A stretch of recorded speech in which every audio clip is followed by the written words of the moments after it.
And we're back. I hope it's very warm. My hips hurt from sitting. Let's see where we are.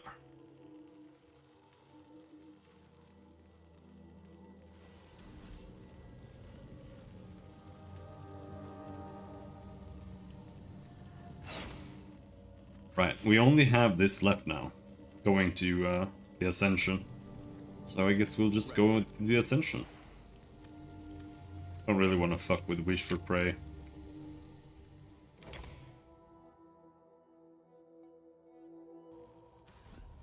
As you wish.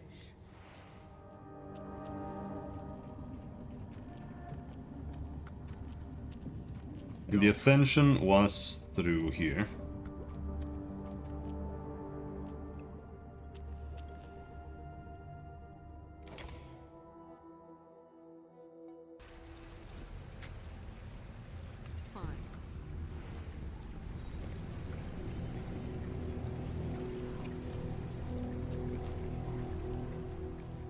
Got the berry slabs? What does that mean?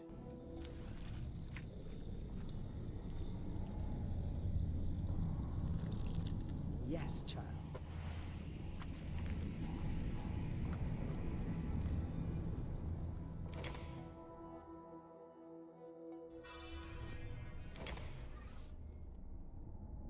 You emerge from the portal into an alien world. The air is thin and bitterly cold. The sun is a tiny white globe in the sky, casting dim light over a landscape of crystalline beauty. You see no sign of organic life, only glittering crystals in every direction. Quite a view. Nicer than the bloom, at least. At least it doesn't squirm. Without doubt.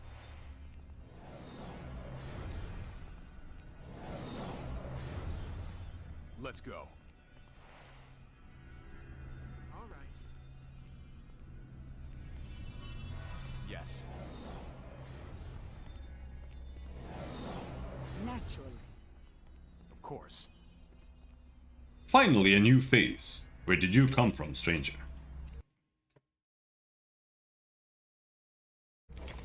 This tall, weathered man nods to you. He holds himself stiffly, as if something will crack off if he moves too quickly. He glances at your tattoo and smiles. Hello, Cast-Off. I am Dora, Prophet of the Changing God.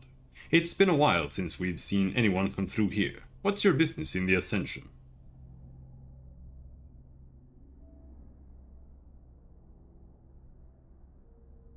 I'm looking for a circlet of dark, hyaline material known as the magmatic amulet.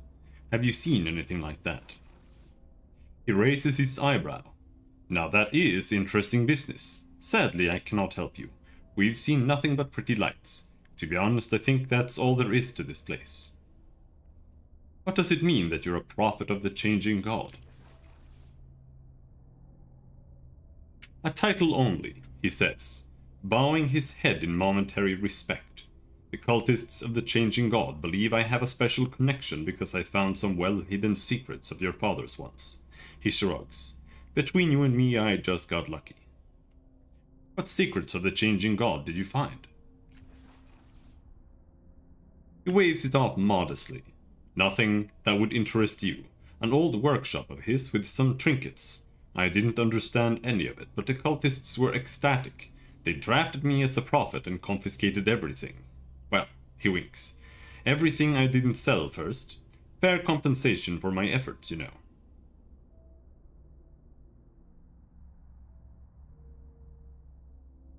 What are you doing in the Ascension? Seeking, he says in a studied, casual tone. We have it on good, though possibly outdated authority that this place holds more of your father's secrets. We've found nothing yet, however. Until we do, we are enjoying the sights and silence, the crystals and the lights. He shrugs. Our pursuits have taken us to less pleasant places. What can you tell me about this place? Very little, he says, blinking. There are crystals, there are lights. There is no one to talk to and little of value to find. It's a lovely world, but I fear we may be wasting our time here. Are you part of the cult of the changing god in Sagas because I'm the changing god? He narrows his eyes. Possible, I suppose, but highly unlikely. Perhaps your actions will prove you out, but I doubt it. We are cultists of the changing god, yes, though I am afraid we have little to do with our colleagues in Sagas Cliffs. There is not a lot of oversight between our churches. Farewell. Asclari. This tall, lithe man has an unkempt shock of bright red hair. His skin is ashen as if colored by the dust of old tomes. It's been a long time since he's seen a real sun. What does lithe mean? Readily bent, supple. Marked by effortless grace. Okay.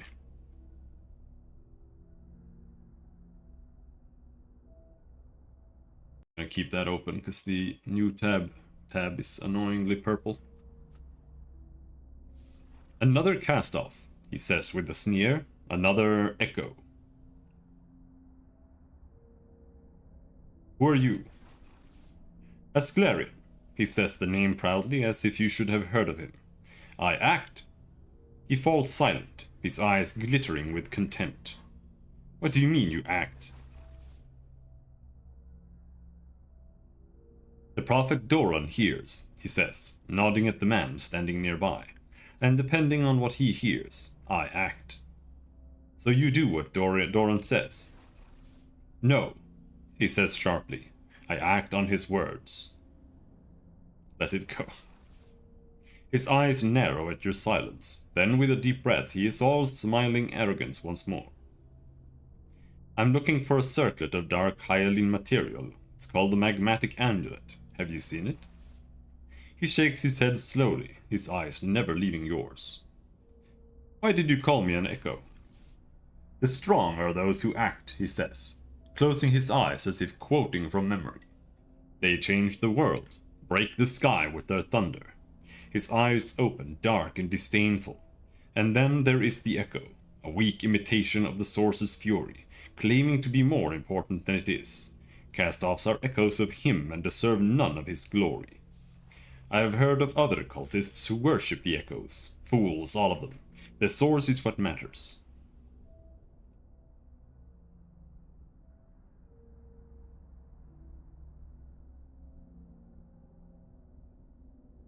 I have changed my mind. I couldn't be less interested in what you think. Likewise, Echo. Can you tell me anything about the Ascension? I can, but I won't. The Prophet Doran will decide what you are allowed to know. Farewell. I don't really care for arguing with the guy.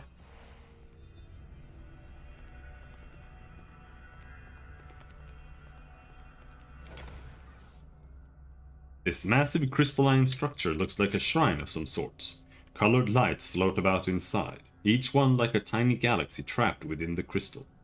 As you approach, the crystal begins to hum. The resonations shake your skull. The humming shifts and increases until you hear a voice.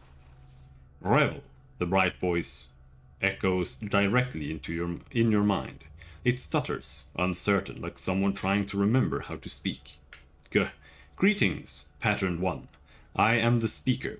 Welcome to the ascension of Kexlianish. I am sorry, but the oracle no longer exists. The lights pulse once, then a much deeper voice emanates from the crystal. Revelation. The oracle was immortal. Time was the weapon that killed her. Something clicks or cracks within the crystal, and it speaks with the bright voice again. I regret that without the oracle, I will have very few answers for you, but I will do what I can. The thoughts you receive from the structure are not like any thoughts you have experienced before. They come fast and incomprehensible, but more than that, they come from all around you, the underneath and even above you. It's as if you can hear the thoughts of an entire world through the speaker. Why did you call me Pattern One? A few of the lights pulled together, creating a glowing circle in the air. No, not a circle. A pentagon, like your tattoo. Patterns are what we do, Patterned One. Life is pattern, and your life more than most. Your thoughts hold a certain shape, a shape I've seen before. The lights twirl and chime wistfully. A man came through here long ago. He did some work here, I believe, or maybe came to hide something or find something. He never revealed to me his true purpose. The man who shares my pattern. I need to find something he hid. Do you know where it might be? I apologize, but I do not. Investigation was not my specialization, only speaking. The crystal vibrates once. The deep voice speaks. Revelation. The speaker can speak to all sentients, even those that did not exist at the time of its creation. You said revelation in a different voice. Well, what does that mean? You are mistaken. Speakers are not authorized to grant revelations without the oracle's permission, and the oracle is no more. You hear another crack from deep within the crystal, as harsh as ice breaking underfoot. The deep voice speaks again. Revelation. The speaker cannot hear itself give revelations. It stutters and falls silent for a moment before saying in the bright voice, I wish I did have some revelations for you, Pattern 1. Alas, that time is long past. Do you know anything about the other humans over there, Doran and his companions? I do not, nor do they know anything about me. I will not speak with them. Its answer is surprisingly curt. Why won't you talk to the other humans? The lights inside the crystal dim slightly. I do not trust them. They don't taste right. You hear a sound in your mind, remarkably like a clucking tongue. I cannot explain it. Revelation. The deep voice adds, above a chorus of bristle snaps from within its body. The speaker tastes a strange pattern to one of the humans. Two patterns of thought, where there should be one. What does it mean that you're the speaker? My full title was once the Speaker of the Oracle of Kexlianish. It says the name with soft reverence. I heard questions from pilgrims, relayed them to the Oracle, and then conveyed the Oracle's answers via revelation. I gave wisdom to this entire world. The crystal's light dims. Now I speak for no one, and I have few answers to give. The deeper voice speaks again. Revelation. When the speaker dreams, it dreams of weeping. Sometimes the tears are made of light, others tiny black gems. Can you read my thoughts? No, but I can taste them. Among other things, that's how I know to speak your language. What was the oracle? You are standing on it, or rather what remains of it. The Kexlianish built the oracle to answer the most difficult questions of existence. The voice grows wistfully. Then the Lianish left. The oracle remained for 100,000 years or so before it broke down, I suppose. All that's left of the oracle are the phobits. Several sharp clacks resound within the crystal. The deeper voice says, Revelation. The phobits were not always sentient. Cogitation. Would they have become so if the oracle had not chosen disintegration? What are phobits? The lights dance within the crystal in a manner you can only interpret as proud. We are the phobits, the sparkling lights you see inside some of the crystals. If the oracle was a brain, then we were its neurons. Each one of us had our own job, our own specialization. You can't speak to the others, of course. That is to say, they're perfectly intelligent, but they are entirely unaware of you. The only reason you and I can speak is because of my role as speaker. The others weren't made for communication or perception. The speaker throbs. The deep voice cuts into the air. Revelation. Common phobits were used to store activation states and simple information.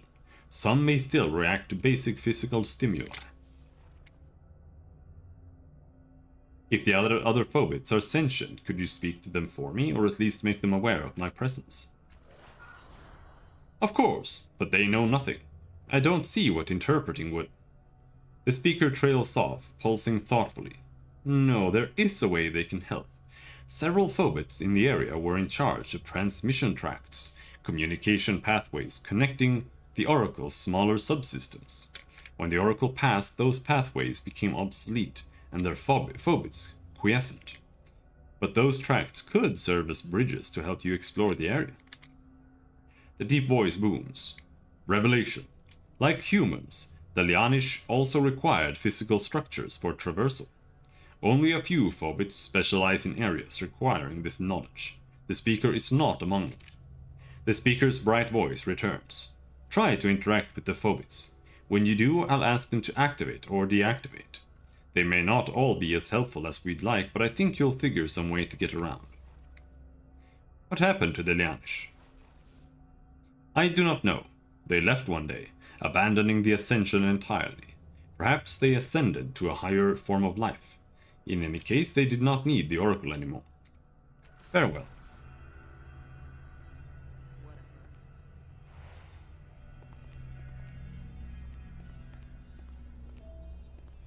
All right.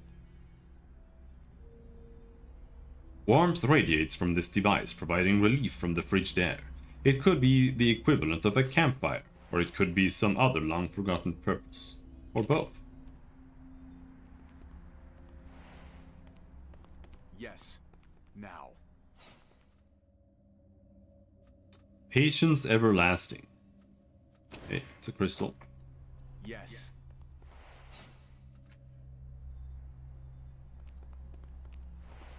This is an Oya. An Oya. Even as it floats weightless in the air, the megalith bespeaks adamantine heft, perhaps because of its contrast with the surrounding crystals. The stone bleeds need, even hunger, and a telepathic whisper rasps through product. Rasps the thought product in your mind. Study the megalith. Although from a distance it seems to be a single stone, up close you can see that it is covered in many small scales, each inscribed with a different pattern, whorls and loops and arches, as distinct as those of fingerprints. Whether it is a mechanical structure, or whether it is a mechanical construct, a living being, or something else entirely is unclear. Try to read its mind to understand what it wants. You don't hear any thoughts from the megalith beyond what it projects to you. If there is a mind here to read, it is impenetrable. What do you want? Product. I only, no other. Give, I only. Return happy bubbles. What product? Please, tell me what you want. The only response is the thought product, creating in your mind. What product? Please, tell me what you want. Okay. Let's go.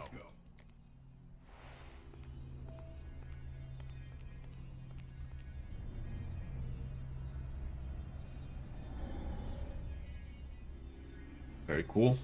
Yes. Now.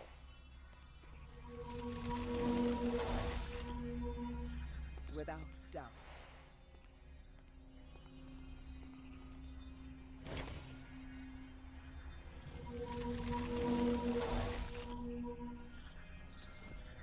Yes.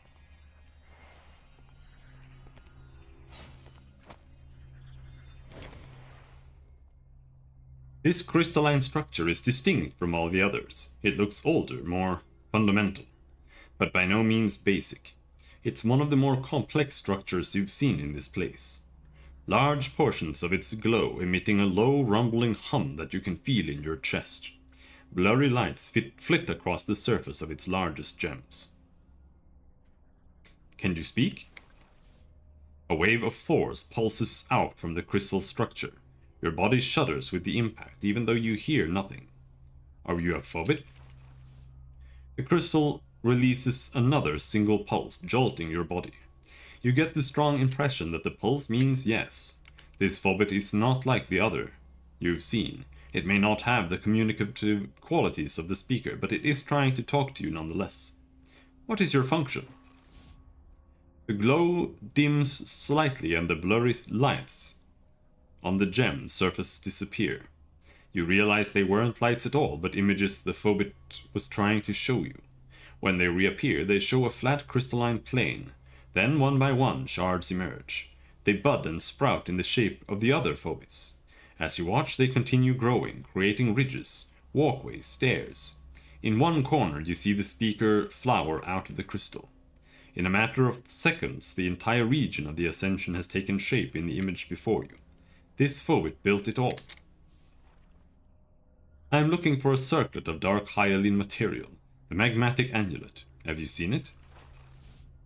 The large crystal pulses once. An image appears of a human figure walking through the Ascension into a cave. The details are too fuzzy to make out who it is, but presumably he has the amulet. After a while, he leaves the cave. The images move quickly then, the crystals growing and shrinking as time passes. Suddenly, the entire image shakes and the cave entrance is gone. When the cave entrance closes, it doesn't look like a simple collapse. Crystals grow up from the ground as if they're intentionally blocking the way inside. You closed the cave, didn't you? Can you open it again for me? The light within the crystals freezes in place, and the humming of the Phobit ceases. It stays motionless for some time. Finally, you feel the single pulse of force through your body. Yes. You feel the ground rumble under your feet. After a few moments, the vibrations cease, and the Phobit shows you an image of the cave. The crystals that block the entrance are gone. Why did the cave close?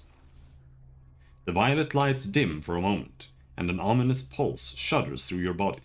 An image appears of some kind of multi-legged clawed creature you've never seen before. Farewell. You feel 2 quick pulses through your body, then the crystal structure goes still.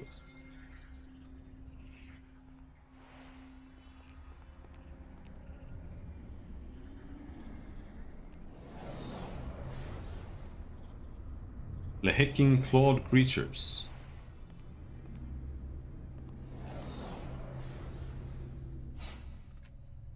I'm ready. Allow me. Go.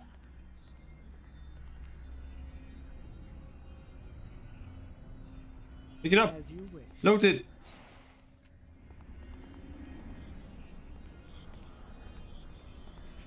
Of course.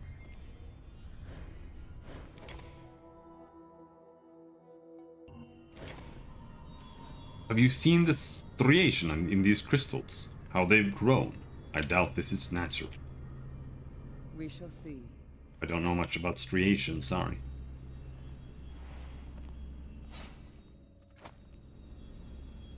Of course.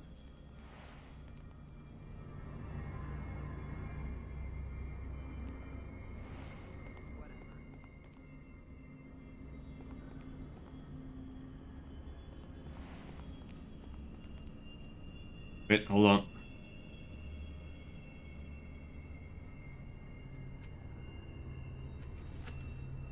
We don't have haptic armor on. That's the stuff. There we go.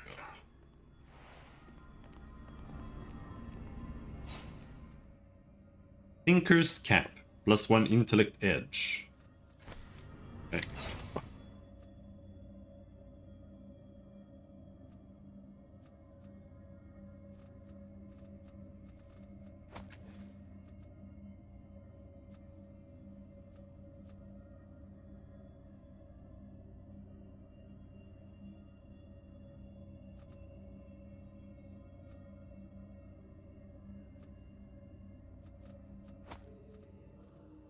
+1 intellect edge is worth -1 intellect pool. I think.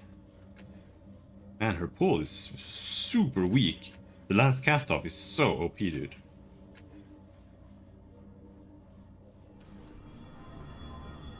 All right.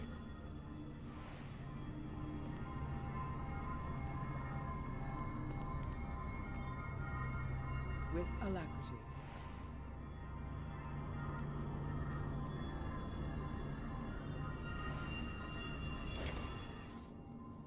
The stasis pod is dull and lifeless. There is no visible way to activate. As you wish. This device seems to be the source of the low hum that permeates the cavern. It's receiving power through the thick cables from 2 large machines against the wall. A Phobit appears to be trapped in the central crystal. It flickers excitedly. This machine is similar to the one next to it, but it doesn't have any sort of interface or control panel. Done.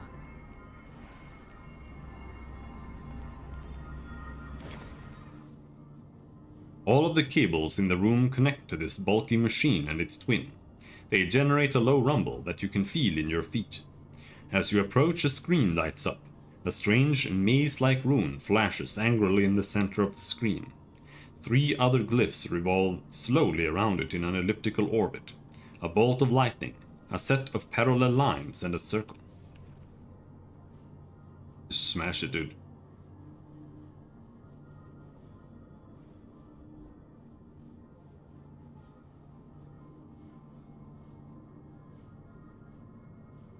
Touch the flashing maze-like rune.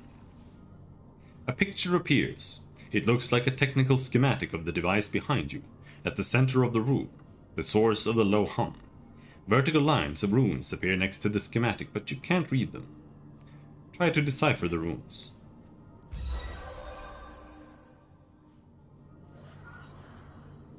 Although you can't read the runes, the gist of the message becomes clear. It's a warning about the device with the 2 crystals at the center of the chamber. The device has deteriorated to an unstable state, and any fluctuations in power is likely to result in an interruption in function.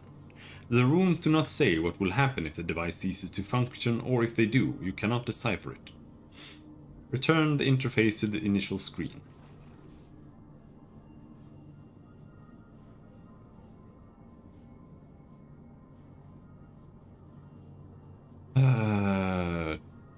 Touch the glyph that looks like a bolt of lightning. The rune and glyphs disappear, replaced with an image depicting a bank of 3 large crystals to your right. Symbols flow into the image, showing that the device is currently receiving power from the machine before you. A circular symbol glows next to the image. Each time one of the symbols enters the image of the crystal, the circular symbol pulses brightly. Pressing it would likely cut the flow of power to the bank of crystals.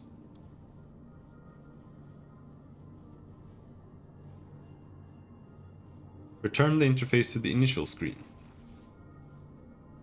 Touch the glyph of parallel lines. An image appears of the pod in the far corner of the room. The image of the pod is dim. A circular symbol sits next to the image. Press the dim circular symbol. Both the symbol and the pod light up on the screen. The circular symbol pulses in time with odd symbols that march into the image of the pod itself. In the far corner of the room, new noises indicate that the pod is now receiving power.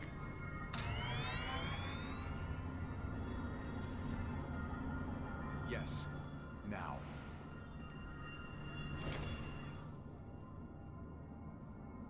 Rings of energy pulse around the stasis pod. There appears to be nothing inside it, but a control interface hovers a few centimeters off the surface at one end of the pod. Surprisingly, the words on the interface are written in the truth, and you can understand them. There are several options, but most of them are dimmed out. The only two functioning options are check status and access data. Press check status. A picture of the pod appears. The lid on the image is closed and flashing red. Several other places on the image of the pod flash red as well. The text says, Stasis pod empty. Error. Self-diagnostic failed. Cannot open stasis pod. Primary functions offline.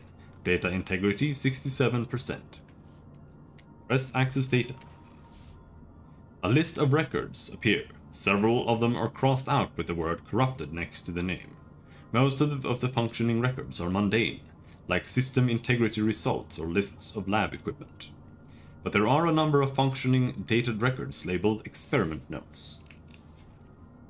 Access the first experiment note. An unfamiliar male voice reverberates throughout the room. Preliminary investigations suggest that Masov was correct. The crystal of the Ascension bear the properties we require to complete the resonance chamber. The amulet proved invaluable in researching this place and may have other uses beside it. So it will be some time before I can return it to Dracogen. Much more experimentation is required before I can know for certain whether the Ascension holds what I seek. Access the second experiment note. The secretions of the crystal vor are one of the few substances I've found that can eat through the living crystal of the Ascension. I have had several larvae brought here for that purpose. Dracogen exudes patience with regard to the amulet, but I've dealt with other Dracogens before. He will only remain patient for so long as he decides for so long before he decides I have cheated him. No matter, I fear the sorrow more than I fear them. Access the third experiment note. I have several experiments running simultaneously while I wait for the crystal to grow. True to their name, the crystal vores have proven quite adaptable to this environment and invaluable to this part of the process. The Ascension natives may prove useful as well. I had ignored them initially, for although their speaker is capable of cogent communication, it has proven useless in providing any real information. However, I have since seen other natives accomplishing some remarkable feats with the crystal itself, so I captured one for study. We shall see if there's more I can learn from it. Fourth experiment note. Several of the crystal vor larvae hatched prematurely and escaped. It's unclear how it happened, but I suspect that someone came looking for the amulet while I was buying supplies in Sagus. No doubt they tampered with my machines in their effort to find it. The voice sighs. To prevent further sabotage, I have placed the amulet and the remaining larva behind the energy field. The power generator can open the field, but it now requires a passcode sequence to ensure there is no further tampering. I am not foolish enough to record that sequence here, but should something happen to me, such that I forget, the 3 geodesics through the berry center are the key. The voice says nothing more. If that was supposed to be a hint, its meaning is unclear. Perhaps it would make more sense when looking at the power generator itself.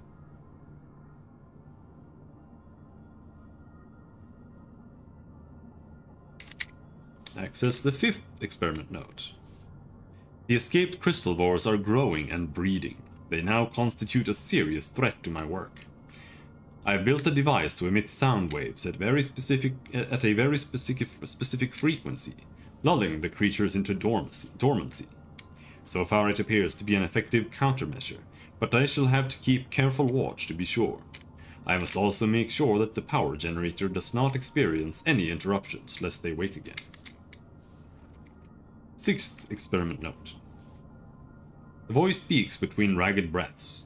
This will be my last entry. Dracogen's patience has worn thin as I knew it would.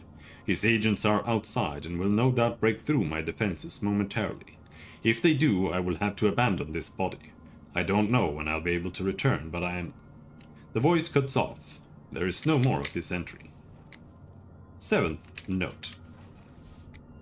The voice on this entry is the same as the other entries, but it has none of the confidence from before. I don't know what's happening.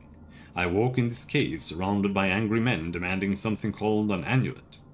I don't know what it is, but they attacked me.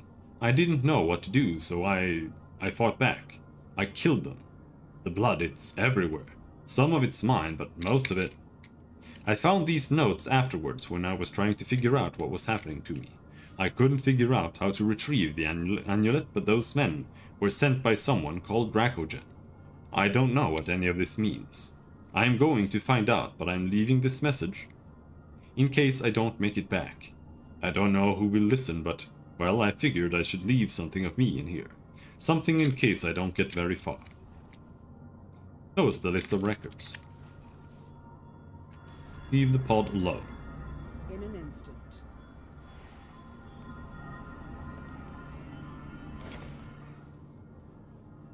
Try to figure out the key to unlocking the force field based on the clue from the experiment notes. Super easy.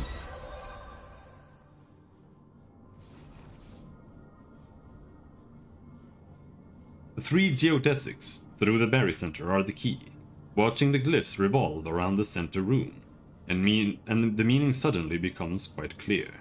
The symbols increase and decrease in size as they move around the rune, traveling more quickly when they come close to it and slower when they're farther away. They aren't revolving, they're orbiting, and the rune is the berry center. The definition of geodesic rises from the depths of your mind as well. It means a great circle track, the shortest line between 2 points on a sphere. On a hunch, you draw a line from each of the 3 symbols to the others, curving the line through the rune in the center. The symbol stops orbiting. Each lines appear where your finger drags across the interface. Soon you have 3 curved lines connecting each of the symbols, 3 geodesics, through the same barycenter. The interface disappears, replaced by an image of some kind of field projector. Triumphant, you cut the power to the projector. Across the cavern, the force field deactivates. Yes.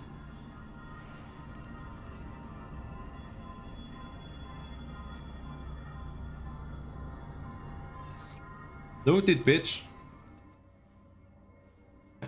Hyro's Fury. Yes.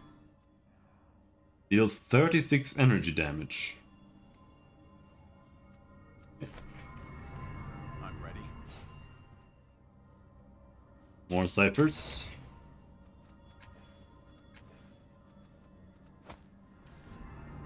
I'm going.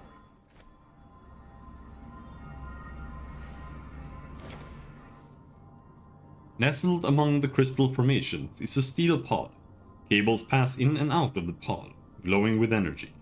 As soon as you're within arm's reach, a shining interface materializes in the air between you and the pod. There are a few strange symbols arranged in a circle around a filigreed pentagon similar to the tattoo on your head.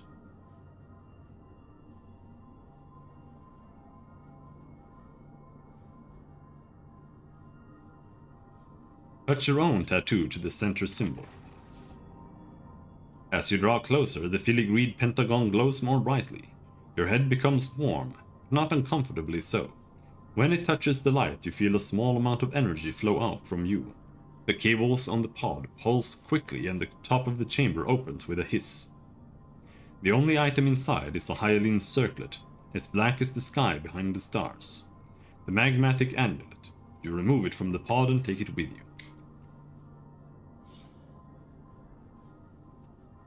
The changing god used this device to understand the whispers of the bloom, focusing its chitterings through the amulet as through a prism. Making a note. The chamber hisses shut and the interface vanishes. As you wish.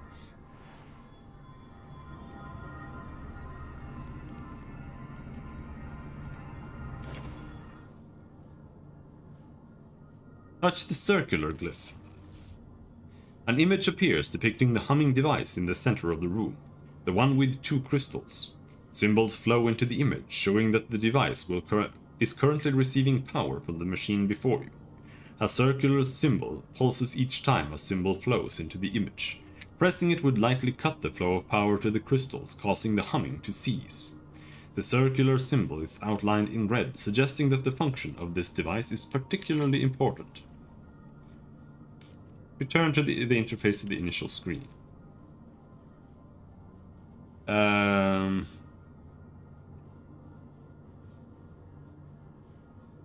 Touch the glyph of the parallel lines. What was that?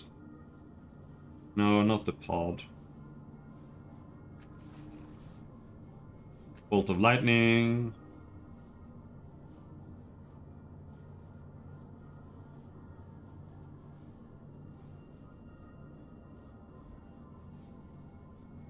Touch the pulsing circular symbol to cut the power to the 3 crystals. The 3 circular symbols dim, and the symbols freeze in place, no longer marching into the image of the 3 crystals. To your right, lights on the bank of crystals fade. A phobit blinks and chirps within one of the 3 crystals, finally freed from its imprisonment. It zips around in the crystal, makes cheerful noises in your direction, then vanishes in a flash of light.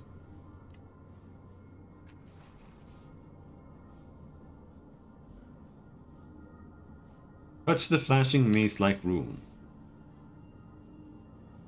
Oh yeah. Touch the circular glyph. Suggesting that the function of this device is particularly important. Press the pulsing circular symbol. The circular symbol dims and the pulsing rhythm of symbols marching into the image cease. The low hum that permeates the cave fades, then grows completely silent. Nothing happens for a moment or two.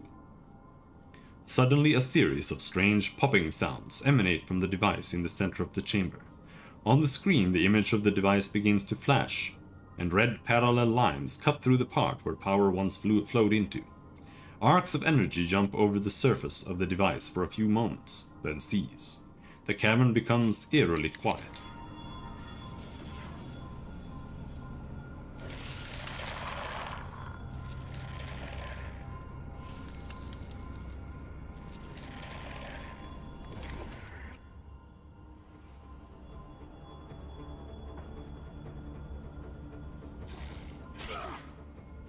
Ow. They're just vomiting on me.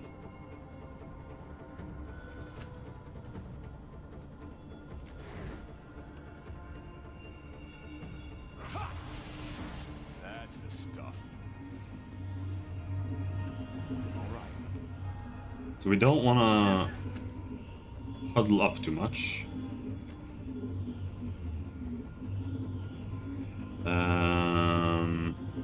I don't know. I don't think I can reach that one over there. What's the AoE on this thing?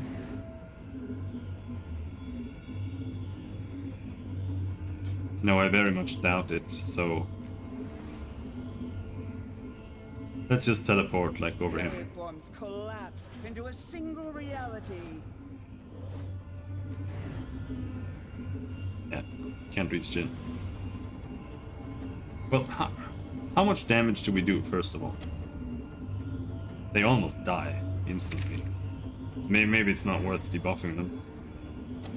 Just do this. Come, taste your death.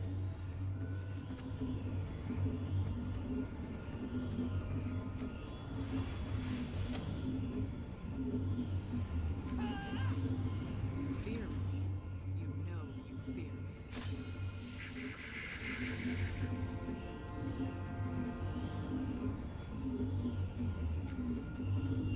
This is not a ranged skill. Okay, so we just teleport again over there.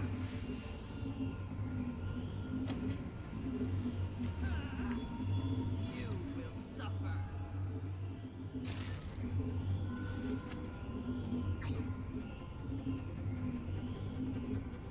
Attack, no action. Okay, so he can't do anything when he's got this on someone.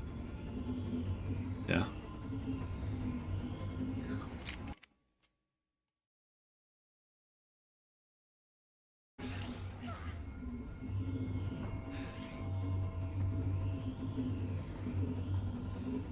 They have me surrounded. What? Or are these, like, unkillable?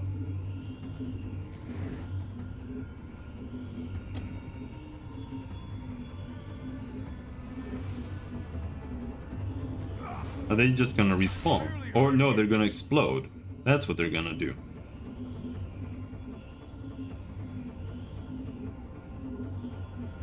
Go.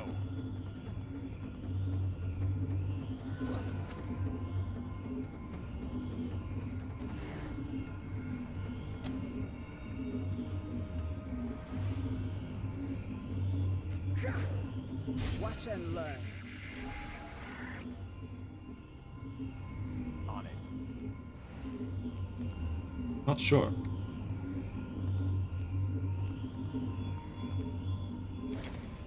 Yeah.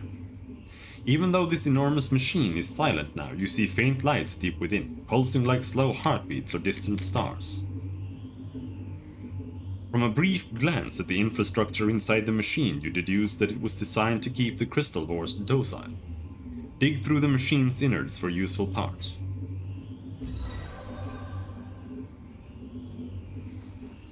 Behind a sealed panel, you find a small emitter linked to a powerful signal routing device. You should be able to use it to surround yourself with the energy of this machine produced.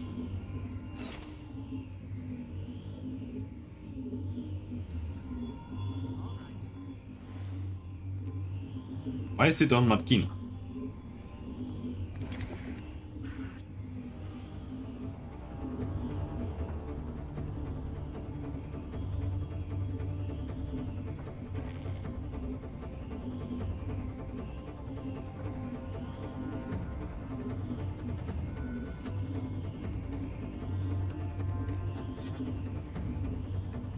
Let's see if this is worth it.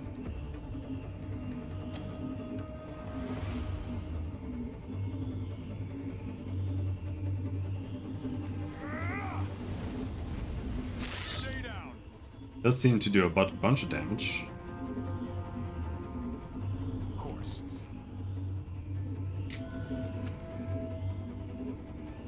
Hello, Reguline.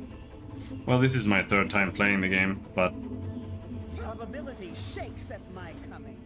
Perfect. I like some parts of it. Some parts less so. As usual.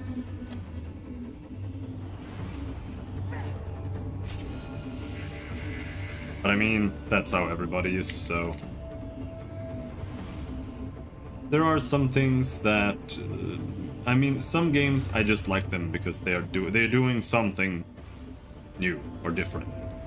And this game does. In reality, it's just using Numenera's systems from the tabletop game, but it's just not something that any game really does. So I enjoy it for that. But it's still pretty busted overall. But it's not that bad. It's like the main issue is that there's an absurd amount of dialogue, which I don't mind. But the problem is that it's just all side stuff. It's just not relevant enough, and it just becomes really tedious in the long run because you're kind of just walking around doing side quests just to get XP basically. And it's just not particularly interesting. Like it's just not a good way to really write story games. But otherwise, I really enjoy that it's just a very, very text-driven game. There are very few combat encounters, and most of them you can ignore entirely or avoid. Like it's honestly closer to like Disco Elysium than it is Baldur's Gate, for example. Killing Choas. Can you interact with the dialogue, or is it just reading/listening? I mean, it's mostly just reading, right? But sometimes there's stuff, yes, that you do.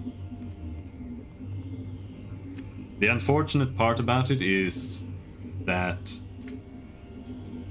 the dialogue could have been written better as well. I don't mind most of it, but like the dialogue structure is you go to somebody and then you ask, "Who are you? What is this? What is that? Where am I? What's going on? Have you seen this thing? What?" You know. And if you talk to everybody, which you kind of have to do, then that's a lot of killing chaos. I mean FF Origin. Okay. And when you say FF Origin, you mean Stranger in Paradise, not Final Fantasy Origins, which is Final Fantasy 1 and 2 remake for PlayStation 1.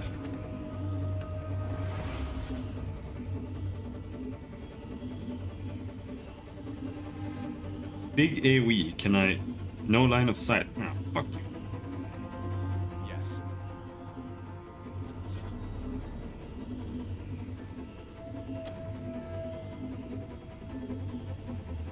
But see, this is what I like about the system. I don't think it's necessarily like this is how you should always go for your games, but because it's both good and bad, right? But for a video game, I just feel like it is a nicer approach in general.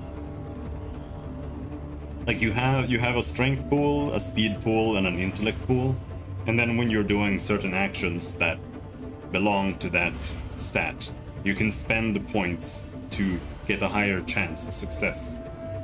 So in combat, I'm using spells now, and that uses the intellect pool. So now I can just guarantee that it hits by just spending points. And that's how dialogue and skill checks work as well. So if you're persuading someone, you can either gamble or you can just guarantee it by just spending more points, or speccing into persuasion, for example, that makes you need to spend less points so you don't run out as fast. And for a video game, it's just kind of nicer. You regen them either by using items or by resting. Now the issue is, what that means is that you kind of have infinite to some degree, right? Because you can just go and rest. So that's like the main problem. But in the beginning of the game, if you do that, then certain quests actually progress. And more things happen in them, which you might not necessarily want. But here, further into the game, it's more just that it costs money. So it's good and bad to some degree. But I like it. I still like it better than just you have 80% chance to succeed and then you fail and then you just have a bad playthrough. Because that's how Disco Elysium works, right?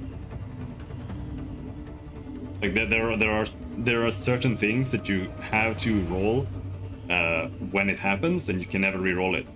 And if you fail that, you like get the bad ending in the game.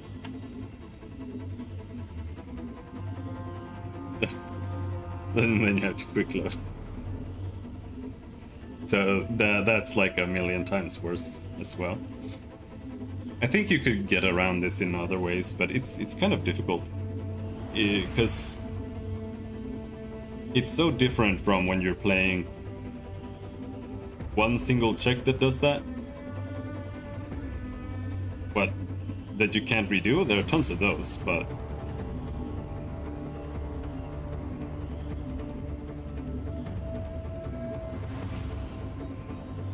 I don't know.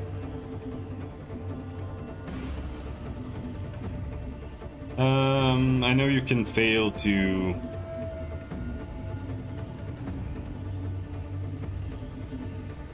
you can at least fail to save Kim, for example. But yeah, otherwise it might not be that many. I don't really remember.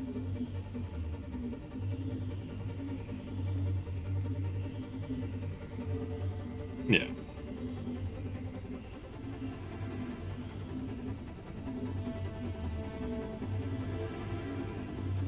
But it also affects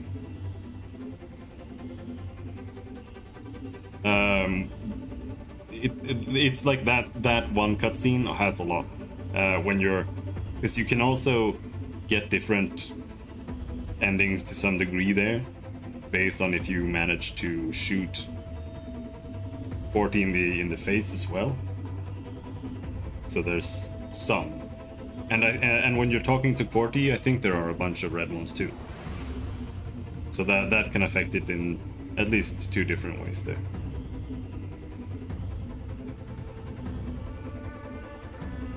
But just not having the gun there also gets a different ending, but that's beside the point.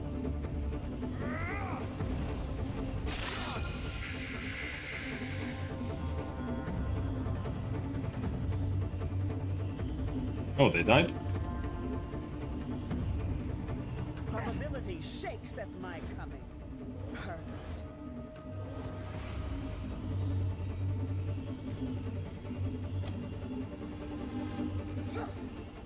A little something I've learned. Yeah. I guess for me it just depends on if you count more hardy boys dying or not part of the ending.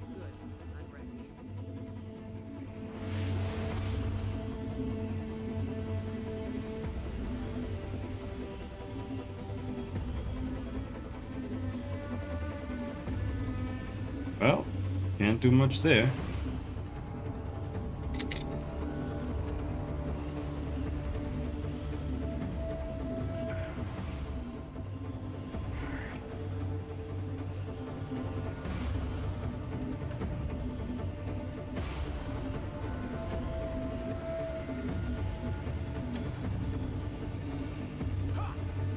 Surrender.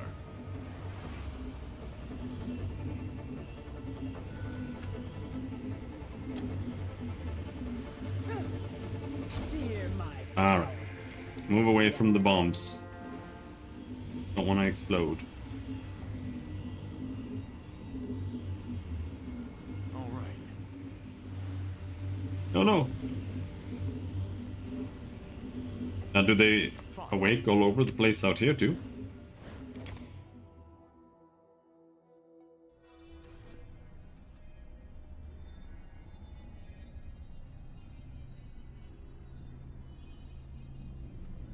Fine.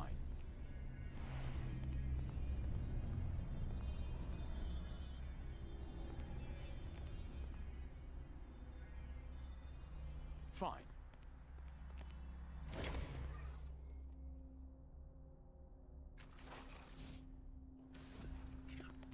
Okay.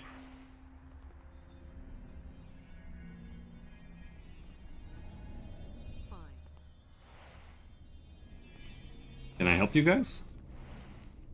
Doran bars your path with a slight confident smile.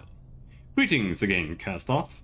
Whatever you did in that cave has caught the changing god's attention. He knows you are here and he has asked me to destroy your mind. His smile broadens. Do not resist. Suddenly his pupils slide out of view, not up but sideways as abruptly as if they've been slapped. Yes, he says in the same casual tone. Of course, it won't be long now. His pupils return from the opposite side. Don't waste your time speaking to him. Take his mind. I'm not surrendering my mind to you.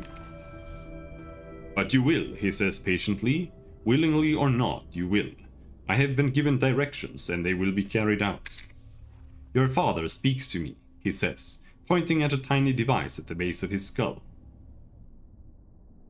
Too small to have noticed before. He has told me that he has need of your body, and I have learned over the years to trust what he says. A hint of sorrow touches his eyes. It's time to return to your father's property. It's time to return your father's property, Cast-Off.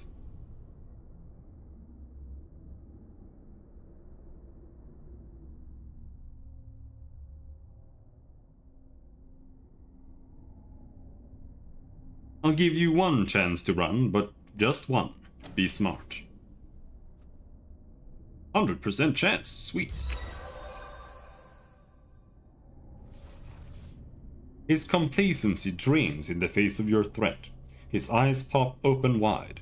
His hands fly instinctively to his ears as though someone were shouting at him.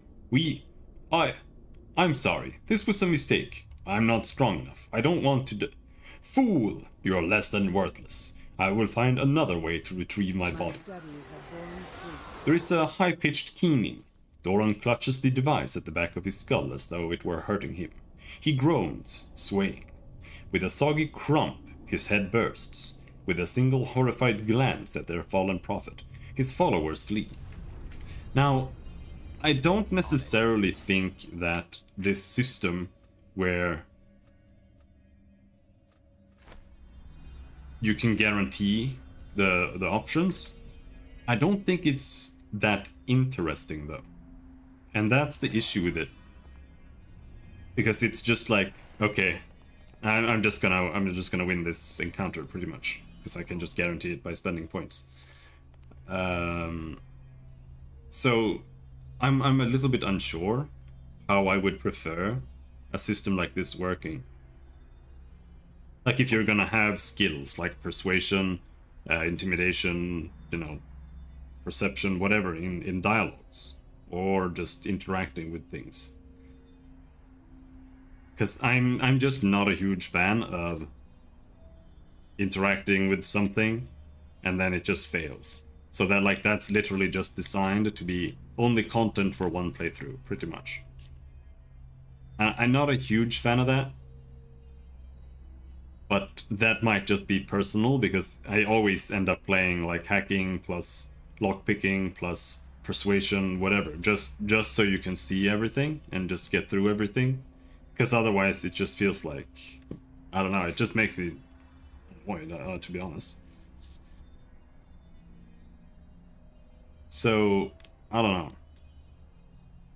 Yeah, exactly. But then, like I said, this system is, it kind of makes everything feel kind of lame at the same time. Because now it's just like, it just guarantees everything. And like there, like, oh yeah, I managed to intimidate him. Right? It just, maybe it's just a writing issue. I don't know.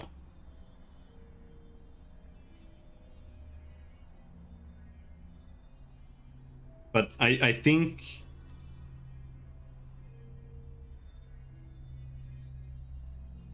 I think it really just boils down to writing paths for the game. Like if you want to have skills that lead to different outcomes in certain places, then I just think it's important that for most things, a failure should lead to a good outcome. It should lead to a decent outcome, more or less.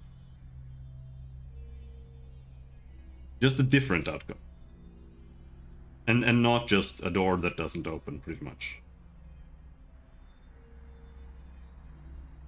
Or if there is a door that you can't open, then, you know, just give another way to open it at least. So I don't know. Maybe just having percentage-based stuff isn't necessarily the issue in and of itself. It might be how you really handle it. But I'm still on the fence regarding how it should work. Like, should it just be like you have 10 persuasion, and then you can just do the persuasion option because it's a 10 persuasion, and then it just always succeeds?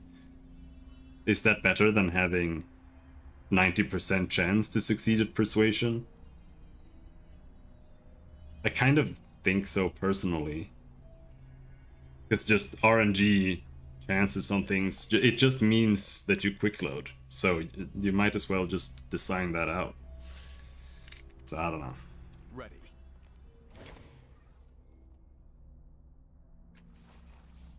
This thing still doesn't want anything. Alright, I'm gonna smash him.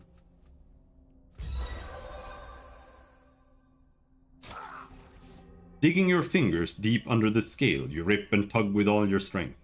At last, the scale snaps off, revealing a tube-like fistula leading into the megalith's interior. As a small object rolls out of the tube, your mind explodes with the megalith's outrage. No, no, bad hatchling, no bubbles. Then its thoughts fall silent. Got some money. Forced Iron Man modes. Not sure. The other scales press more tightly against the megalith, and a thin, oily coating seeps over them. No more prying will be possible. We shall see. Okay, does this thing have anything to say? Did he just sneeze? The crystals light up and sing in your mind. Greetings, Pattern 1. It is good to see you. Nope. Yes.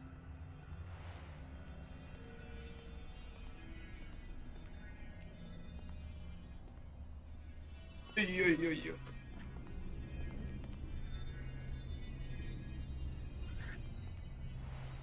should replay Deus Ex, because I think maybe the Deus Ex approach is just the way to go, really.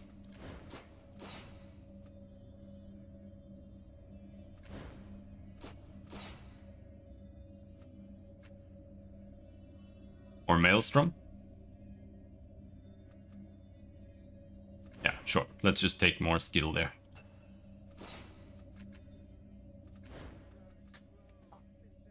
+1 training level in concentration. Yeah. I don't know if she needs that, but let's get that anyway. Do you also want Maelstrom?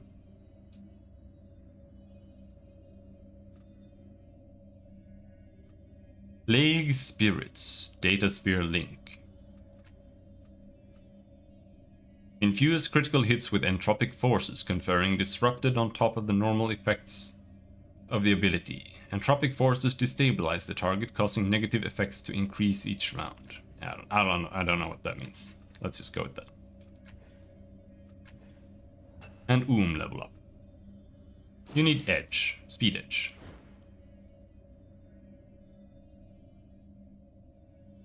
Yeah, I just mean in the when it comes to handling skills and approaching each situation. Just like if you have hacking, you can like open the door with the control panel or whatever. Like it just kind of just changes the route through the level to some degree, pretty much. But I don't know. Fine. I think it's just really difficult to incorporate the RP aspect into video games, because that's why I'm saying that I think that you should probably handle it with the writing so that a failure is some kind of success, just so that it's different, because that's kind of how you can do it when you're RPing, right? Like even failing, like smashing a door or something, and your character takes damage in a tabletop, that's just part of the story now. So, you know. But in a video game, it's just like a static door somewhere that you failed to go into. So I don't know. Close.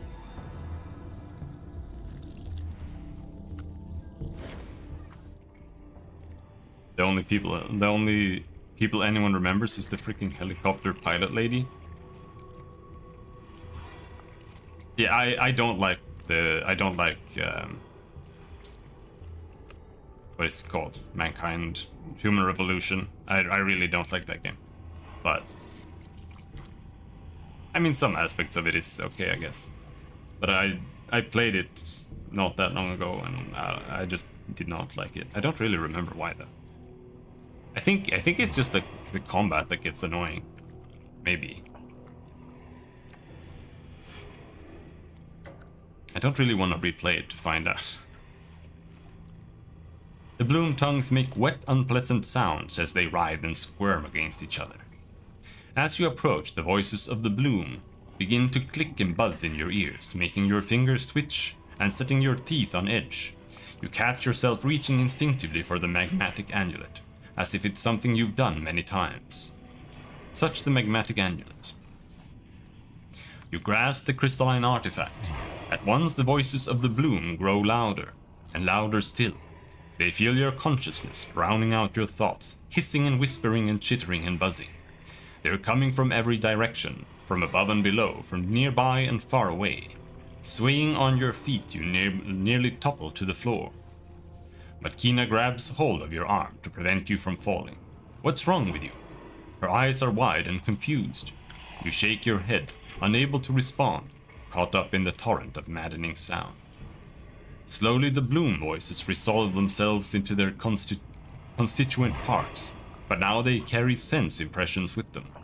Hunger, curiosity, desire. Each burst of bloom voices evokes a new impression in your mind. For a moment, you let go of the amulet, and the sense impressions are gone. The voices are nothing but meaningless babble. Then you touch the amulet again, and the sense impressions return. You realize that the magmatic amulet is a translator of sorts, though the limits and scope of its power are uncertain. Try to communicate with the cluster of bloom tongues. Relaxing your mind, you allow the whispering of the bloom tongues to penetrate your thoughts. Memories rise into your consciousness. Trivial moments you thought you had forgotten just as you recognize them, they are swept away. The bloom tongues are sifting through your memories, looking for something. The voices dig deeper into your unconscious. What seemed harmless at first becomes irritating. A dull ache blossoms in the back of your head, spreading across your skull and down your spine. The pain comes in waves as if the bloom is trying to wrench a memory out of your brain. Channel the pain back into the bloom tongues. You focus the pain, letting it flow upon the tides and surge away from you. A molten rush of agony that leaves your nerves quivering in its wake. It spills across the bridge that the amulet has created between your mind and the tongues. From all around you, the bloom's voices shriek in hatred and fury. The tongues twist and writhe. The ground shakes. And then the pain is gone. The clustered bloom tongues droop, their movements feeble, their voices no more than a whisper. In the aftermath of your unusual experience, you find that you have maintained your grip upon the magmatic amulet. Your connection to the bloom tongues remain intact. While they're in a weakened state, you might be able to seize control. Try to take control of the bloom tongue. That was the first time I think we've used the tides for anything. It's kind of sad that you can't use the tides that much, because it's like a big part of the story. You reach across the barrier that separates your consciousness from that of the tongues, a barrier now made permeable by the amulet. Tentatively, you begin to direct the motions of the tongues. It's a strange sensation, like having another set of limbs, but they respond to your impulses. Belatedly, the tongues try to resist, but with a bit of concentration, you quiet them like errant thoughts. These tongues, you realize, are a tiny locus of the bloom's consciousness. Their roots extend throughout the trade post, and now, so do your thoughts and commands. Move the trade post back to its original location. You close your eyes and relax your mind, probing the limits of your new senses. The roots of the bloom tongues run throughout the trade post, but they also extend some distance into the surrounding flesh. A few of them trail upward, tracing a path towards an open cavity in the outer reaches of the bloom. Steeling yourself, you take hold of all the tendrils at once, urging them back along the path, clawing their way toward the surface and dragging the trade post after them. The ground buckles and churns beneath your feet, and the whole chamber begins to move. At last you open your eyes and the shaking subsides. The blocked archway is opening. You hear astonished voices outside.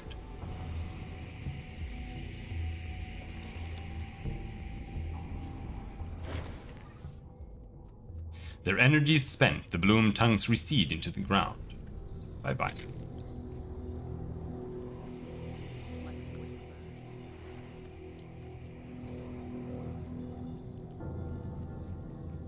Fine.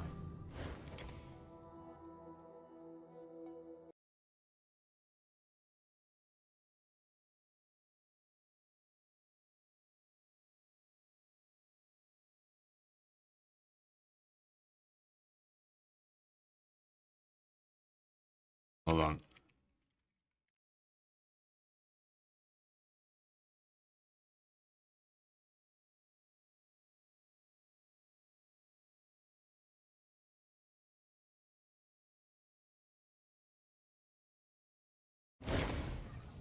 As you emerge from the trade post, you hear sharp intakes of breath. Two merchants, a fat human and a sickly-looking Vargellan, are staring at you in amazement.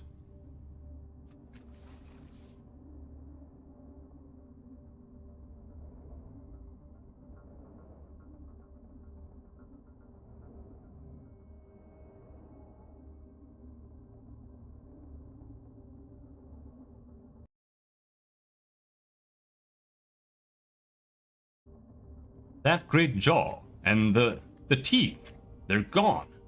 The portly human beams at you. Was this your doing? If it was, you have our deepest thanks. But we are no better off, the Vargellan points out. Our wagon is still supper for Bloom Thing. Quite right, the human frowns. But it's still damned impressive. I thought the bloom only answered to the Memovira. Where she was when we need her help. Where is she when we need her help, eh? Nice. Sounds delicious.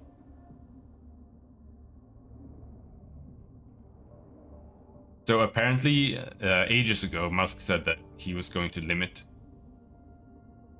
posts per day. I don't know if he just implemented that now you can only read a certain amount of posts per day as well. So using TweetDeck might soon be completely bricked. We'll see.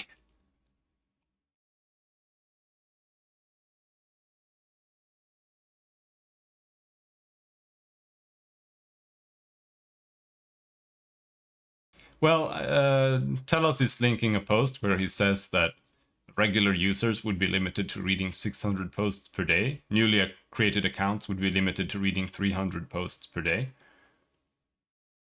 But I remember this was something he said ages ago.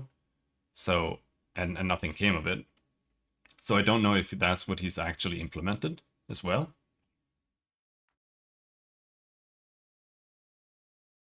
So yeah, it is. So we're just gonna have to find a new website if this is gonna be the new norm. Like, just straight up, like it's just horrendous. Literally the dumbest thing I've ever seen.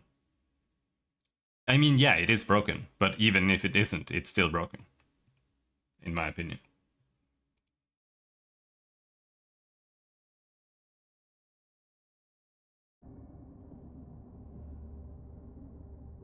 So we'll see. Maybe this is bullshit and he's just fixing it soon. We'll see. Quite right, the human frowns, but it's still damn impressive. I thought the bloom only answered to the Memovira. Where is she when we need her help, eh? You know the column that lets you see everyone's likes? Yeah, activity.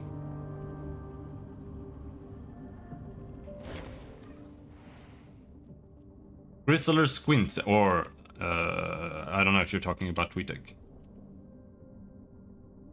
Yeah. Grizzler squints at you. You spoke to her, didn't you? To the bloom, I mean. And she listened. Maybe the bloom listens to those who warrant attention. Grizzler barks a laugh. Maybe so. I like your confidence, but others around here might not. See, there isn't nobody else who can talk to the bloom like that, except maybe the Memovira, and she doesn't enjoy competition if you catch my meaning. He shrugs and the lopsided grin returns. Now, what can I do for you? I know all about the bloom and her maws. Nothing.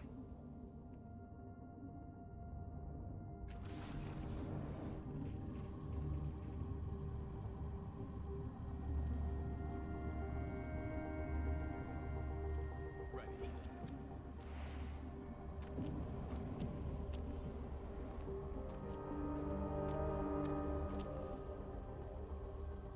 Of course.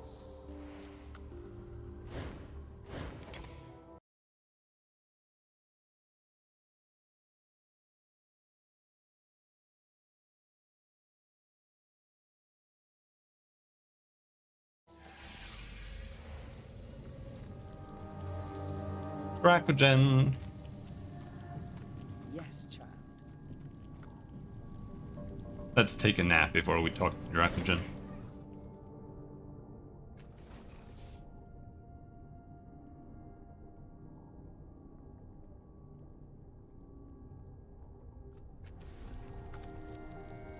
Thank you, dear. That feels better.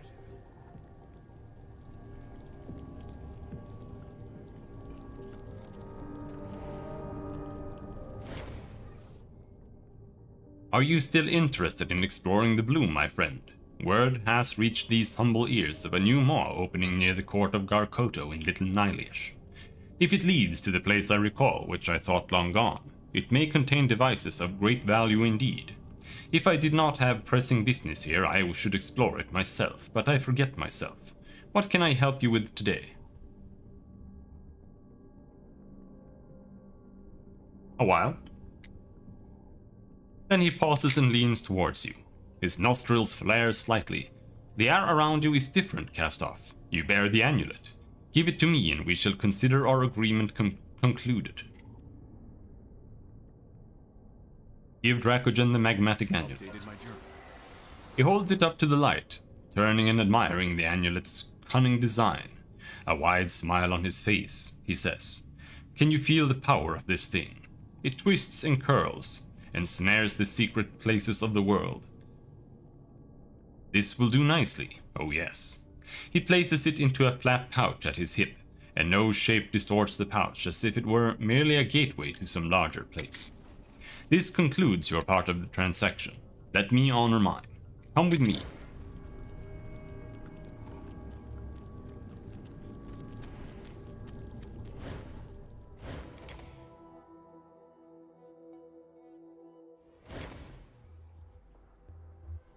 This way. Draw any weapons and you'll die in short order.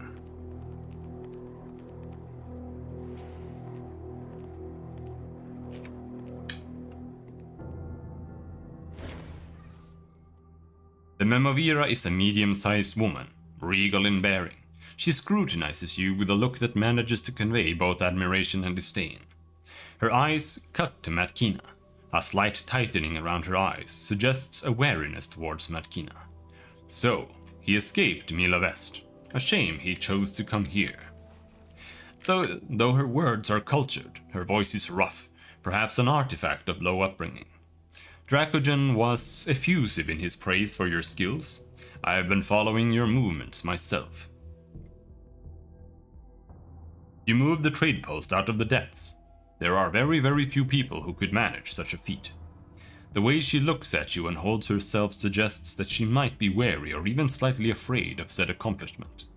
The bloom has surely turned against me if he can do what I could not. Her eyes are piercing as they sweep across you. I have dealt with cast-offs before, of course. I have found your kind to be tenacious, resourceful and skilled. And I know the one you are looking for. I can tell you where she is hiding. Is it where you hid your honor, your loyalty? She seems to stifle a yawn. So high and mighty for one who has betrayed everyone she's ever worked for. Enough of this. Tell me what I need to know. So touchy. I'm surprised she's let you live this long. Yes, you wanted to find the first of your kind. The first is alive then. She pretends to hide a contemptuous smirk. Dracogen told you otherwise, didn't he? He knows far more than he lets on. He also knows better than to give away my bargaining chips. Your information is correct. The first is alive. But like Dracogen, I'm not inclined to give away my secrets for free. I understand she's been hidden from your kind for over a century. I have no qualms about betraying her, but the cost will be steep. I have lost someone, an important member of my organization. You've no doubt heard of the recent changes in the Bloom. Perhaps you have even heard the rumor that it has been turned against me. To some extent that is true. Ishin is a victim of that betrayal.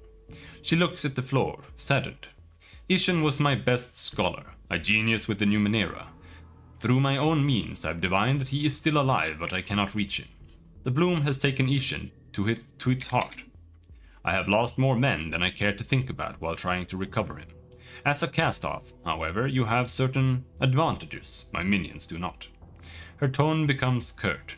With the recent fluctuations in the Bloom's layout, I no longer know the path to reach the heart. I suggest you take someone who knows the Bloom well if you cannot discover the way yourself. I can no longer afford to send anyone who is not otherwise expendable.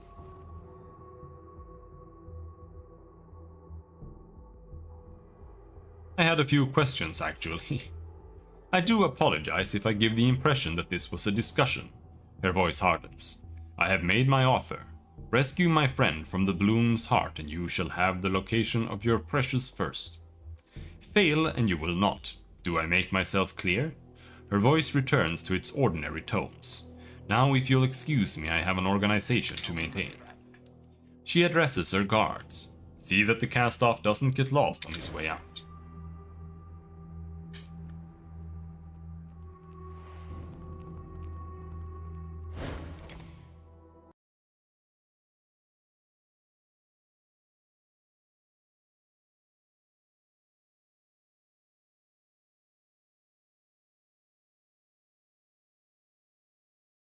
naturally.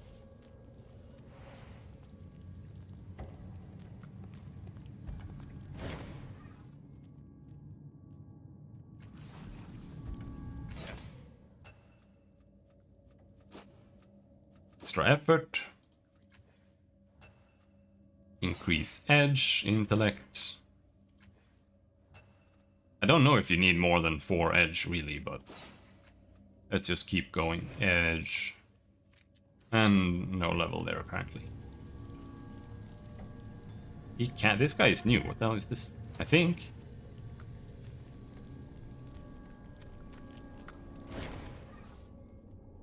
What seizes your eye first about this humanoid automaton is not the cunning construction of its slender limbs, or the gleaming white armor that covers its chassis. It is instead the frozen human head that peers out from a frost-covered dome in the construct's chest. The head examines you carefully from head to toe. You feel a subtle warmth as scanners inside the machine assess you. The voice that squawks through a grill mounted atop the construct's head is flat and expressionless. Greetings, we are called the Decanted. We are here representing buyers from our society. Our clients greatly value beauty and physical fitness. A distorted howl cuts its speech short. Apologies, maintenance for this vessel has not been optimal in recent times. Rectification to be undertaken soon. To summarize, we seek beautiful creatures to honor them. Recently, a young slave was purchased from this pit. Our attempt to acquire it failed. It would have served as an excellent example of the style our clients seek, strong and muscled, but not bulky, athletic and conditioned. It eyes you. Similar to you, but undamaged and naturally grown, you show signs of artificial growth, or we would offer you this honor. Its grill squawks again with a blat of noise. Apologies, it makes a small adjustment. We are here that we might take these subjects to the Optero suite. We offer a life of luxury, privilege, and pleasure for every body. Static accepts. It pauses. We offer great rewards. We require 3 individuals with aesthetically pleasing bodies. Perhaps we can be of mutual assistance. No. Head twice in the same sentence and the next one. I'm ready. I don't know what you're talking about. Go. Find a mall that leads to the bloom's heart. Yes.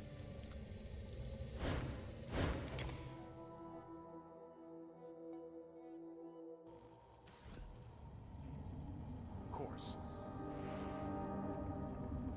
Oh, I can click this.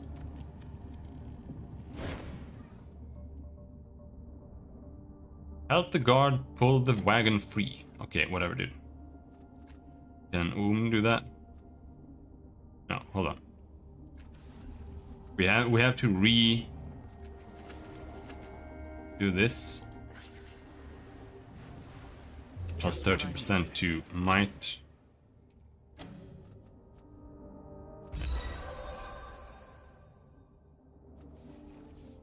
Without a word, you throw your shoulder into the back of the wagon and begin to heave in time with the guards.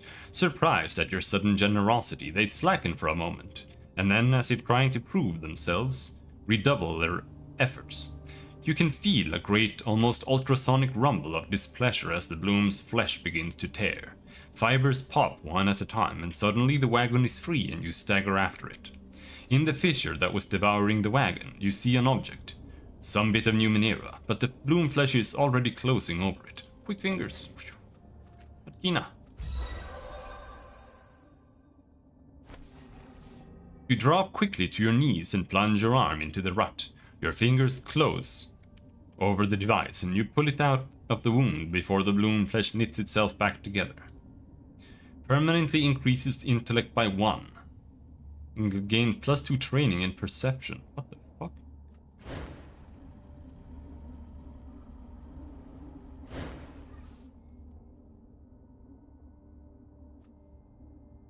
You have our thanks, stranger, says the eldest of the guards. If we'd lost the wagon, we'd have lost our pay. You're a damned sight more helpful than most around here. Why don't you go talk to our employers over there? Maybe they'll have something for you.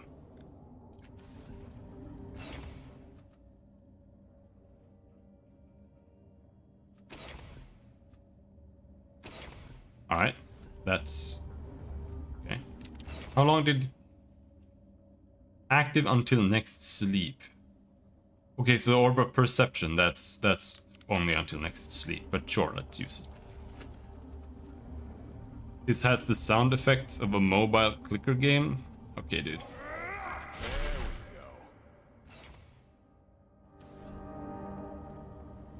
With alacrity.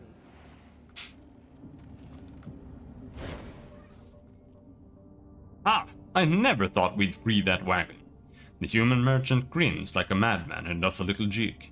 It has his massive head lolling back and forth like a pendulum. First good thing that's happened to us in this god's forsaken monster. Here, he tosses you a purse of shins. That's the same amount I pay the Memovira for our passage into the bloom, and you're a lot more deserving than she is. You hear that, you great greedy wench? He shouts in the direction of the Memovira's courtyard and spits derisively. Let's Head go. back in here again.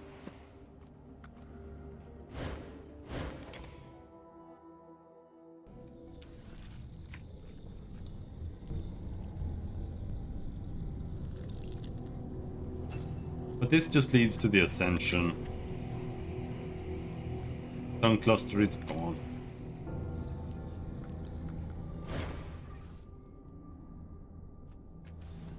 Oh, where else we've seen?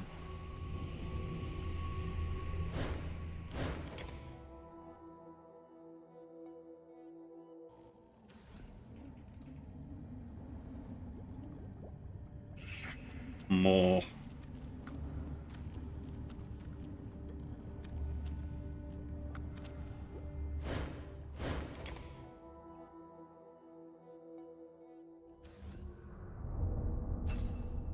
Like this just leads there. Treasure trove.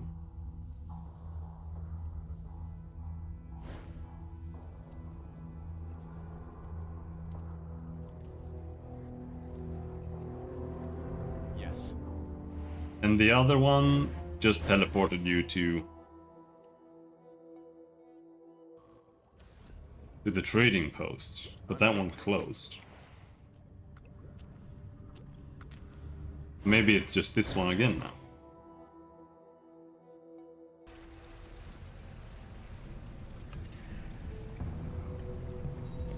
Let's go.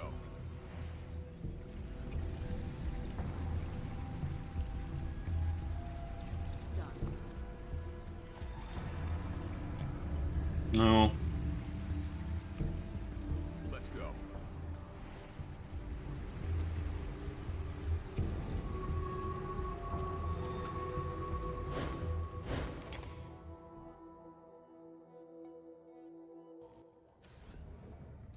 Oh yeah, it's... Fine. I think it's in here.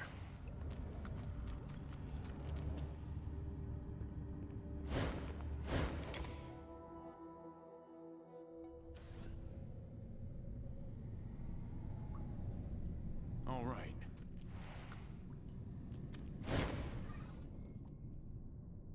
You have been talking to the Memovira. She sent you to claim something from the heart, hasn't she? Or rather someone. The old woman shakes her head, too frightened to go herself, for she knows what will happen if she does. That's no business of yours. Not even if I know the way. Your sire came to a speck for help, small and insignificant as she was, and his need was the same as yours. Making a note. One gets the heart in the same way. One gets to the heart in the same way one gets anywhere in the bloom. A maw will take you. And the maw you want is just over there. The speck waves a hand towards the nearest corner of the shrine. You feel like a blindfold has been suddenly pulled from your eyes, and a wave of vertigo nearly knocks you to the floor. When you look up again, a maw has appeared.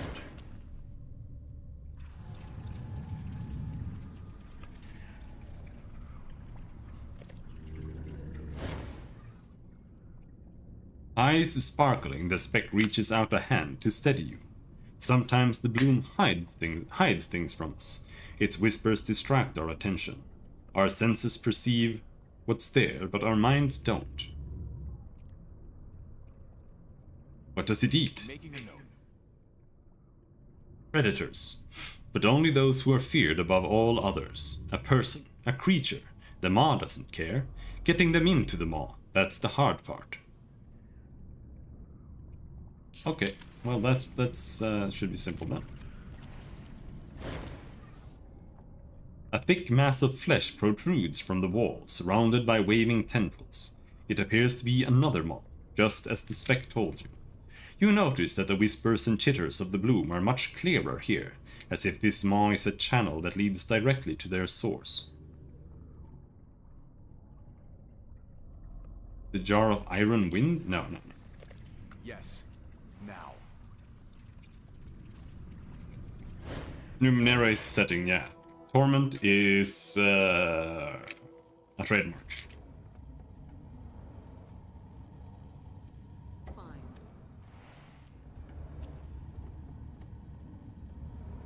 It's literally just a marketing ploy, because they made Planescape Torment.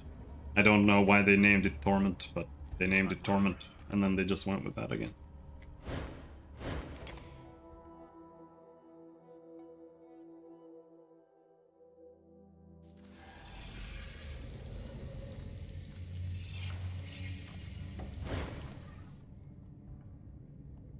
The construct stands in exactly the same place as before. It does not appear to have moved at all. Faint metallic noises from inside its armor suggests that it is still alive. You said you want to be eaten by the bloom. Well, I found a maw in the shrine of Great Sheila that will only feed on a consummate predator. And that sounds a lot like you. Why do I have to persuade this bitch into that? That's what he wants, dude. Can it be? The construct falls silent, its eyeless face staring into yours for such a long time that you begin to wonder if it's fallen into slumber. But no, you realize that the creature is watching you carefully, perhaps trying to determine if you're telling the truth. Yes, it says at last, I believe you. Allow me a moment to prepare. You hear a grinding noise from inside the construct's armor, so loud and grating that passers-by turn to look in fear and then hurry along on their business. Suddenly there is a loud crack, like the snapping of a spinal cord. In the next moment you realize that's exactly what it was. The construct's head is teetering at the top of its body, wobbling freely, and its limbs have gone limp. Its voice, far less resonant than before, issues from inside the head. I have no further use for this body. If I'm able to leave the soldier's path behind me, the bloom will provide another, better suited to my new life. I am ready now. You reach up and grasp the head. On close inspection it appears to be made of metal and ivory, fused or grown together by some unknown means, yet it is surprisingly light. A few seconds later, after you remove the head, the body topples over, lifeless. Dude left the window open in the room in the basement. That is my retro game collection, trying to figure out how to delicately ask that he only have the window open when he's around. I don't want shit getting sun bleached. I mean, fair. Can't the kitties sneak out as well? Or did you mean just sunlight coming in? You can just cover your stuff too, if you have some stuff to cover it. For now. I guess. Put some towels on that shit.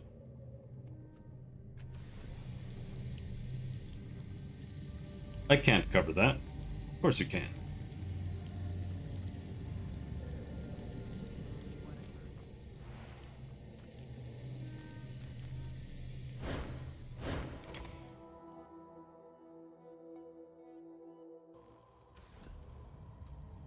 As you wish. Okay, so now we go here.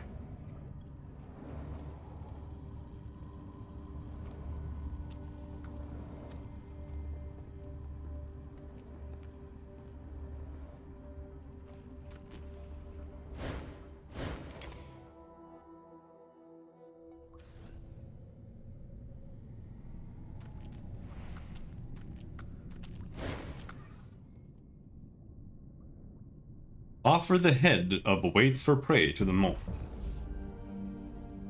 You hold out the construct's head and the bloom tongues drift toward it. I am here, it cries out. Take my past, take all that I am. One of the tongues reaches forward, probing, touching the head almost delicately, sampling the flavor of the mind inside. All for you, whispers the construct softly, as if it's speaking to a small child or a lover. The tendril wraps around itself carefully around the head and lifts it from your hands. You watch as the head is pulled toward the maw. More tongues move to assist the first, cradling the construct's head, stroking it gently, attaching themselves to it, quivering as they drink some of the nourishment from its mind. All for you, the construct whispers again and again, its voice growing fainter and hollower each time. All for you. It disappears into the darkness and is gone. The chittering and hissing of the bloom rise to a sudden climax, and the maw opens. Nice. Goodbye.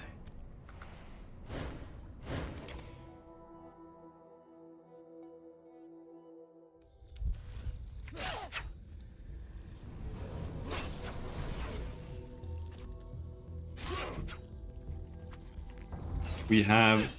Oh, we actually have Cypher Sickness. And I can't get rid of it. Oh, oh shit, we just have to use something. Next fight. Predatory Echo. A knot of human figures stab and cut at one another, gnarling like beasts. All of them are semi-transparent, fading in and out of corporeality. They're a strange, mismatched group, and they seem to be attacking one another randomly. If you remain here or try to move past them, they're likely to see you. Stand your ground. You hear a sharp intake of breath, and a pair of combatants disengages. A wild-eyed man turns to look at you. He's wearing the garb of the Memovira's thugs. Someone is here, he hisses. Someone to kill.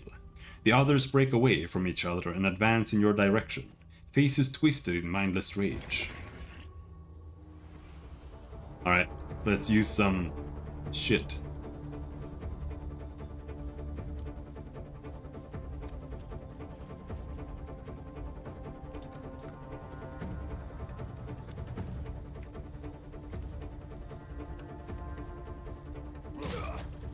It took that long to figure out what to do. Okay. All in immediate area. Yeah.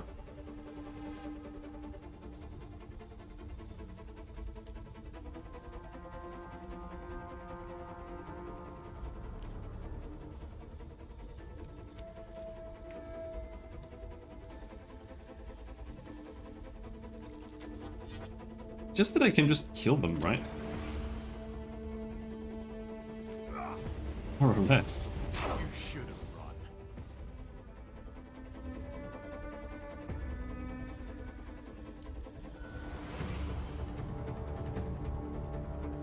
Art of Mal-E. Counters negative fetals. Heals 1 point of might, blah blah blah. Active 5 rounds. What the hell do you have to use?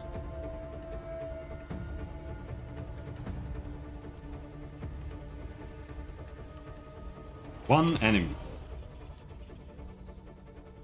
That was too far away? What the fuck?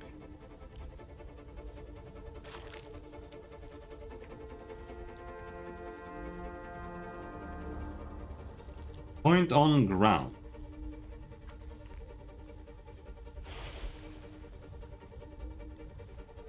Of course.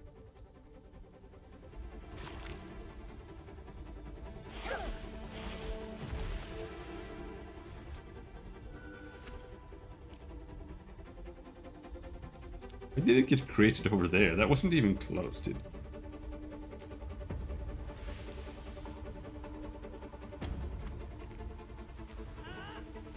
Something you might not expect.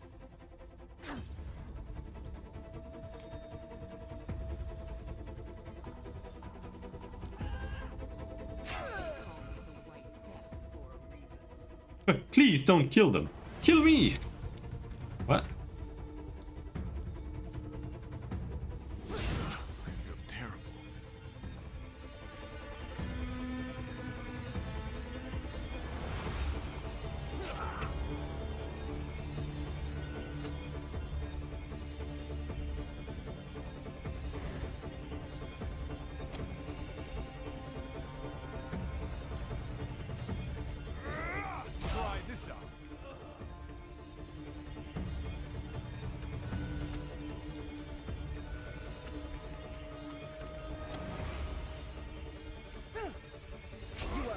match for me.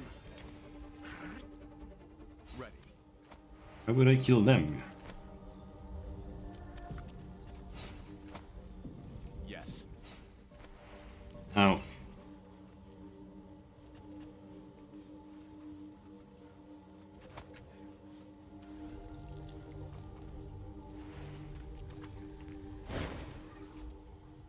The man before you emanates gloom. His body is emaciated, and though he is quite tall, his hunched posture makes him appear shorter. The bags under his eyes are black and pouched, and his lips are almost comically downturned. Most of the time, his body is nearly transparent, though he fades in and out of view. Terror describes every line in his body, every sidelong glance. He sees you approaching and flinches. With a shuddering breath, he straightens, smooths out his ragged clothing, and says, "I am Venetian. Hello." He's not like most of the others, perhaps because he just arrived. "Tell me how you came to be here." "I don't remember much," he says, touching a ghostly temple with a shaking hand. "I was following someone I knew. To help them? Cut them?" His fingers press into and through his head, but he doesn't notice. A maw burst from the floor. I fell. Heard, felt crunching. He raises his eyes to yours. "It was me. My bones. My body, but I'm still here." He stares through one of his transparent hands. "Every day the bloom takes more of me. I'm fading away.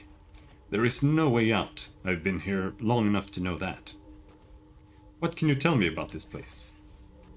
"The gullet, they call it. This is where the bloom's food is digested, where fear fades to despair, where we wait to dissolve, or to die." He swallows. "I have survived longer than others by hiding in shadow. The ones that fight each other are always looking for prey." He covers his eyes, but you notice they're still open, and his hands are transparent. "I've seen such strange things here, such horrible things." "You said you see strange things, like what?" "I spent a day watching a bulge move down the wall over there," he says, pointing. "Thought it was a tumor at first, but then I heard it sobbing, begging for help." He turns back to you. "After a time, it dissolved into the wall, and the begging stopped."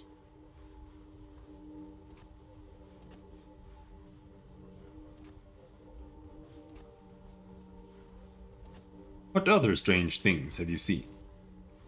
"A talking wound in the floor, speaking through bubbles of pus. It promised it was an escape from this place, a tunnel to the outside.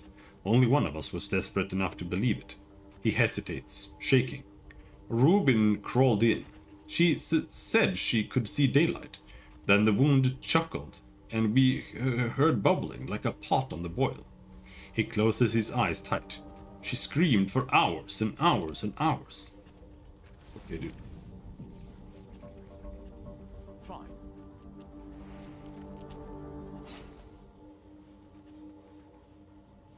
Disruption Blade. -3 armor. Is this better than her current one? It does -5 resistance. 9 trans-dimensional damage. And this is 8 physical damage. Nah, it's worse. But I can use it. Not that I'm ever going to, but I can use it.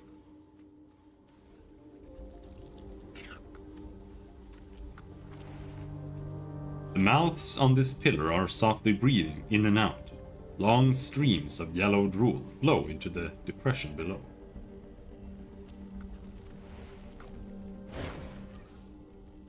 The down of this Murden is patchy and streaked with its abhuman blood. Glassy eyes filled with hatred stare at you, and its beak dribbles foam. It cradles a ragged bundle fiercely to its chest. As you approach, the Murden blasts a field of static into your mind. You involuntarily step back, unable to get any closer to the creature. Unlike other Murdens you've encountered, the mental blast of this one is not just annoying, it's actively painful. The Murden is clearly in a feral, desperate state. Its glassy eyes suggest delirium or madness. Perhaps this has somehow intensified its psychic abilities. push through the psychic noise to get closer to the Murden. I'm going to strangle you, dude.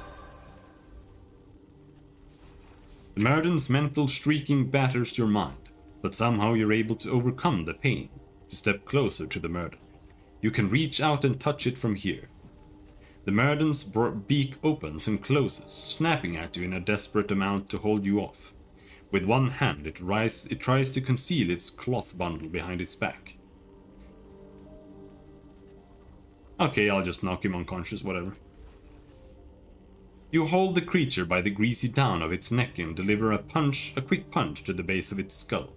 Its static field immediately dissipates and the Murden goes limp in your hands. It releases its grip on the ragged bundle it was trying to hide. Search the Murden's belongings.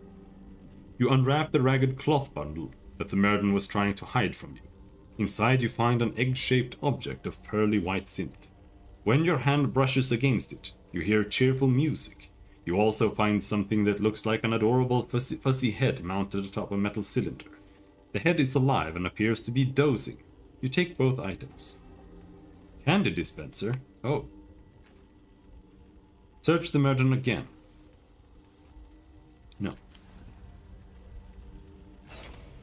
Egg.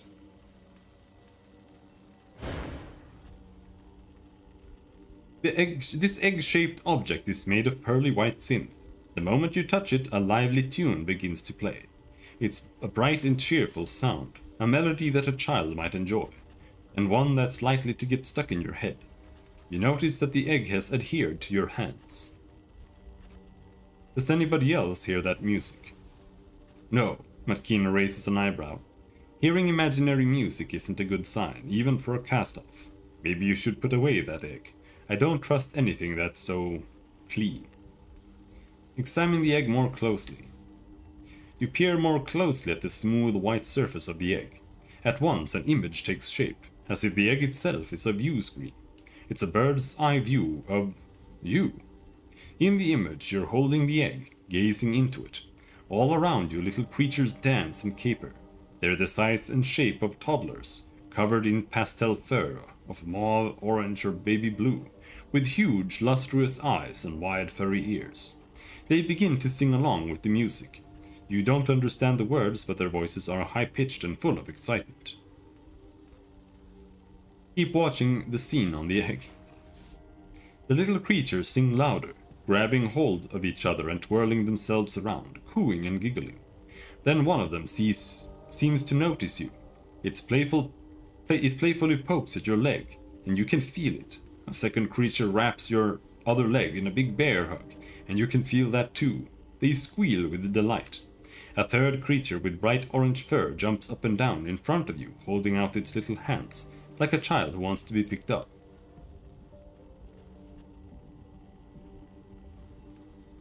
Pick up the orange creature. You stretch out one of your hands and the little creature clambers up your arm, giggling. On the surface of the egg you can see it clinging to your body, pulling at your clothes and your hair. Even though the creature isn't visible in the real world, you can feel the pressure of its little hands, and you can hear its laughter, even its breath, close to your ears. After a few moments, the little orange creature tires of its game and leaps off your shoulder with a whoop. Pet the orange creature's head. You lean toward where the creature's head should be and reach out one hand. Sure enough, you can feel its soft fur and the firmness of its flesh. You scratch the top of its head and it purrs contentedly. Keep watching the scene in the egg. Another little creature appears at the edge of the scene. Its fur is bright pink with tufts of green protruding from its ears. It isn't dancing or playing. Instead, it's watching the others while bobbing up and down to the beat of the music. One of the little creatures capers past. The pink creature extends its arm for a dance. Eee! The other one squeals with joy.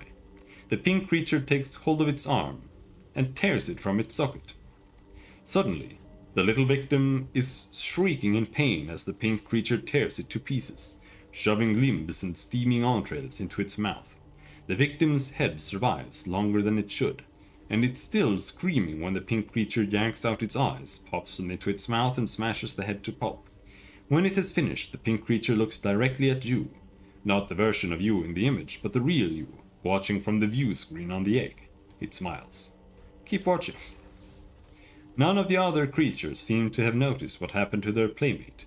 They still romp and frolic about, singing their incomprehensible song. The pink creature dances over to another unsuspecting victim. It's the little orange fellow who was so excited to play with you earlier. This time the pink creature rips open the other's belly and thrusts its head inside, feasting on the victim's innards while it wails piteously and thrashes about. Finally, the other creatures do notice what's happening. They scream in terror, throwing up their little hands and scattering in all directions, until they've vanished from sight. With a happy little burp, the pink creature tears apart what's left of its second victim, leaving skin and fur in a shredded pile on the ground. Then it walks up to you and takes a bite out of your leg. The pain is real, and so is the wound, but your scream catches in your throat and you don't make a sound. Keep watching. The pink creature stands close to your leg. It looks up at you, smiles again, then begins to climb your motionless body. You can feel it moving slowly, deliberately, hand over foot up your leg, then your back. Its breathing is calm and it giggles to itself. Without warning, another sharp pain tears through you.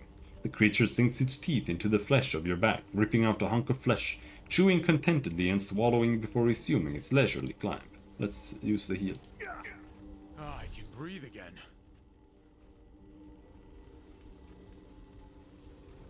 Keep watching. At last the creature reaches your head, wrapping its little arms and legs around your skull. Your skin crawls at its touch. One last time, it turns its furry face to look up at you, the real you, and then smiles. Then it lowers its head and tears out your throat. You sink into darkness. I'm hurt. I don't know why they have so many ways to die. Like, you don't need it. It's just not necessary. Because nothing happens in here. Like, it's just useless. All right. It's completely useless.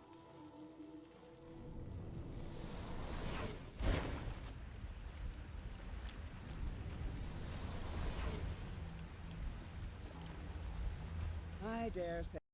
Yeah. To address extreme levels of data scraping and system manipulation, we've applied the following temporary limits.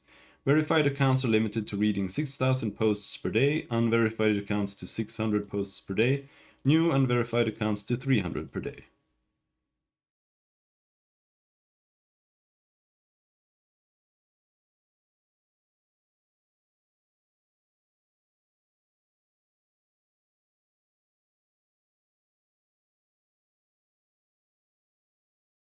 I honestly doubt they have issues. I don't really see how they have any issues from any of this. Oh, we're somewhere else now. Where were we before? Up here? There. Yes. Does he really need to get rid of like 3 servers? I don't know. What's going on? 3 fat arteries converge under a bridge of bloom flesh, spilling a foul, sludgy mess from the other side. It empties into the pool and spirals down into an open sphincter. Step away from the opening. Okay. Of course. There's Cody.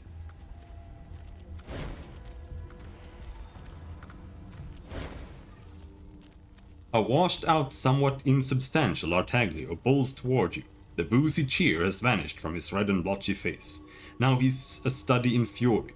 Though he seems ghostly, hardly a physical threat, he radiates a nearly palpable heat. You bastard! You utter conniving bastard!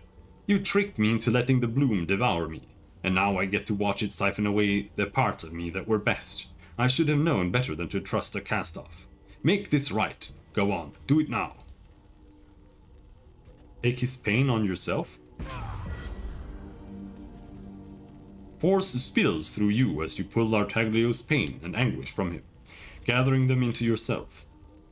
His emotions feel like knives, and you momentarily relieve his horror at being devoured alive, the maw stripping essential parts of him away as it consigned the rest of him to this slow devouring hell. His pain and fear and suffering rack you to your very core. Artaglio's face relaxes, softens, and regains some of its accustomed humor. It's not so bad, Cast-Off. It's the dying alone that worries me, but now I feel like someone will remember me at least.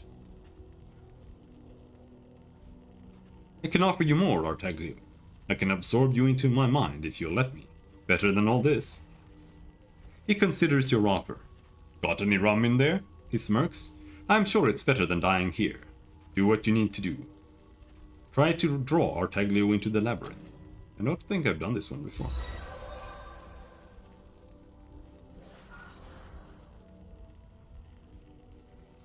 You reach out and place your fingers on Artaglio's chest. He looks surprised but says nothing. You close your eyes, open your mind, and will him into the labyrinth. Perhaps it's his weakened form, or perhaps it's the strength of your intellect, but you feel his consciousness awaken inside your mind. He's brought his sardonic humor and his taste for rum. As his mind is reborn inside yours, his body fades in the real world until nothing is left.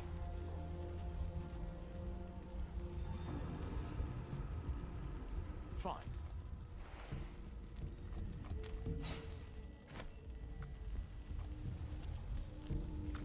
All right.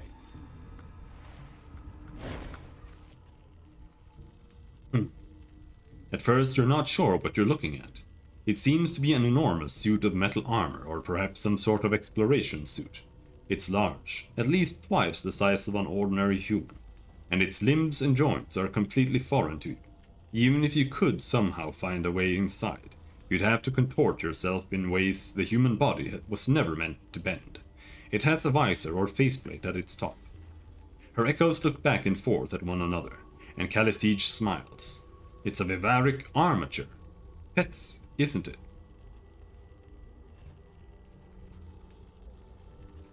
Who knew that we could find such a thing here? At your glance she continues. The learned and the lucky have found these suits throughout the world. None know their purpose, but they carry some impressive devices if you know how to extract them. Examine the suit more closely. The strange metal of this suit looks as if it could survive the cold of the interstellar void or the depths of an impossibly deep sea. When you push on it, it gives just a little bit and expands by the same amount. The bloom flesh around the suit is puffy and irritated, almost infected. It seems that the bloom is trying to absorb the suit into itself without much success. There are a number of tools and strange devices attached to the suit's right hand. You might be able to extract one or two of these, if you're careful.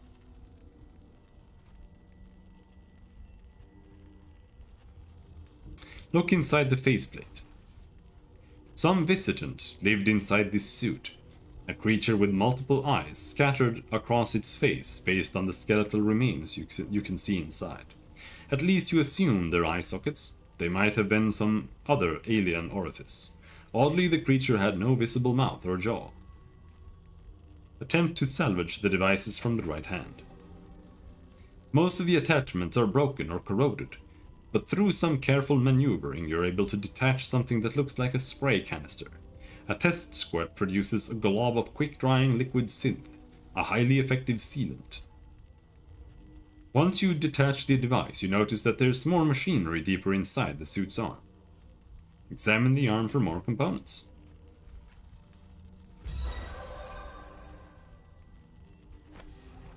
You reach into the arm and your fingers graze a small metal orb. You carefully pry it loose and withdraw it from the arm. It looks like you found a reservoir of the sealant material used in the spray device.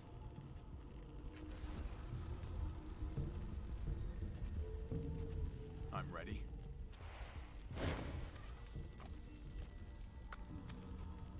This massive postulant wall of flesh looks like nothing so much as a herniated mass, pushing out through the weakened walls of the bloom.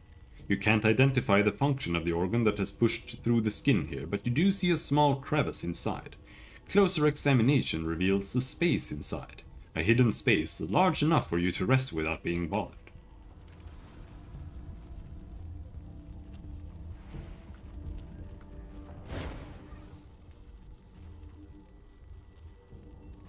This wiry young man wears drit-stained ragged clothes and carries a wicked, jagged knife. Wet blood still stains its blade, though you see no evidence of the bodies or victims.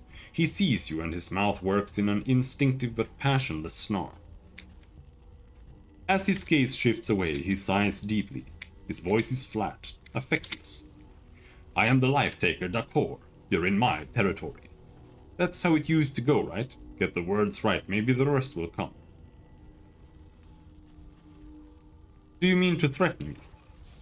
I mean, he thinks deeply, apparently unaware of the answer, as if he's been going through the motions for so long that he can't recall the reasons for them. Yes? I could threaten you. More than that, I could push you to the ground and chop you apart like all the others. His fingers tighten over his dagger, but there are tears in his eyes now, the tears of a lost child. But it wouldn't matter, would it? Not anymore. Why demand a thing I won't use? Because that's how it's done, I suppose. You want to kill me? Try. He shrugs. Why bother? Who's going to know? What good would it do? You called yourself the life-taker. What does that mean? He shakes his blade, looking at the ground, at the wall, anywhere but at you. I kill. Kill people. I protect my territory, he whispers. They feared me. The places where I walked, where I marked, they feared me. He trails off, muttering to himself. Does anyone fear me now that I'm gone? Do I care if they do? Never heard of him, Matkina murmurs, but there is no scorn in her voice. Whether that means he's no one or he's just been here that long. She shakes her head and says no more. How did you get here? I came to the Bloom to kill an old friend. I followed him deep into the vast and winding ways of this fell beast. He led me through... Oh my god. Fuck you. Are you useless? Where is the maw you mentioned? In these walls, he says, throwing out a limp hand, in the floor, sometimes nearby waiting. And it doesn't eat flesh or fear or murderous rage. No, it eats despair, and it waits until we're full of it. Full to bursting. Let's hunt for Red October. Alright. Can we talk to the tongue cluster here? A cluster of bloom tongues sways before you. These are much like the ones you encountered in the trade post, but this time the hissing and buzzing voices of the bloom are eager and impatient, worming their way into your mind. Somehow the bloom is trying to establish a connection on its own without the aid of the amulet. You realize that the amulet granted you a measure of control over the voices, but now that control is gone. Can we drink anywhere here? Well, it doesn't matter, we have the canteen, right?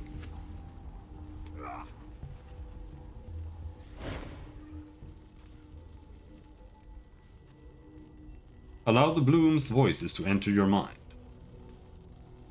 The voices grow louder, pushing aside your thoughts, drawing memories into your conscious mind. A sharp pain blossoms in your head as though the tongues fixate upon a memory and begin to tear it free. Channel the pain back into the bloom tongues. You summon the tidal energy within you and push your pain into the tongues. They lash about, filling your mind with their shrieks of rage. The whole chamber shudders. And their wrath is spent. The bloom tongues loll against each other, exhausted. You may be able to seize control of them now, but it will be harder without the amulet. Easy, easy, easy. You reach across the barrier that separates your consciousness from that of the tongues.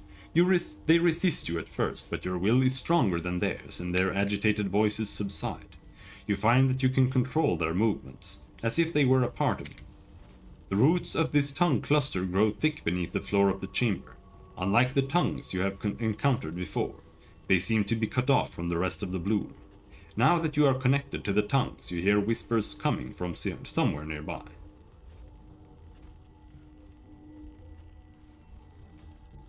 Focus on the source of the whispers.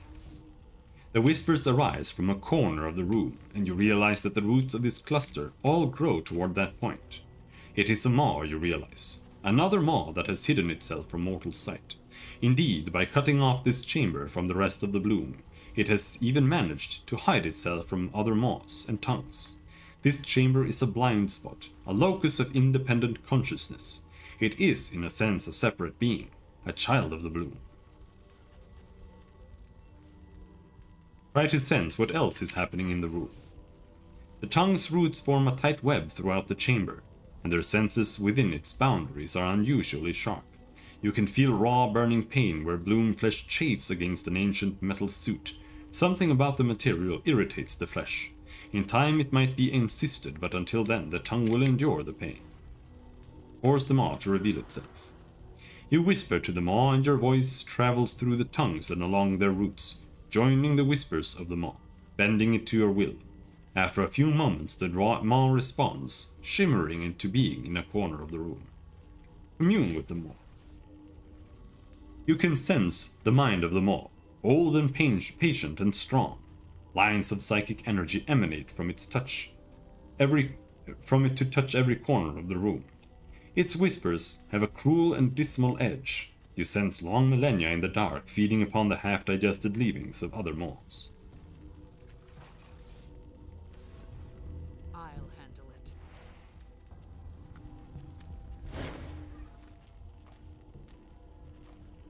The flesh of this maw is dark and scabrous. It keeps itself tightly shut like the puckered mouth of an ancient crone. You can hear its voices and they are unusually sharp, almost painful to hear.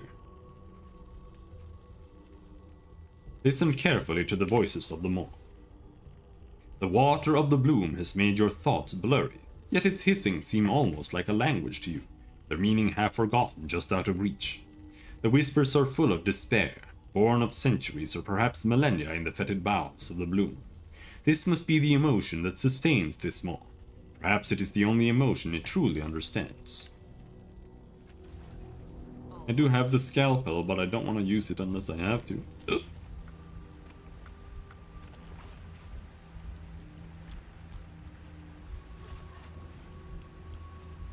Not really sure.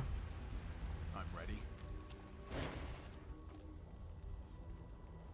3 tubes spill a foul bile into a rancid, swirling morass. Somewhere at the bottom of the pool there must be a drain. You can hear a faint thudding, like that of an overgrown heart. Each time it beats, the surface of the pool ripples slightly.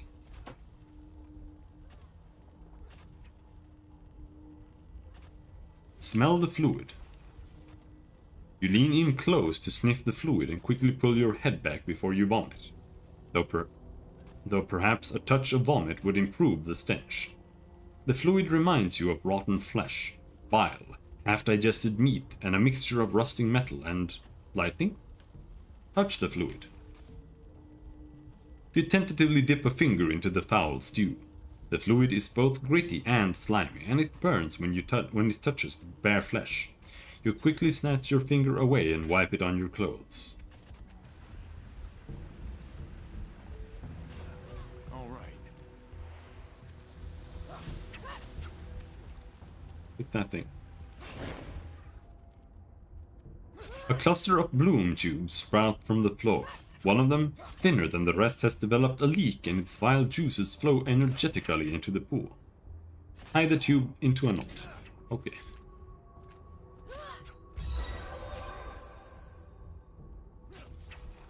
You deftly manipulate the tube, kinking it to avoid being sprayed while you work, and you manage mostly. A few drops of the rancid stuff land on your boots. With the fluid pressure momentarily relieved, you expertly tie the bloom tube into a knot. When you release it, the knot holds. No more fluid leaks from this cluster. The level of the pool drops noticeably. No! Cassandra! Oh, wait, what?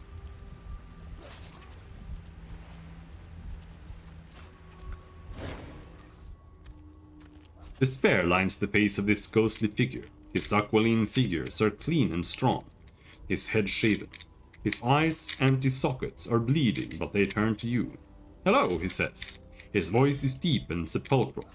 I'm glad you're here. Kill me, please. Why do you want me to kill you? He looks at you, shocked, and speaks slowly. Why do I want you to kill me? Are you completely blind? Look around you. Look at this place. Do you think I want to dissolve here? The bloom is eating me, digesting me, and I'm stuck in its gut. What life is left for me? I'm already dead. Anything would be better than this. Slash his throat with the transdimensional scalpel. As the blade passes through his flesh, a look of surprise crosses his face. The scalpel cuts deeply into his insubstantial trachea, and a spray of horrifyingly substantial blood spews from the wound. Even as he fades away, Siwan finds a way to smile. My thanks. You're welcome. Yes. What do we have down here? More fighting dudes.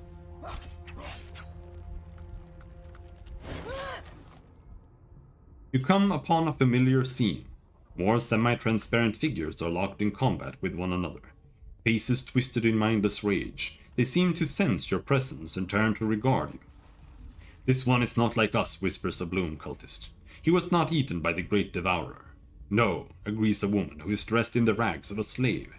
He is here for our pleasure in these final hours of our lives. She raises her weapon. Her comrades do the same, baring their teeth and hissing like animals.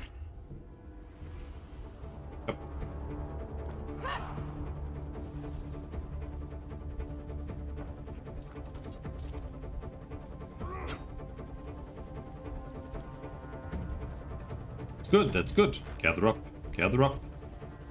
They have me surrounded. Just nuke all of them in one go.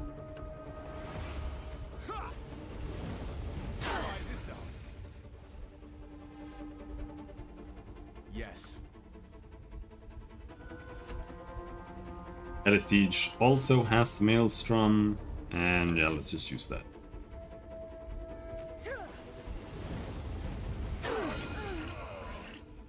Very exciting combat encounter. There we go.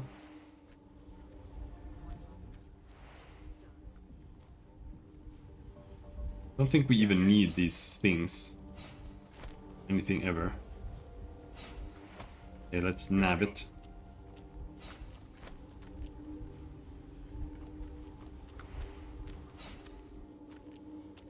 Black stone rings. Okay. I'm going. This dead woman bears numerous stab wounds, probably inflicted by the predatory echoes that seem to infest the gullet, judging by the scrawled maps and notes that are stuffed amongst her things. She may have been an explorer or a Bloom guide. It looks as though her belts and pouches are mostly intact. Search the corpse. You kneel down next to the corpse and let your trained eyes rove across her body. Here a pouch seems to bulge, and your hand dips in and returns with a handful of shins. There a pocket lies flat and you ignore it.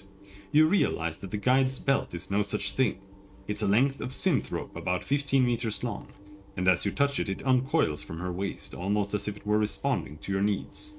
It coils itself towards you and you place it among your possessions. Search the corpse again. Nothing. Leave the body alone. In this world, then.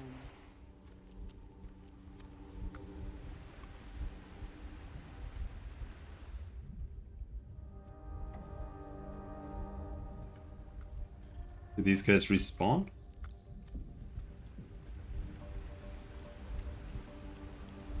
Go.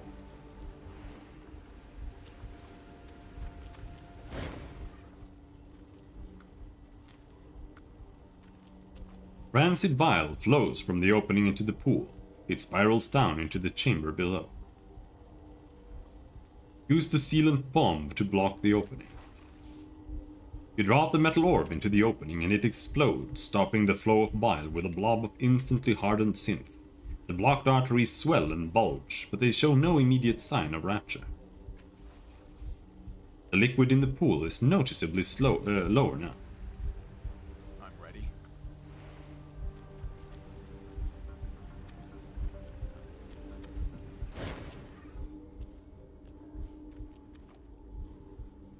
From a bloated sphincter in the wall, a vile mix spews into the room, flowing down into the pool. It seems like a foul coupling of sewage and vomit.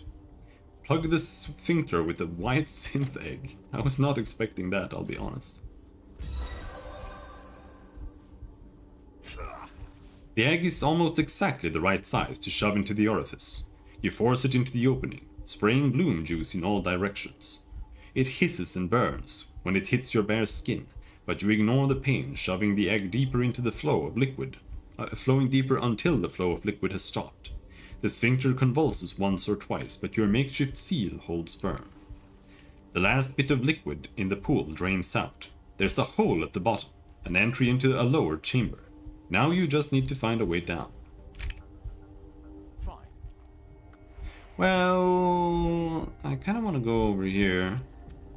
I want to open the maw, right?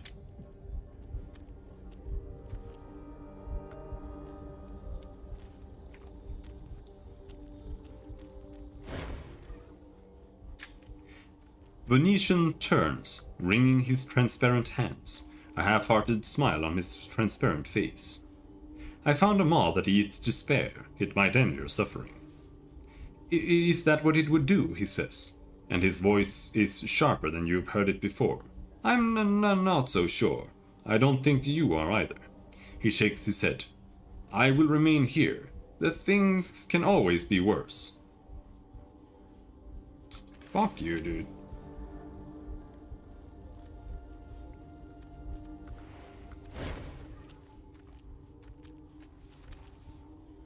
Channel the pain back into the bloom tongues. Take control of the bloom tongues. You reach across the barrier that separates your consciousness from that of the tongues. They try to resist, but your mind is stronger and you silence them. As long as you maintain your connection, they are yours to command. Try to sense what's happening outside this chamber. The roots of the tongues extend beyond the limits of this chamber, where they are joined by countless more, twisted and knotted together. They chitter and screech in a million little voices, snaking down towards something else. A vast, unfathomable presence that subsumes them all. A great pounding noise rises from the place where they converge, lighting up all the nerves in your body with every thunderous beat. Whatever it is, it's close. Okay, so what? I can't use this guy? What was this rope for then? That's just for climbing down, I guess.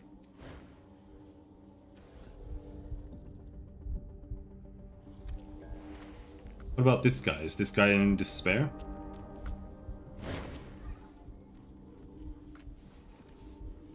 No.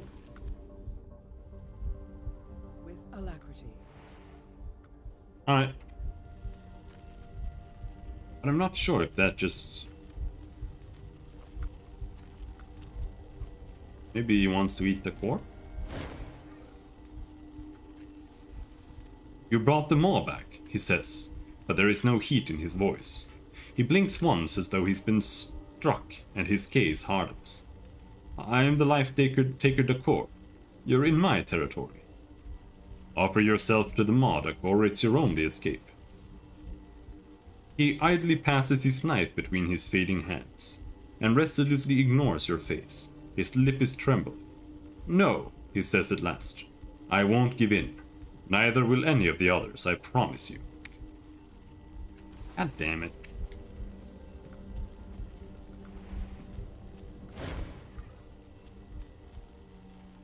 Cut open the maw with the trans-dimensional scalpel. As you brandish the scalpel, Nadkina lays her hand across yours. Wait, I've never heard of someone who hurt the bloom casually. Even a cast-off has a reason to fear. Are you sure about this? Maybe not. You return the trans-dimensional blade to its sheath. Attention drains from the air. You realize that the voices of the bloom had suddenly hushed when you drew the scalpel, but now they have resumed. Consider it done. Fine, fine, fine. It's not like I want to go into the maw or anything. We'll just go take a fucking nap and then go down the hole.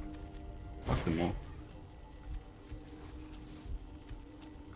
You glance at It jiggles gently in place, and it takes you a moment to realize what you've seen. A shrug. Much better. Yes. Then we apply this shit again.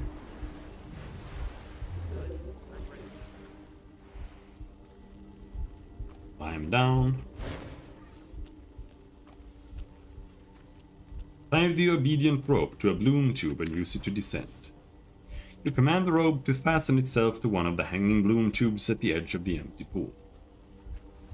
You grasp the rope and you can feel its texture adjusting itself to your hands, soft but firm, with fibers that grip your flesh. Your descent is quick, safe and painless, though you have to let go of the rope to drop the last meter.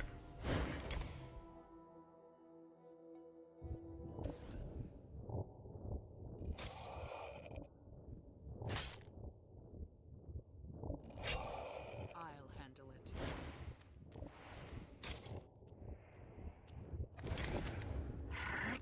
As the Abacos, I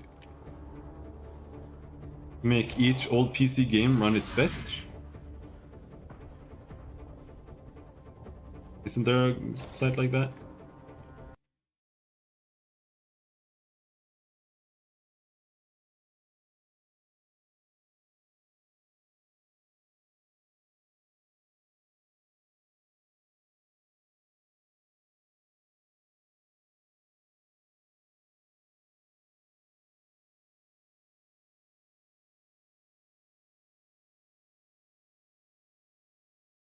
Or is CL?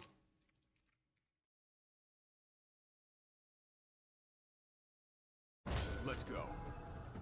Whoops! I wasted my move. Whatever.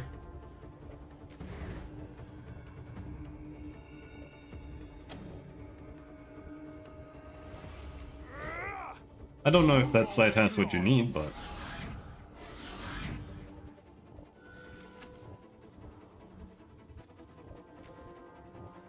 Waveforms collapse into a single reality.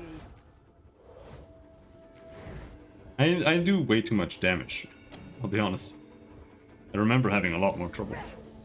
Another one just...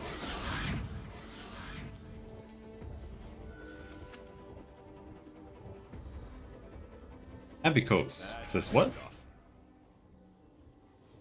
You recognize this weird angular being as an Abacos. It's probably the same one you released from the cyst in the vast interior. It seems to be hunting the scuttling moss. Based on what you've heard, Abacoses eat transdimensional energy, so it's probably trying to devour the rifts inside the little moss. Leave the creature alone. Okay.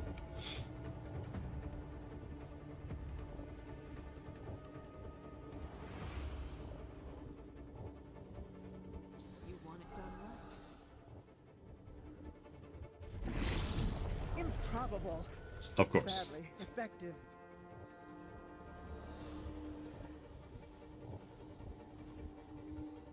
Holy shit, you can walk like 3 centimeters, dude.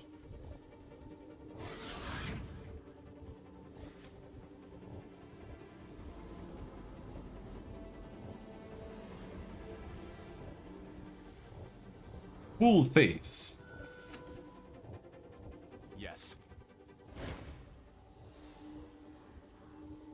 Bulbous, venuous sacs inflate with bursts of foul air, pulsing and jiggling in the humid, fetid breaths that emanate from the bloom's heart. The skin of the sacs is relatively thin. You might be able to puncture them with enough force, but it will probably draw the bloom's attention. Well, okay. So, otherwise, I have to go all the way around there. Yes. Now.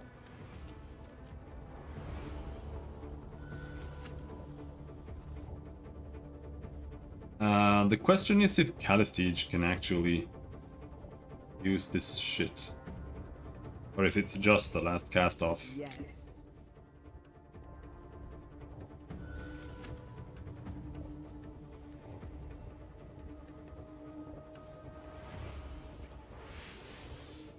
She can't teleport all the way over there. We'll just have to go there and stab him in the dick.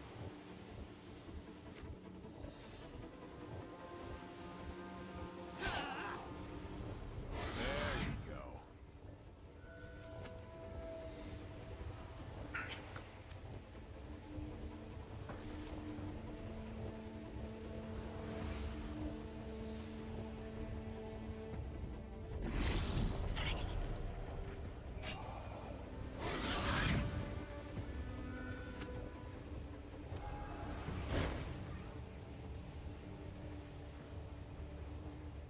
Blast the bloom tongues with the tides.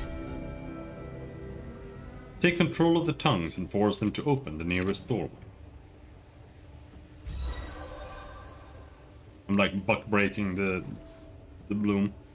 You reach out with your mind, sending your thoughts along the connection you forged with the bloom tongues, seizing control of their chittering voices. They hiss and whine, but gradually fall silent. The sacks blocking the nearest doorway deflate, allowing you to pass.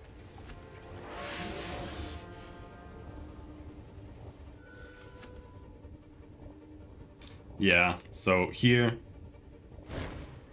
I doubt she'll be able to do that. Allow the bloom tongues to devour one of your memories. Well, okay, maybe she can do it.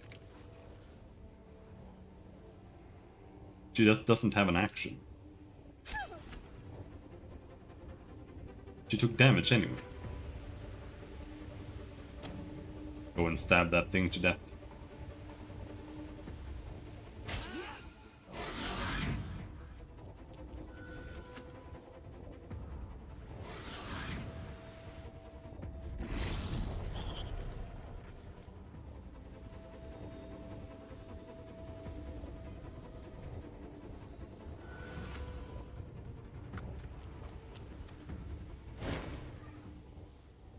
Blast the tongues with the tides.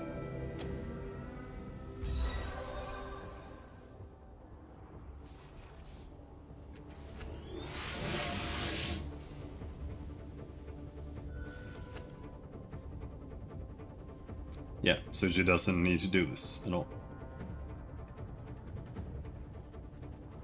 Can, however, teleport. Probability shakes at my coming.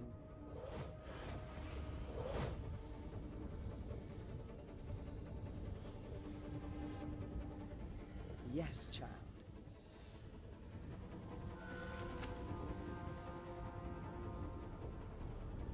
But I feel for whatever's gonna happen here, it needs to be the last cast off that does it. Matkina can go and stab this guy in the butt.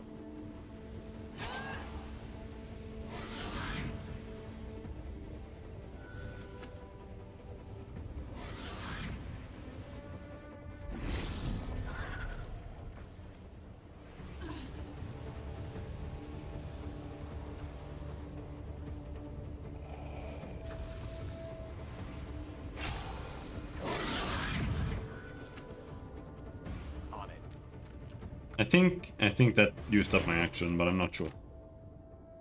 Greasy grey tubes feed a thin, rank fluid into the puckered wall of the heart. An enormous, irised muscle contracts and pulses, as if held shut by a godlike act of will.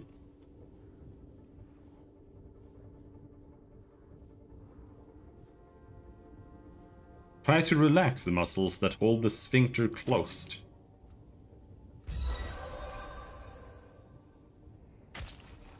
From your sire's memories of anatomy, you know that physiological structures like this generally do not have antagonistic muscles to oppose their movement.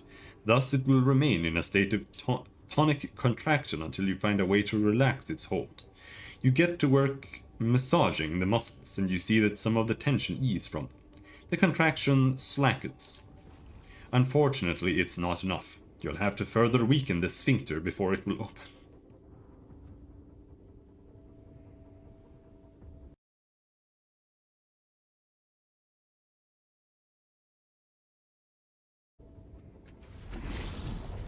Improbable, but sadly effective.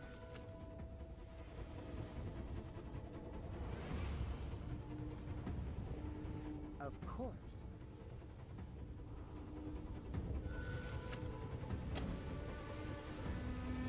Stab that guy in the face.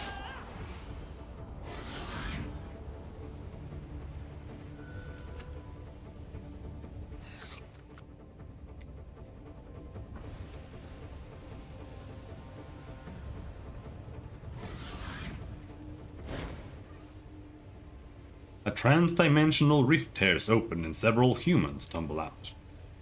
The Great Devourer has called us to the heart. You recognize the shrill voice of Inkpot, the Bloom cultist. A trespasser and defiler is tormenting our god. Let us punish him, brother. Disgusting. I should be Come on, Abkos. Kick his ass.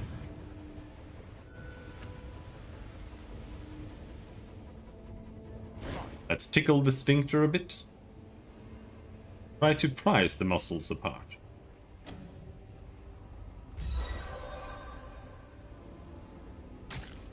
You force your arms inside, massaging and pulling. The muscles distend as you tug and push. At last the fibers begin to give away.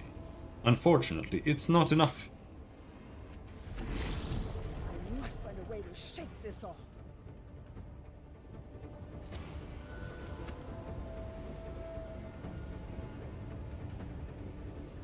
Of course.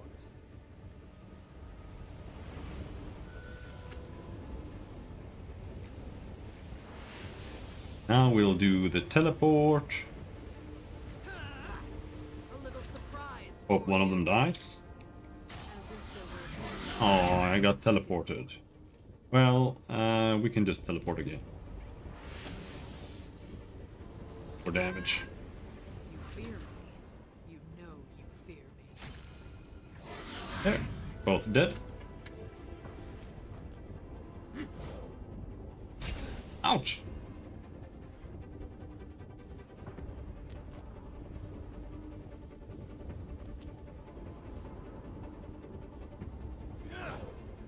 Ouch!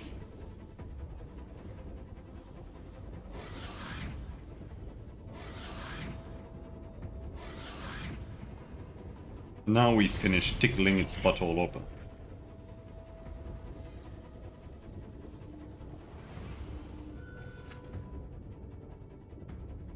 I'm going. Try to pinch off one of the tubes that feed the sphincter.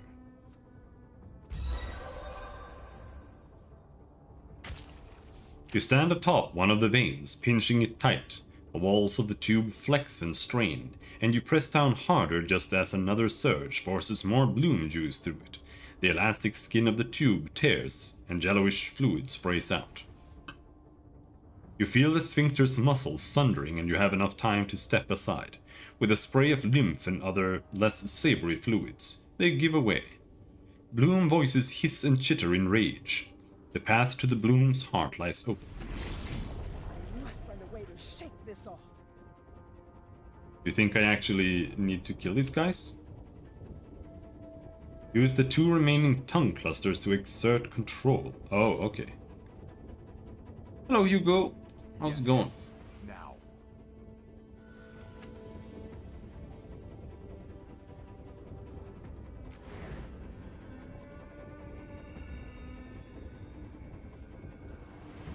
That's the one Bloom cultist. Nuke his face. Come, taste your death.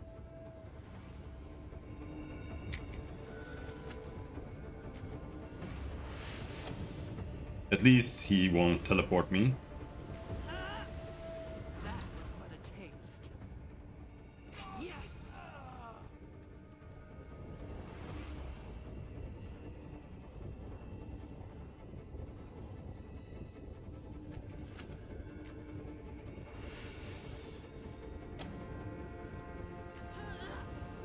A taste of death for you. You want my help? Heal me.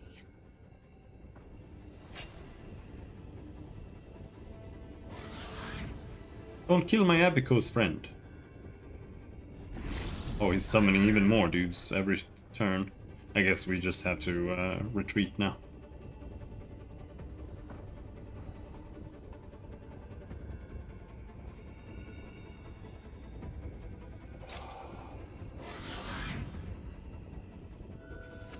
Ready. Party scattered. Aw, come on, dude.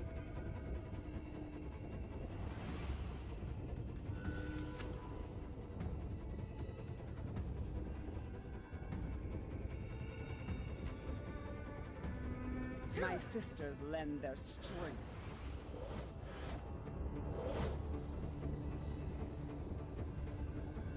Allow me. Get over here. I need healing.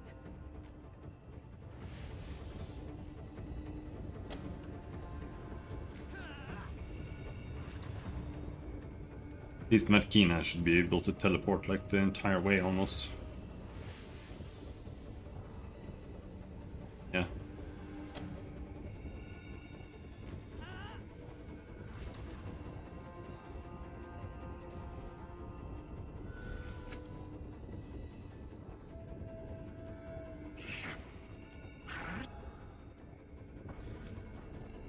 Oh shit. Oh shit. Kina, Yeah, Matkina died. try a little harder.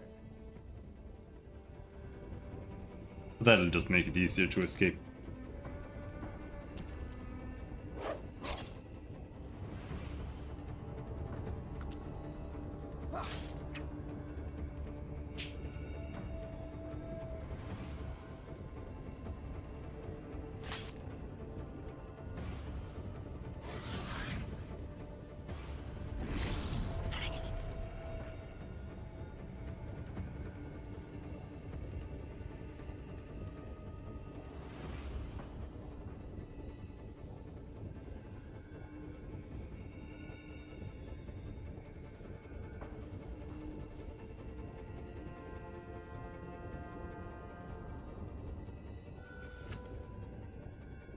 All right. There we go.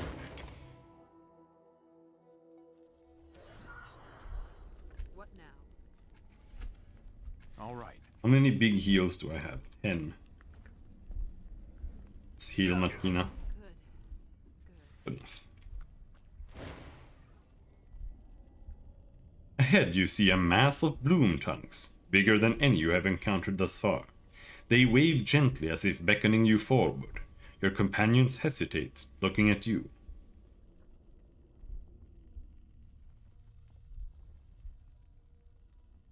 Do you have any insight, Calistige? I usually one for experimentation, but this... She looks at you, her face ashen. There is no telling what it will demand of you, child. Look at me and tell me if you'd want this... fate. Yours could be well worse. She turns again to face the wriggling mass. Know what you are willing to sacrifice. That is my advice to you. How many of my sisters would I give for myself? I dare not even think that way. What's wrong? As soon as you ask the question, you already know the answer from the part of in your head. It is afraid. Any advice, Matkina? This thing, she says, never taking her wary gaze from it, has destroyed the lives of more people than you have ever met. It's a predator. She glances at you only briefly before returning her eyes to the bloom's tendrils. Whatever you do, stay in control. Resist it. Show it you are strong, otherwise it will swallow you whole. It'll probably swallow him whole anyway, but, well, he's come this far. Stay here. I'm going in.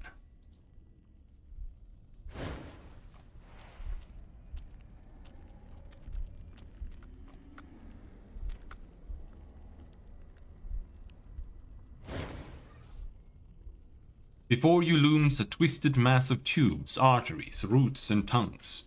Heaving and pulsing in the murky light, the flesh glimmers with foul shades of purple and black, pocked with pustules and necrosis. Bloom whispers gather, swarming over you like flies, buzzing and chittering and hissing. Millions of them. All the voices that comprise the bloom's mind are converged in this one place. As you step closer, bloom tongues surround you, drawing you into a wet, nauseating embrace. Though they seem solid and corporeal, they somehow pass through your flesh, thrusting into your head, your limbs and your guts, igniting prickly, hot, cold sensations all over your body. A multitude of bloom voices hiss and babble with rage. You cannot understand their words, but their meaning is clear. You don't belong here. The voices invade your mind, sweeping aside your thoughts, establishing themselves within. Resist the bloom's voices. Whoops. Well, I accidentally gambled, but we managed. Reflexively, you let go of everything, focusing on a single note of knowledge that the voices cannot take away. I am here. This thought is mine. The bloom voices fade into a meaningless babble as you repeat the words to yourself, and you realize that the voices are powerless to stop you. They can devour your memories or cause you pain, but they can't snuff out your conscious mind. With this realization comes strength. and you repeat the words again. They cut through the cacophony of Bloom voices. These thoughts are mine. Get out! Now your inner voice drowns out theirs. The Bloom whispers turn to hisses of frustration and they flee, shrieking in rage. The voices become more distant. They whisper and buzz to each other, barely audible, like a vast conclave that is locked away behind a heavy door. You find that you can move again, albeit slowly and awkwardly, constrained by the wiggling tongues that have merged with your flesh. Infiltrate the Bloom's mind.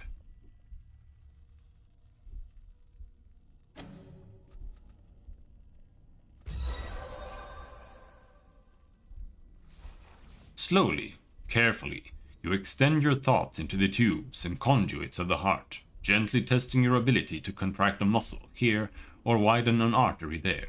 You can hear the Bloom voices all around you, but they don't seem alarmed. Either they don't sense you at all, or they don't perceive your intrusion as a threat. As you explore the limits of your perceptions, you begin to understand the heart's composition, the fleshy nodules that serve as sensory organs, the tubes and arteries to feed the intelligence that dwells here, the roots of innumerable whispering minds that descend to this spot from every corner of the Bloom, tangling together to join their voices into a mad, chaotic union.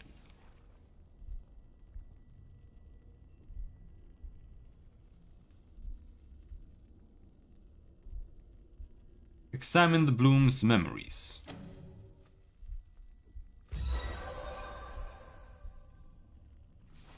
Floating unnoticed among the Bloom's innumerable voices, you allow yourself to drift deeper into its mind. As the voices whisper amongst themselves, you begin to see brief images, to hear sounds, and feel hunger or satiation. These are its memories of the past. Screams echo in your ears as men and women are pulled into maws, their thoughts and personalities devoured or simply altered, scrambled, changed into monstrous forms. You see limbs torn from bodies by eager Bloom tongues, eyes plucked out so that tendrils can slide gently into their sockets to reach the brains. For a moment you see Grisler, the Bloom guide, trapped in the embrace of a maw, and you can taste the raw flesh of his legs as the maw tears them off and devours them. You know in that moment that the Bloom will eat of him again and again, reveling in the taste of his undying faith that it will provide for him, a faith that is so ill-founded. And everywhere you see and hear the Memovira, flashes of her early days gathering followers to overthrow the old Memovira, while publicly pledging her loyalty to him, a rebellion against him as she slaughtered his people and dragged him down to the heart, binding him so that the tongues could feed upon him, slowly, and all the years of her ruthless rule. In all that time she has never changed. Her face is the same now as it was when the Bloom first saw her.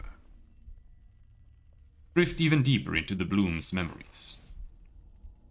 All around you whispers and chitters yield to more alien sounds.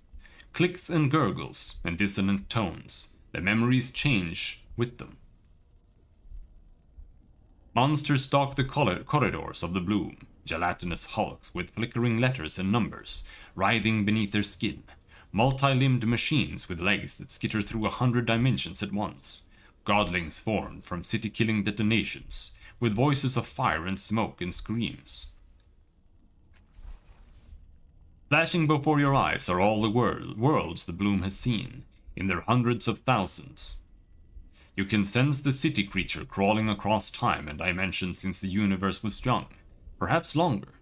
Its voice is changing, its flesh adapting, its senses changing. Your mind begins to hurt, barely able to comprehend the sensory impression that are contained within the most distant memory. Fighting the urge to scream, you disengage at last, allowing yourself to drift slowly back to the surface of the Bloom's mind. And yet, even with that brief exposure, your senses have broadened, and you are better able to comprehend the impossible. Not even your sire dared to gaze so deep into an alien mind. Last cast off permanently gained 2 intellect pool. Okay.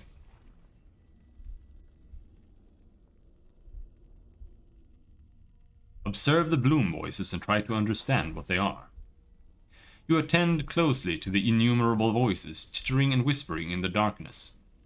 Hello, ADH, HDH, DJ, DHB, DB, how's it going? You attend closely to the innumerable voices, chittering and whispering in the darkness of the Bloom's mind. Each of these voices is a tiny intelligence, a semi-autonomous piece of the Bloom's consciousness. And there are millions of them, perhaps tens of millions. The Bloom can spawn them at will, increasing its ability to think and perceive, planting them into maws and tongues and organs.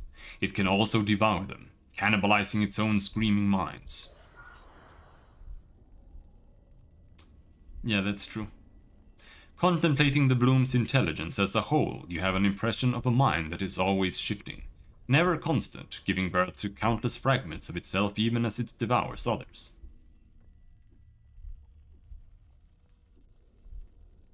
Yeah. Okay, let's see.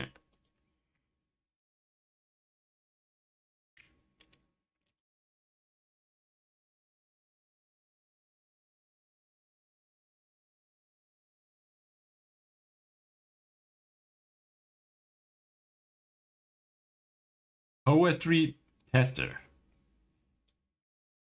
That's not a word.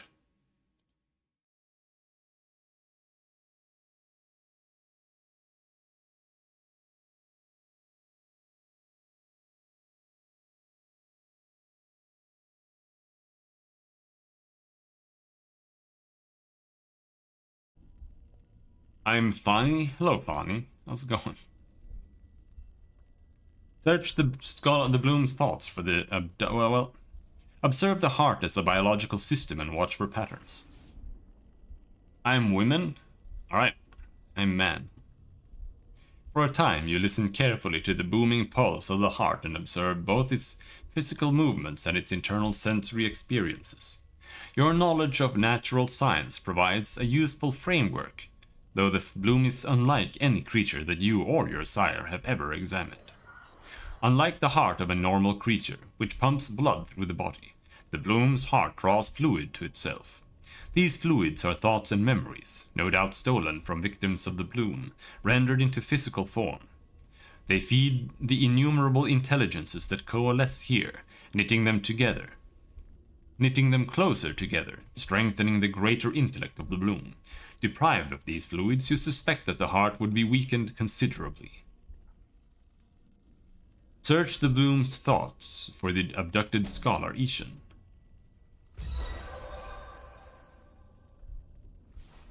While your thoughts are joined to the Bloom's, you can almost understand its voices.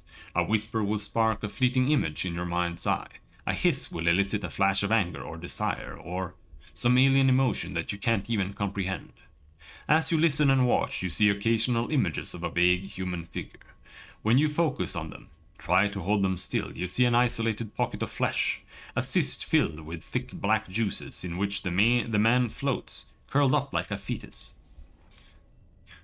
You're gay? Okay, well, that doesn't help me if you're a woman, right?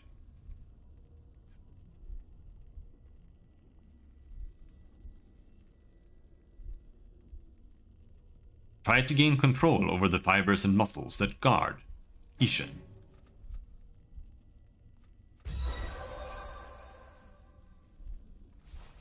Moving slowly and cautiously, you follow the faint whispers of the tiny tittering minds that watch over Ishan.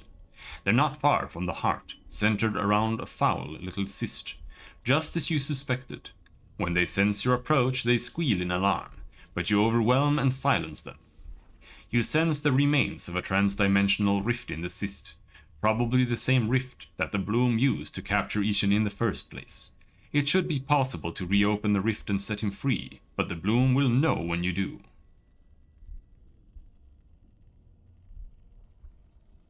Try to take control of the sensory organs around the heart.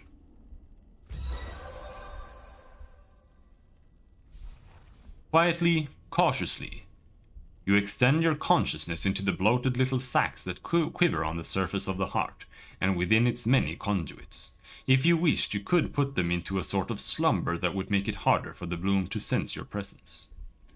Put all the sensory organs around the heart to sleep.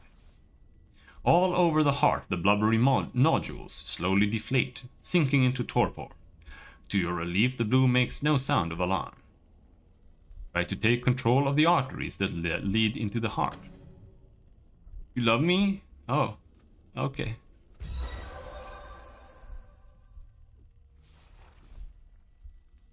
Taking great care to avoid detection, you slip your thoughts into the tubes and arteries, assuming control of them.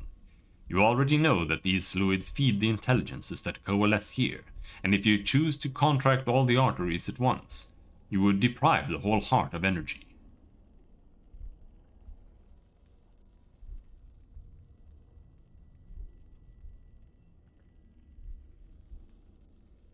That sounds bad.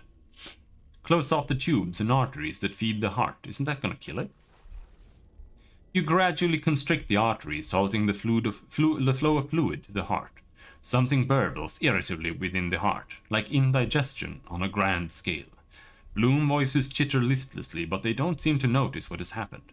Probably because you already deadened the heart's sensory organs. Reopen the transdimensional rift in Ishan's prison and set him free. You whisper softly to the rift and it begins to take shape again. Bloom voices shriek in alarm, but with the arteries constricted and the heart's sensory organs deadened, the bloom can do nothing to stop you. I'm ready to learn something new. You feel Ishan vanish from the foul little cyst. In the same moment, the air in the heart chamber ripples. A transdimensional rift tears itself into being, and a human figure topples out, dripping black juices, coughing and gagging, vomiting on the floor. You recognize the man at once. It's Masov, the cast-off artificer you met in Zerion Daywalker's Mere. Your first thought is that the bloom has somehow released the wrong man, but no. The Memovira deceived you. Ishan is Masov. For the moment, Masov is recovering from his ordeal, barely aware of his surroundings. He hasn't even seen you yet. Try to reassure Masov. You open your mouth, but no words come out. The bloom voices make a final violent foray into the depths of your mind, and a memory surfaces. You stand with a woman upon a circle of gold, the sky clear and blue above you. Mila West. The woman is well known to you, the same woman who helped you choose this spot years before, the same woman who built this enclave with you, together. Her face has changed, ravaged by time. The flesh is rotting away, exposing the glistening muscles beneath. She turns away from you as if to hide her ugliness. Not even your handiwork is proof against time. No, Marolel, you say, I have no way of fixing you, but you need not live in shame. You present her with a mask, its expression enigmatic, decorated with intricate patterns of gold. A pretty thing, she says, unable to hide the bitterness in her voice. I can just as well wrap my face in bandages, or cover my head with a sack. She holds the mask you gave her. Put it on, you hear yourself say, and she places the mask over her face. At once it seems to meld with her flesh, and her face becomes that of a lovely young woman. Her eyes widen, knowing that something has changed, and you hold up a looking glass for her to see. She laughs aloud, a sound you haven't heard from her in years. You can change your face at will, you say to her. Try it. Marolel nods, watching the looking glass carefully as her face morphs into that of an old woman, then a homely beggar lady, then a Vargellan, and a dozen more. The last face you see is dark-haired, regal in bearing. It is the face of the Memovira. Accompanied by a distinct sense of hunger from the bloom, the memory fades. The heart offers no explanation as to why it showed you this memory, but the implication is clear. The Memovira is merely a disguise, a mask that conceals the first cast-off. She has been alive, hiding behind a false identity, for years. The bloom tongues slide painlessly out of your body, setting you free. They show no further interest in you, and the whispering voices are gone from your mind.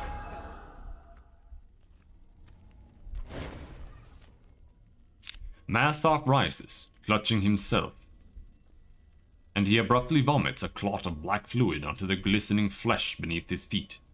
Small red wounds mar the flesh between the wires, crisscrossing his skin. Gods, he growls. Gods, he looks up at you. His mechanical eye sockets spin, wheels within wheels, focusing on your face. You're the cast-off that was riding Zerion Daywalker. What the hell are you doing down here? How did you recognize me?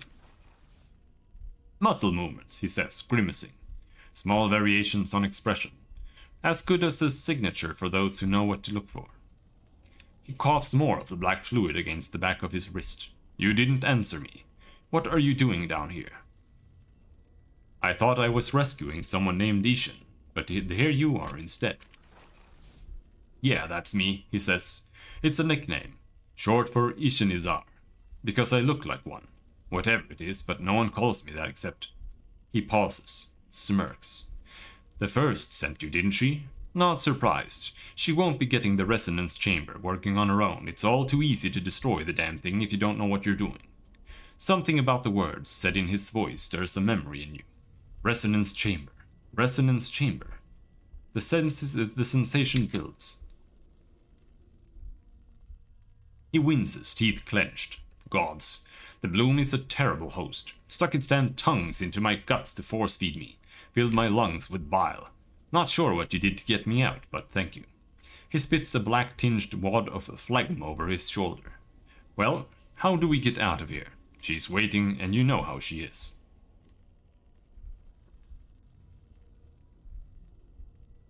Hold on, how did you end up a prisoner to begin with? The bloom took me, he says with a careless shrug. Not a surprise, it's not happy with the first, but you probably already know that. So it took me because it knows I'm important to her. He says this casually and without the faintest hint of pride. Anyway, I should get back to the first. She's going to be... He waves a hand. Well, you know. Just phlegm? Okay. Anyway, I should get back... Yeah. I don't know, actually. I thought I was working for the Numenera until just a few minutes ago. His expression goes wooden. Skist, he says, rubbing his forehead. Look, don't tell her I said anything. I don't need anyone shouting at me right now, let alone her. This is the worst headache I've ever had. But the headache is uncoiling through your head now as well. Alarm spreads over Masov's face and he reaches out to catch you as you topple forward. You're underwater. The fading pulse of a sonar alarm ripples through the water, then is gone. An invisible pressure crushes your body, squeezing your head. A zebra with a cast-off's tattoo rises from the dark to confront you. I should have known. You need something of ours to finish your resonance chamber, don't you, father? He regards you with scorn. You haven't learned anything. You would sacrifice all of us for a chance at survival. You and the first. Pride blinds you both. You're wrong, Thom, you snarl, yet his words frighten you. As he's saying Maralel's alive, with her own plan to stop the sorrow. She must be stopped. Any plan of hers would be dangerous. I built the resonance chamber to save us all, you say. It has the power to weaken the sorrow. I can kill the creature. A half-truth. The chamber certainly has the power, but who knows if it would be enough to kill. Will you apologize to me then, selfish child? Will you beg my forgiveness? I'm ready to learn something new. You lie. Always have, Thom says calmly. Although your motives differ, Maralel's plan and yours will result in the same end, the destruction of every cast-off. I will not allow this to happen. He makes a complicated gesture with his fingers, and the pressure on your head increases. Thom's voice grows muffled and fades as your mind, your sire's consciousness flees his imprisoned body, abandoning it to the zebra in favor of a new host. You return to consciousness, the headache fading. Your mouth tastes of seawater or blood. Light and wet heat bathes the side of your face as the bloom opens a trans-dimensional portal. You can't be sure where it leads, but it's certainly your only way out. Someone, Masov, is bracing you, holding you up. You alright? Masov, I like how you can just say, I'm fine, I'll see you later here. It's kind of... Masov, what is the first plan with the chamber? To sever the... He gives you an odd look. You know, maybe you should ask her. I don't know enough about what's going on here. You know that it'll free us from the sorrow, without sucking us all into someone else's mind. That should be enough. He shrugs. She can't do it without me, though. I best be getting back. Patting you awkwardly on the shoulder, he limps past you into the portal and vanishes. It's only when he's gone that you see the glittering contours of a small object lying where Masov was standing. A mirror caster. It must have fallen from Azov's pockets. You wipe the slime from the joints of the machine and add it to your belongings. I did not exactly feel like doing a freaking Merecaster right now, but hey.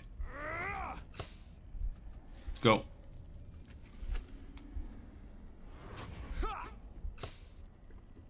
Let's pump some intelligence here first. Yes.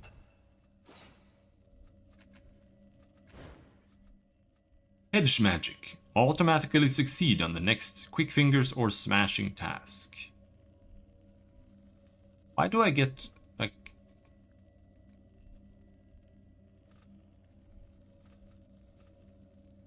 mind control? Yeah.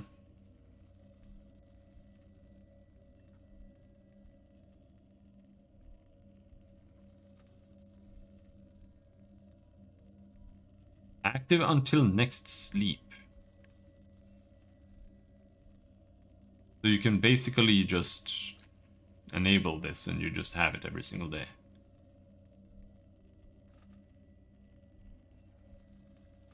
+1 intellect pool. Yeah, sure, whatever.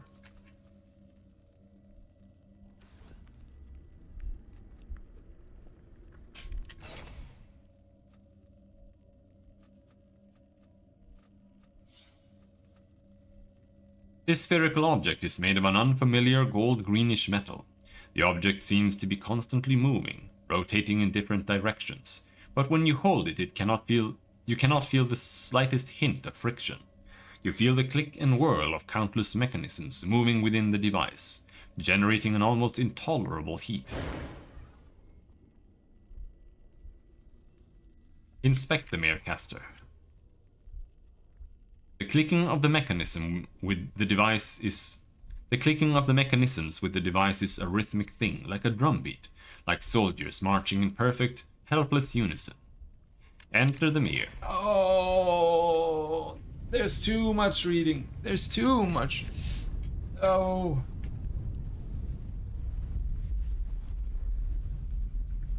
As your consciousness coalesces, you find yourself in an underground bunker which is shaking from an attack from above. Far above. You stand mid-salute in front of a cast-off, encased in an articulated metal carapace. He is so skeletal you doubt he could move without it. You remember his name is Lovak, Page reckoned second in command in the endless battle. 3 advisors sit behind him. Novak shakes his synth-encased head and addresses you. Don't worry about the message, Verisale.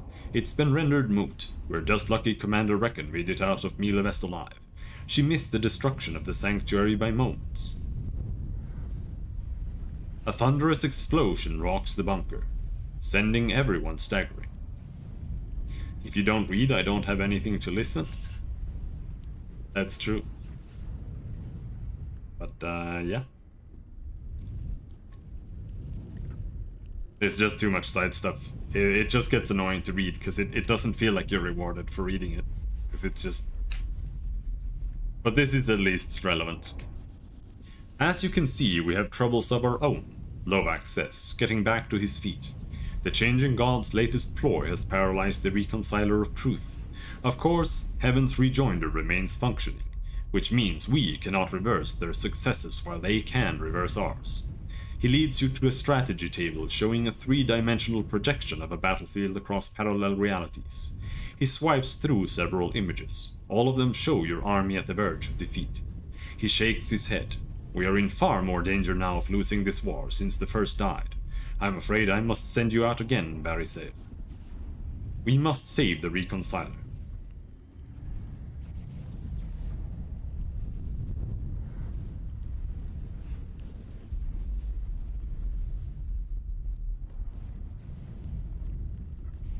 How did the massacre at Mila West happen? How did the shields come down?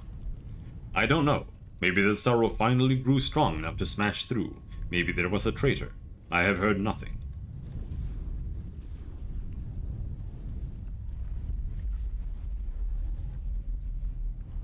I am ready to serve. Excellent, says Lovak. and turns to his advisors. All cast-offs, you notice. Friends, what are your suggestions? How do we undo what has been done to the Reconciler without using the Reconciler? A scarred female cast-off in red armor speaks up.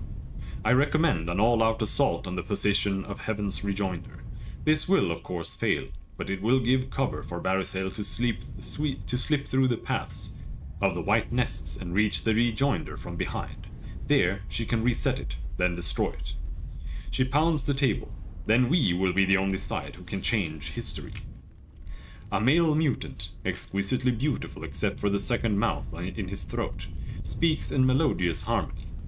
I suggest Barisale use the reality storm that ravages no man's land to find the Reconciler's saboteur.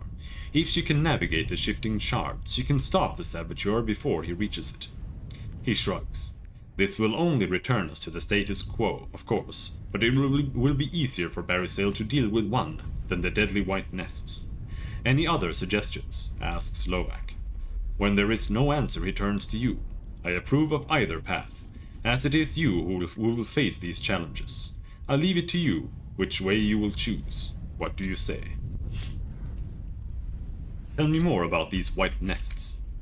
The white nests, says Slovak, are the catacombs where the Chalcedon breeds his Stratharian war moths. A horrible place. I don't know what the tunnels were originally used for, but now they are a tangled mess of webs and larvae. It's filled with traps, since the enemy knows the tunnels are a vulnerable approach. But the real danger is the moths themselves. Horrible creatures, whose phosphorescent glow withers the flesh and maddens the mind. He shivers. Once they sense your presence, they will not rest until you are dead. It won't be an easy approach by any means. Tell me about the reality storm. Lomac shakes his head. We and the Changing God have used the Reconciler of Truth in Heaven's Rejoinder so often, and at such cross purposes, that there are no places in the no man's land between our front lines where no single reality holds sway. Fractured ripples of possibility drift across the fields like squalls of rain, changing all in their paths and offering entry into other times and versions of the present. And of course, once one enters a different version of reality, then all the shards of one encounters in that reality are different too. He pales. It's the less deadly rock, but it's still possible to be lost forever in such a maze.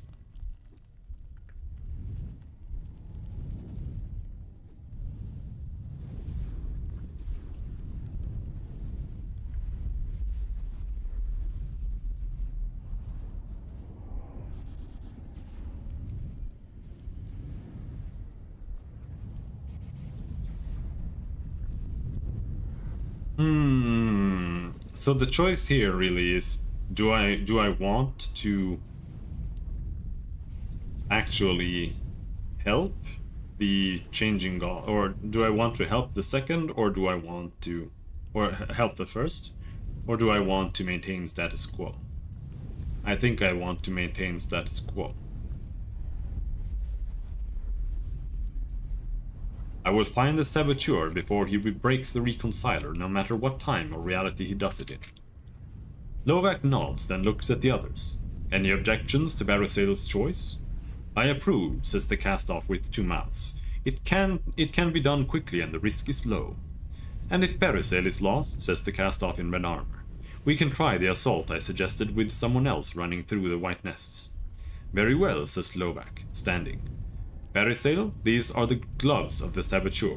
You'll use these, their scent and their tides, to navigate the shards and find your man. Under heavy guard, and with force fields and temporal randomizers in place, Lovak escorts you to the edge of no man's land. It is scarred with trenches and thick with rolling smoke, but more unnerving are the drifting shards of time and reality that cross it like summer storms. In one great army's move, in another, towering constructs with glowing eyes burn the homes of fleeing villagers. And on and on. Lovak points ahead. There.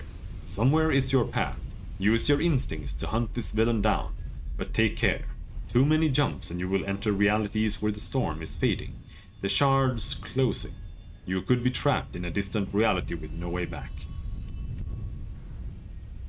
You thank Lovak, then walk towards the storm of shards, holding the saboteur's glove in one hand. Strange as it seems, the scheme seems to be working. Some of the shards do not have the right smell at all, and you are able to discount them entirely. Some are harder to decide upon, but eventually you're able to narrow it down to 3.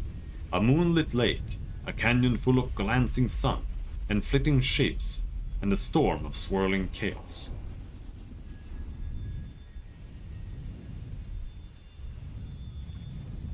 I'm gonna go to the sunny canyon. You stand at the edge of a sunlit canyon, watching an aerial battle between naked men and women strapped into wooden cloth glide wings. Half of the wings bear the colors of the changing god, the other half bear the first's. The flyers slash at each other with long razored poles, trying to tear fabric and flesh, and every now and then a wing goes spiraling down into the canyon. You see the shard storm swirling on a mesa in the middle of the canyon, and race for the bridge that leads to it. 3 shards feel promising. A dense forest at night, rolling farmlands in the setting sun, and a muddy battlefield in the rain. Choose the rolling farmland. You step into a landscape of peaceful rolling hills dotted with sleepy farms and pastures.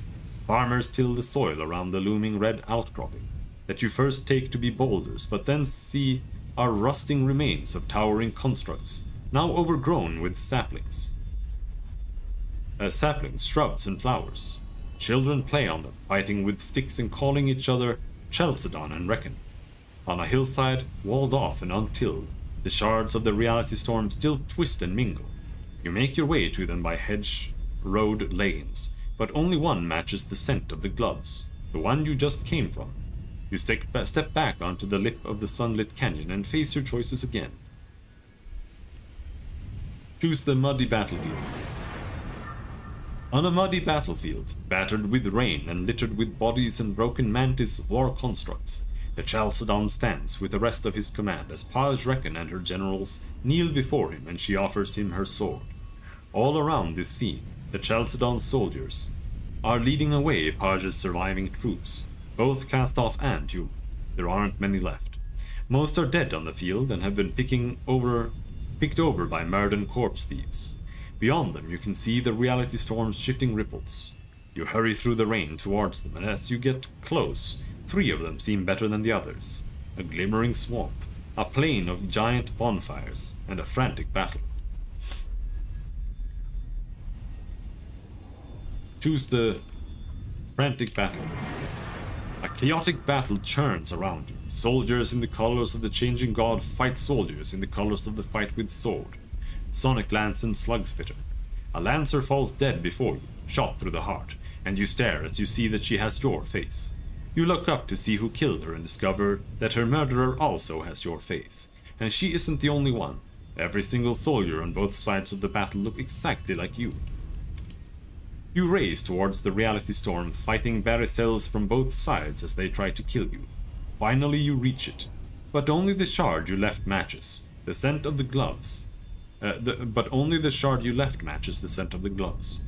You dive back into the muddy battlefield to try again.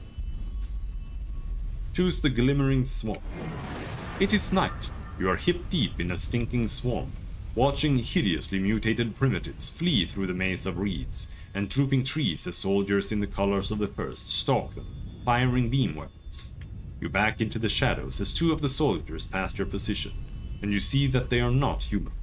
Though they walk upright on their hind legs and have paws with opposable thumbs, they are Seski hounds, somehow evolved into humanoid shape. As the hunt vanishes again into the night, you see the shimmer of reality storm through the trees, and approaching it you find that 3 of the shards seem more likely than the rest. A gloomy battlefield, an arena full of roaring crowds, and the maze of a grimy grey street. Choose the gloomy battlefield. A train of transport sleds glides to a stop on a desolate battlefield, and Paj Reckon steps out with her command and looks around. For as far as the eye can see, the field is covered in corpses, both outcast and human, burned to sticks inside their uniforms. There are no living troops at all. The only movement is the roiling smoke that rises from the broken husks of shattered war machines. Paj chokes to see it all. Is this what victory looks like? She asks, then hangs her head. What have we done? What have we done? Off to the west, half hidden in a grey haze, the reality storm churns. You edge from view and scurry towards it, and as you near it, you see, looming within a shard, the massive form of the Reconciler of Truth. Without hesitation, you leap through. Landing near the Reconciler, you see none of the guards who usually protect it, nor the walls or doors that shield it. In fact, it isn't in its chamber at all. Instead, it seems to be some sort of bubble outside time and space. You circle it and find crouching by the far side of it, a wiry man in dark armor, focused on cutting through its metal skin. You recognize him as Zeroth, one of the Chalcedon's wiliest operatives, whom Baristel has tangled with more than once. As you creep up on him, he whips around, alarmed. He throws his hands in front of him, pleading. Bruna! He gasps. Wait, hear me out. I have information you need to know. Tell me. You know that the Sorrow has destroyed Mila Vest, yes? Well, know that it was your commander, Paj Reckon, who dropped the compound's shields and allowed it to enter. That is why she was there, and how she escaped in time. He snarls, overcome. Mila Vest has always been a place of peace. Paj broke that trust. So many of our brothers and sisters dead, more than ever died in this foolish war. I don't think that many people died in Mila Vest. He looks you in the eye. I know you to be an honorable opponent, Bruna, but your leader is savage and insane. If you care for the future of the cast-offs, go back to her and confront her. Stop her from killing any more of us.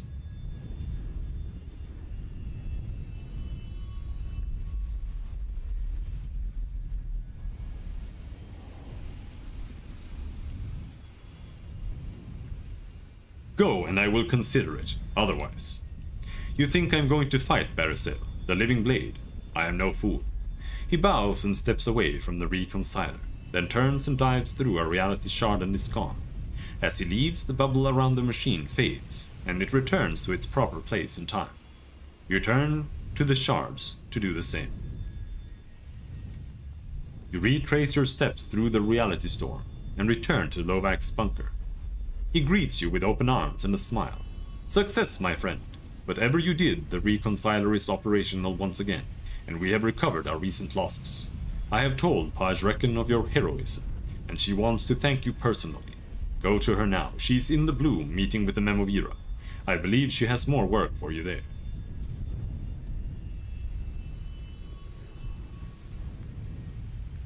Thank you, sir. I'll head to the Bloom now. Thank you, says Lovak. My regards to the commander. With a bow, you leave the bunker and make your way to the Z-Drake roost. There you mount the drake, the grooms have saddled for you, and fly towards Sig's cliffs. When you reach it, you bank down into its shadow, and the land near the living, glistening mountain of flesh that is the Bloom.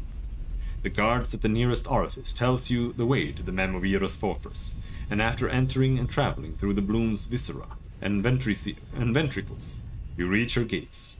The guards admit you without a word, and you are ushered into an antechamber and told to wait. From behind the door you hear the voice of Paj Reckon, raised in frustration. If the Sorrow is strong enough to enter Mila Vest, Paj is saying, then it's our primary enemy. We must either finish the Changing God quickly or unite with him to destroy it. A voice you recognize as the Memovira's answers. You have it reversed, sister. We will use the Sorrow to destroy the Changing God.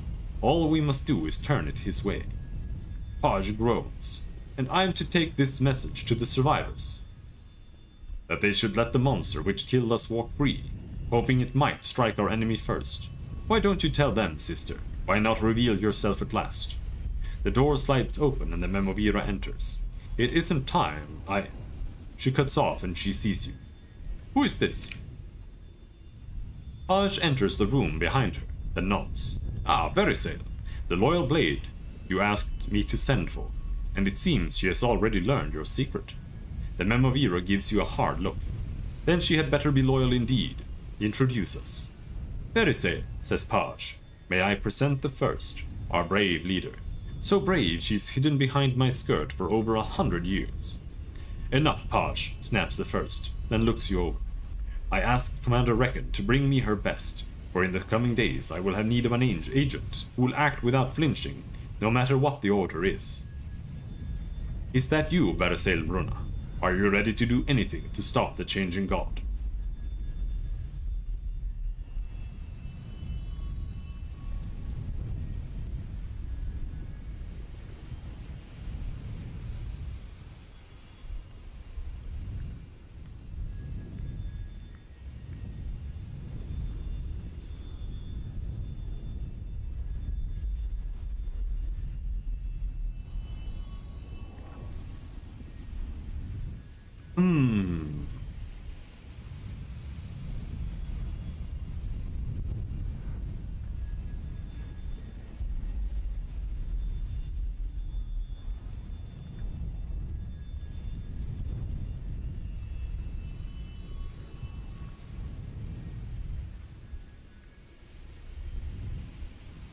I mean, I don't really want to confront them here.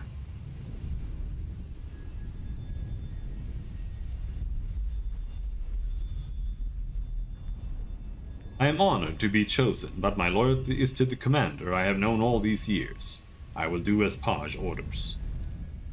The first looks from you to Paj and back, thinking. Then I shall have to trust that Paj remains loyal to me, won't I? She turns to Paj. General, what are your orders for your blade? Paj faces you, squaring her shoulders. Barasail, protect the first and follow her orders in all things. As of now, she is your commander, not I. As the first welcomes you, a force like a fist starts to wrench you back to your own body. The last thing you hear is your new commander saying, "The last child is coming, Barasail. We must be prepared."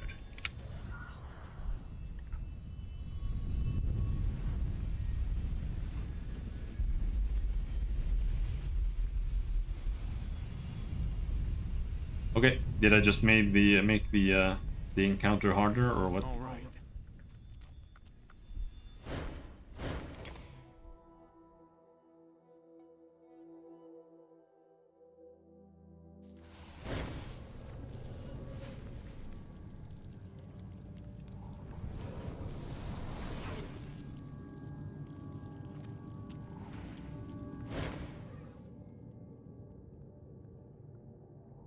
I'd like to ask a few questions. I'd like to talk about some of the people of the Bloom. I'd like to talk about the Memovira. My old compatriot. He's not telling me anything. Can we just take a nap before we do anything?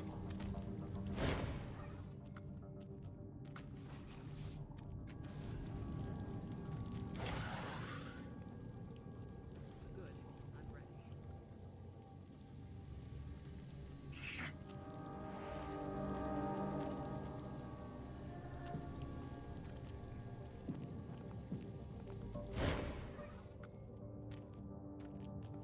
Well met. You need something? Masov, I mean Ishin, should have found his way back by now. Is he safe? So his story was true. She looks you up and down with new admiration. I admit, I didn't expect to see either of you alive again. Yes, he's safe, and the Memovira is expecting you. She will see you whenever you are ready. She gives a surreptitious glance to the other guards and says to you in a low tone. You should know the Memovira seemed angry that you succeeded. She shakes her head. I don't understand it either, but I've seen her like this before. My advice? Take care of any unfinished business you have before going to see her. That's assuming you have to see her, of course.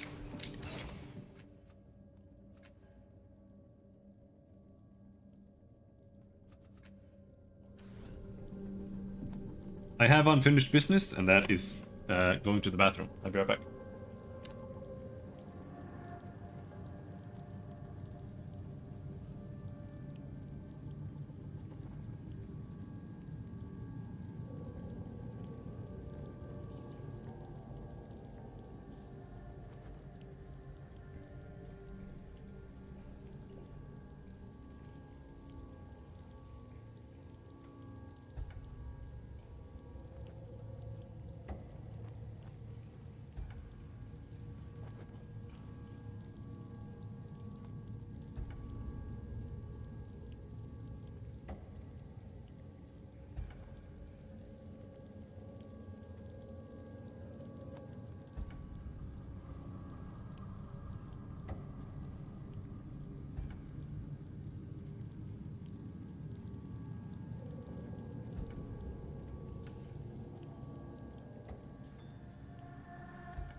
Yeah.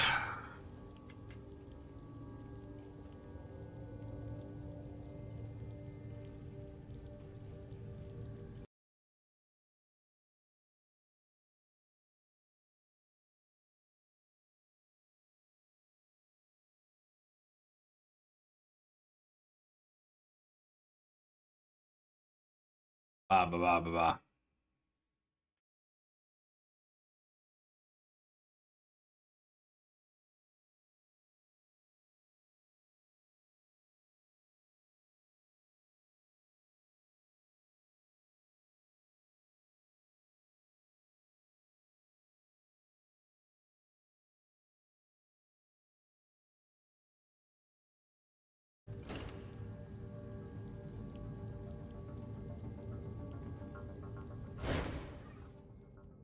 I'm ready to see the Memovira now.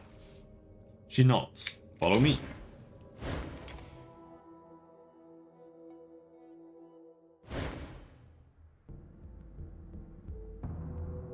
So, the hero returns.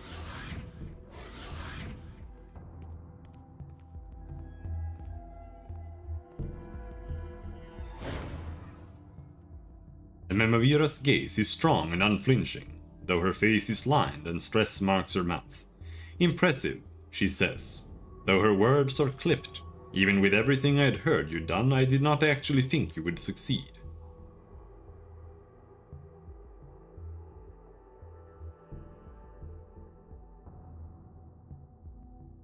What is your plan for the resonance chamber? She smirks. That wasn't part of our deal, but seeing as I was going to tell you anyway, I suppose I shouldn't be stingy. You, after all, have as much of a stake in this as I do. She raises her chin high. Some kind of energy shimmers across her body. I am the first cast-off. I have kept myself hidden for a century and more, watching, waiting, letting our damned sire execute his twisted plans, thinking he had the upper hand. But we have plans of our own.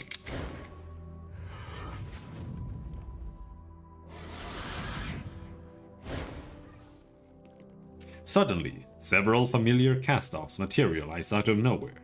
You can't place all of their faces, but you immediately recognize Paj Reckon.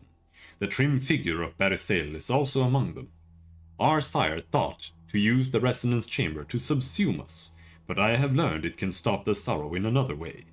It is the door to our freedom, and you have returned to me my key. Then the Memovira, the first, makes a sweeping gesture towards Massoff behind him.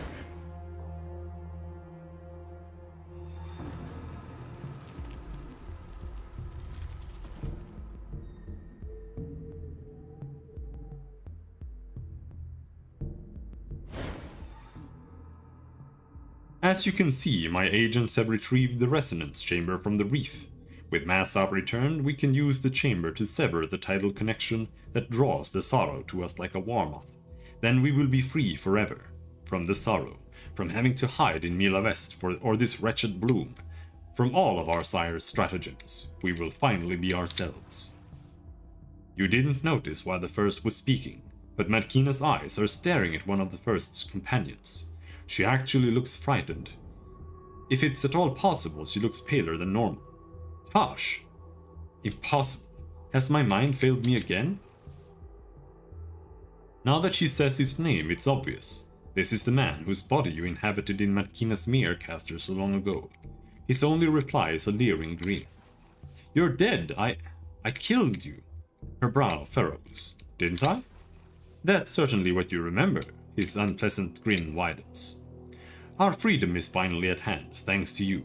She laughs to herself softly, as though to some inside joke.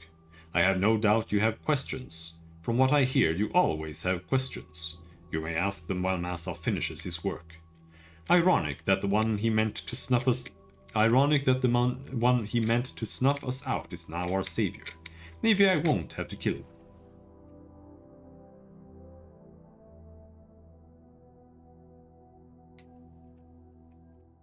Why would you have to kill me? She cocks her head to the side. How do you... You are more clever than my information suggests, though perhaps not, if you have not yet divined why I would have to kill you. She sets her shoulders strong.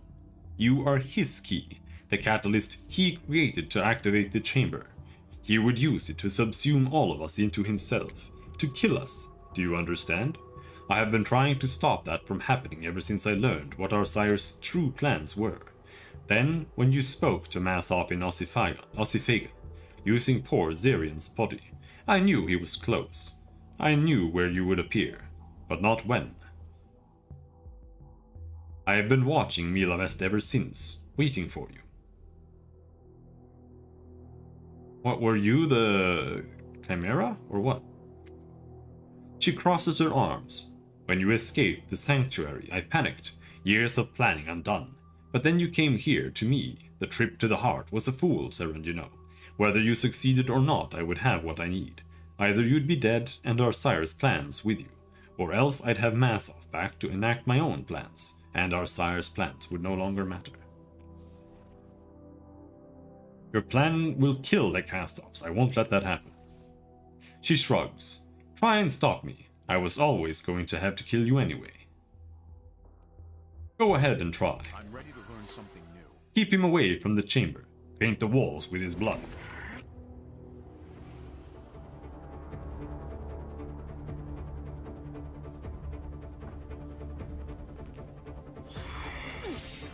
Ouch! I'm gonna kill Boom in one turn.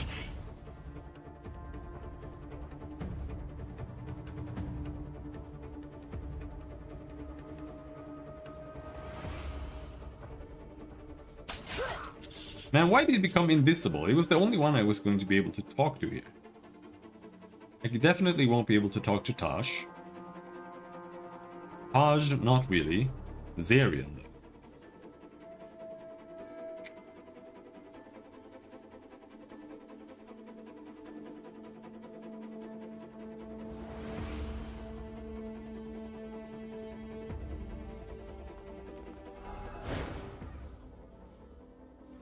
This black-haired man wears a suit of tight black leather armor, festooned with pouches and belts. A strong cuirass protects his left thigh, and a drooping lavender cape of some silky material falls from his shoulders. He stares at you, wary and threatening, but he's not immediately hostile. You were in my mind, he whispers, but you helped me when you didn't have to, so make your speech and we'll see if I still want to kill you.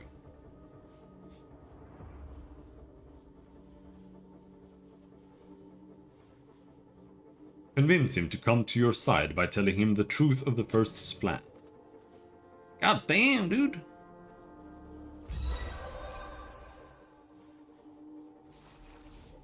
He lowers his guard. Does she know this? I've trusted her for long, but I won't die for her. What makes her life more important than mine? He chews his lip. Fine, fine, I'm with you.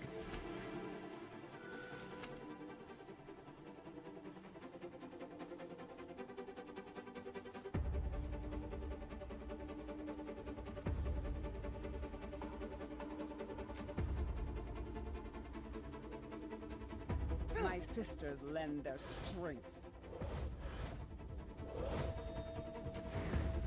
Oh shit, what the fuck? I didn't know this one became so big all of a sudden. A little something I've learned.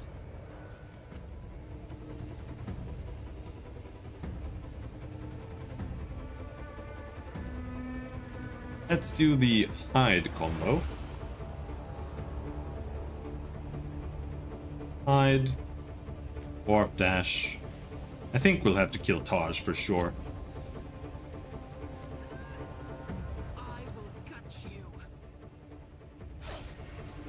He's a douchebag. I've waited so long for this. She had to reveal herself now.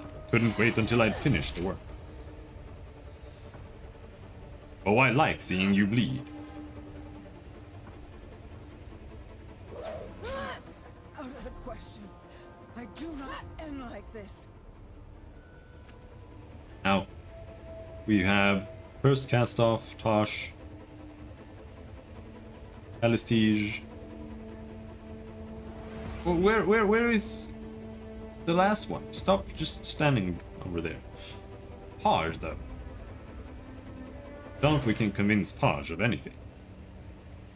Paj's face is a mask of carefully controlled anger. You're like an insect. You'll survive anything. When someone like a Deriz, she looks away and swallows before she turns back.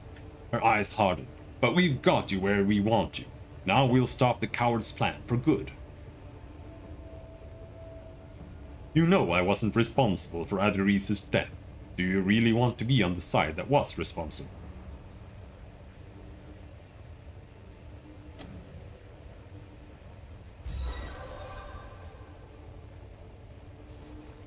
She whispers, I have served Marolel faithfully for centuries, but she has grown too arrogant, too full of herself. She doesn't remember what it means to love anyone, and I believe she would sacrifice all of us to win this gambit. She blows out hard and uncurls her clenched fist. I am on your side. Do not disappoint me. I must withdraw and restore myself. Yeah, she is very, very hurt.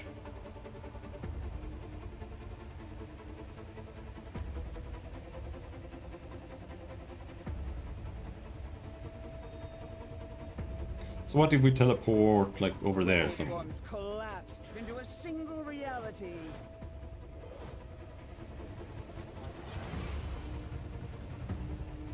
And is dead, so we can just pop this right there.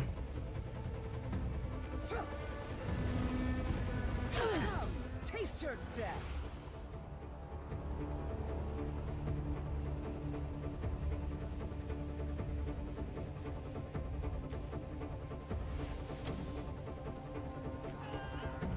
A little surprise for you. Well, I've kind of chosen to do a lot of the combat this time. That won't keep her down. Don't know what would, in fact. Oh shit, you're just gonna kill Massov? Calm down.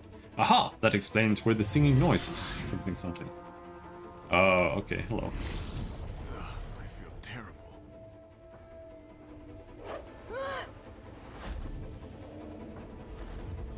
I don't know how to get someone out of stealth. Oh shit, it just went in there? Fuck. Okay. Oh, wait, what? No. It closed again? Will suffer. Okay, so how do I get up there? This didn't seem... I assume this isn't gonna work. This is gonna be a waste of time. Adjust the teleporter to target the top of the stairs. Alright. Energy bathes you in a warm glow, and then the world breaks apart around you.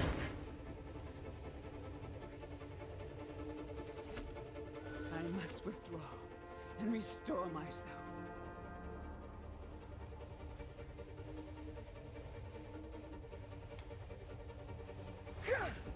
My thanks.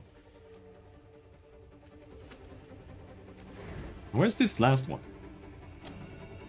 It's just hiding in here somewhere.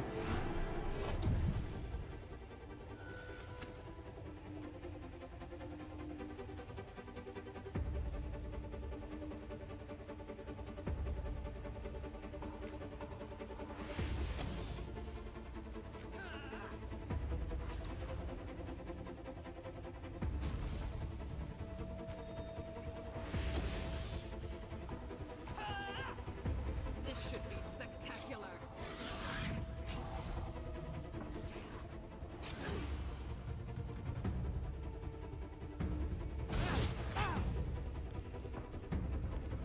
It probably shouldn't be smoking like that. Ah, that's the problem.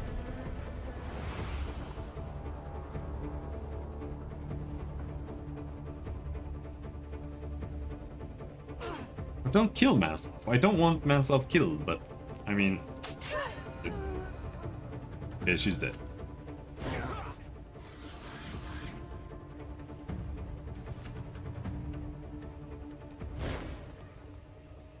Get back! I put a neural lock on the chamber. It won't work for anyone but me. Remind Masov that he knows the resonance chamber better than anyone. Surely he knows the first plan will kill all the cast-offs.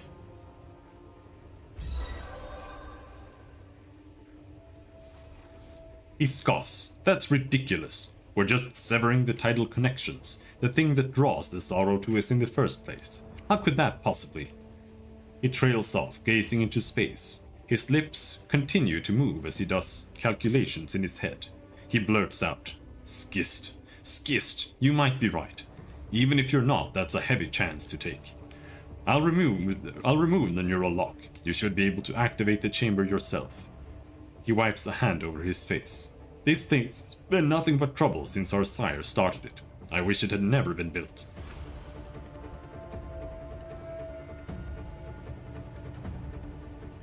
I have a movement, but that won't let me kill this thing.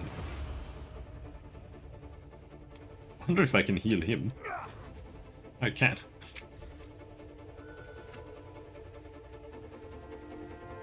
But yeah, the Mirrorcaster I used last, I actually brought this character here. I could have made her attack Aj or something, but I was hoping that she would come to her senses here, which she would have if I could have been able to talk to her, because she knew that it was Pajan the First that betrayed Mila Vest. But she became invisible, so I couldn't talk to her. And apparently invisibility is OP as shit in this game.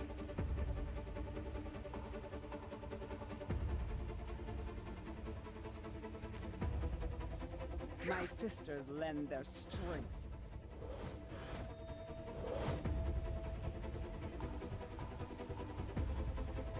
Without doubt.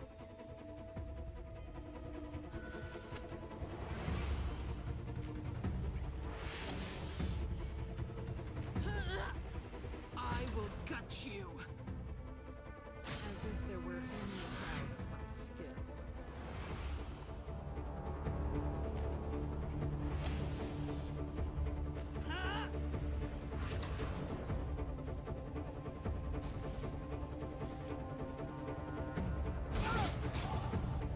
But he was shooting Mass off again.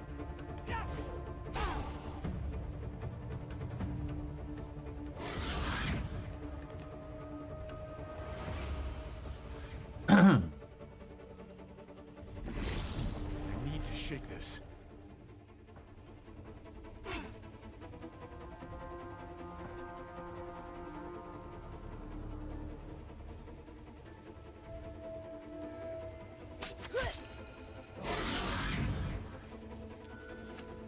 Alright, so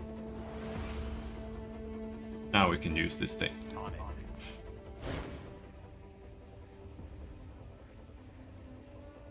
Activate the resonance chamber.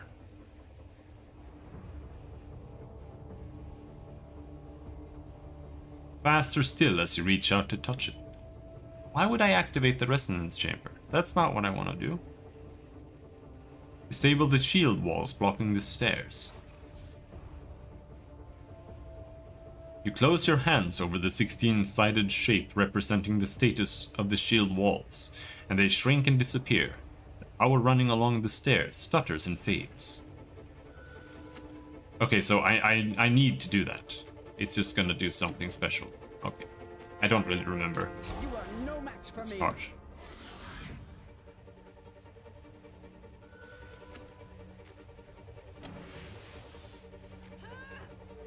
This should be spectacular. They call me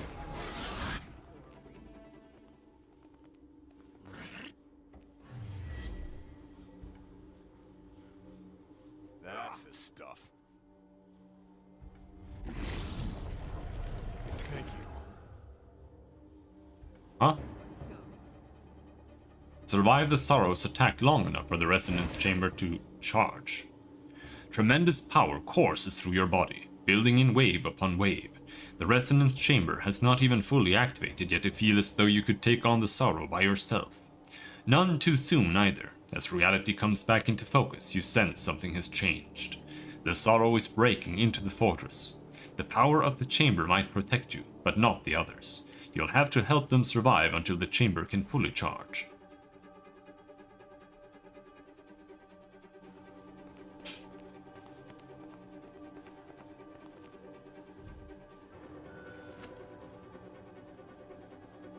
Oh, Makina also got the boost? Resonant Power.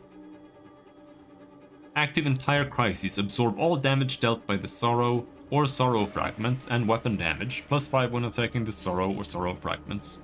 Plus 300% movement speed, 75% evasion, 75% willpower, plus 90% in all attacks. And yeah, she also got it because I have the ring equipped.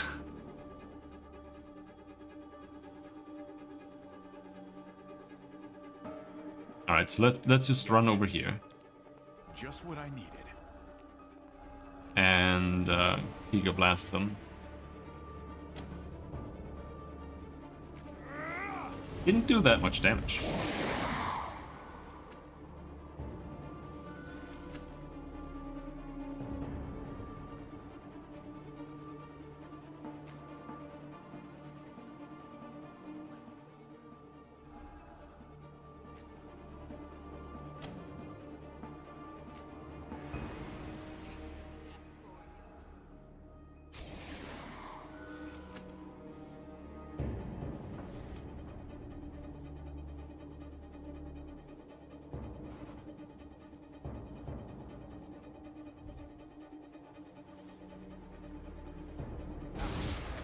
It's just that these guys are going to go and get themselves killed. They're retarded. Holy shit, what the fuck is the range on that?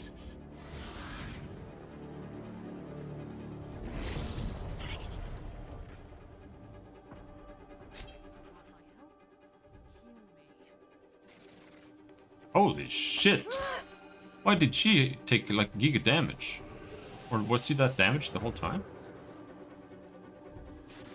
Oh, she doesn't have the buff anymore. What? Okay. Weird, but hey.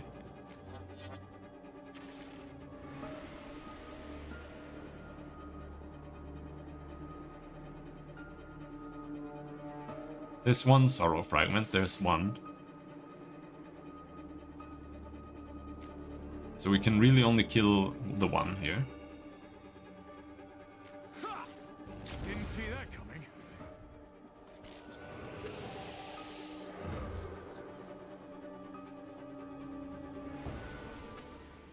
Get over here, I need healing. You need to teleport away, that's what you need to do. Because you tricked me. You were supposed to have that buff for the whole combat. Ah, I can breathe again.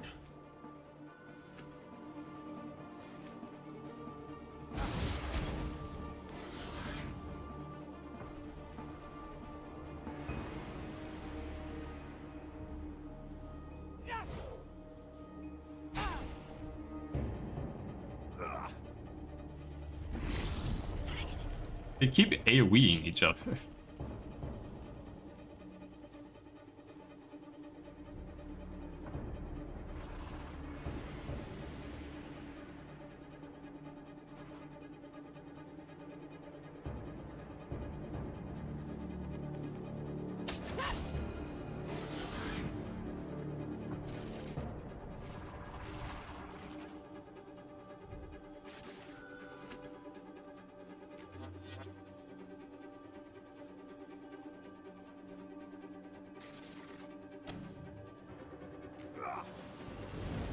Surrender.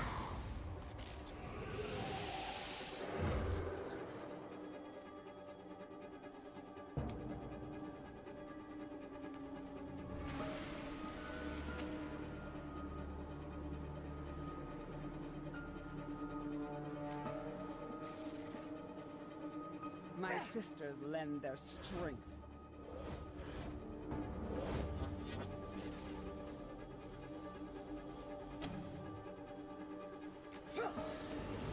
Nuke those None can stand Crepusculars.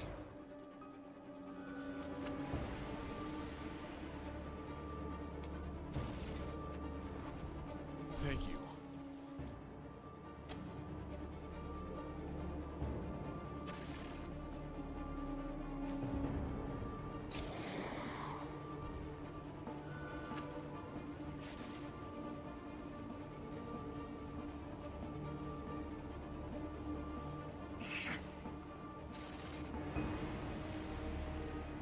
Can't reach.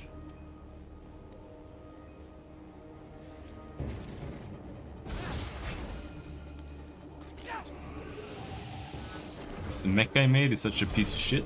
You're making mechs.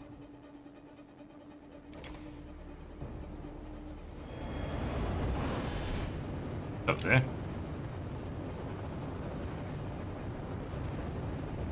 I don't know what you're playing. Are you playing Mech Warrior?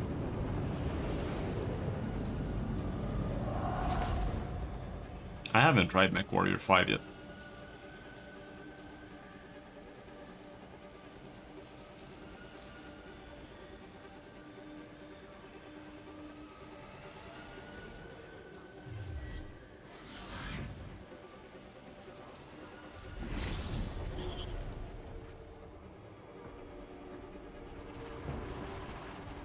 Okay, so now we got the boost again.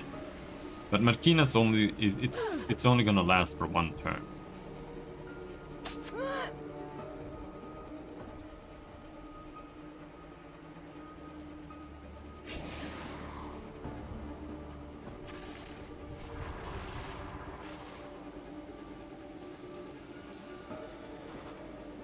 I must find a way to shake this off. Okay, now it's me. We have to go to the Sorrow and start punching him in the dick. We approve.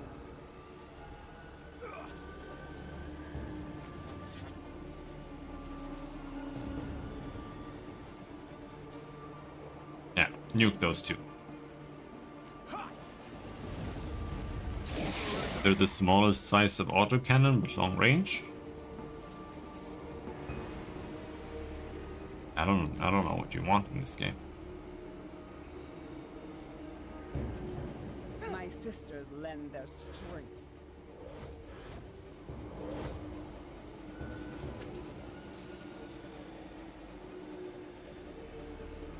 She doesn't have any boost. She just looks like it.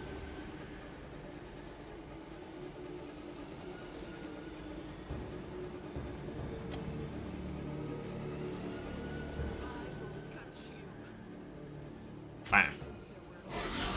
Oh no!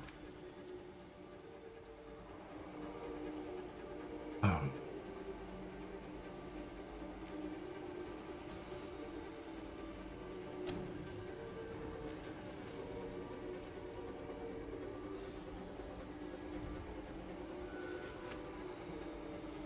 Now let's use haptic armor on Marquina.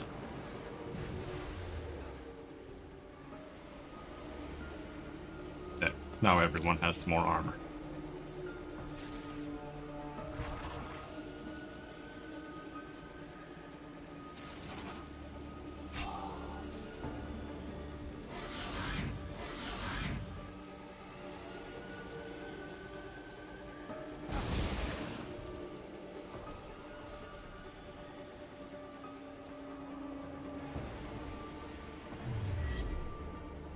Sorrow healed 50, oh no.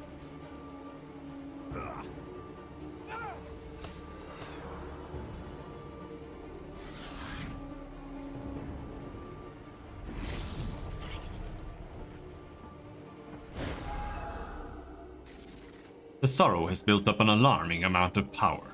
It turns its attention to the resonance chamber. Suddenly, the chamber explodes in shafts of light, touching everyone and everything in the fortress. It has activated at last. But it doesn't feel like you expected. An intense pain explodes in your skull, and a wrenching tug in your gut. The chamber is pulling you inside it, forcibly ripping your mind from your body. And if the screams are any indication, you aren't the only one.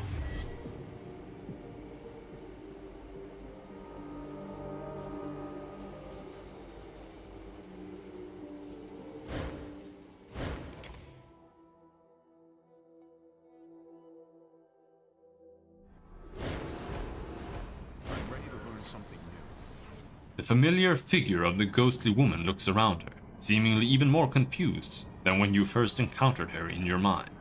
Her eyebrows rise high in some sudden realization. It has begun. What has begun? She looks at you, as if noticing you for the first time. If I'm understanding everything correctly, which is far from certain, the end has begun. You're a cast-off, she says, as though confirming it to herself. A spark of life left over when your body was otherwise abandoned. She looks up and around her, as though able to see something you cannot in the black expanse. They're all here. The spark, the consciousness of every living cast-off is here, now, in the labyrinth. They were drawn here by the resonance chamber.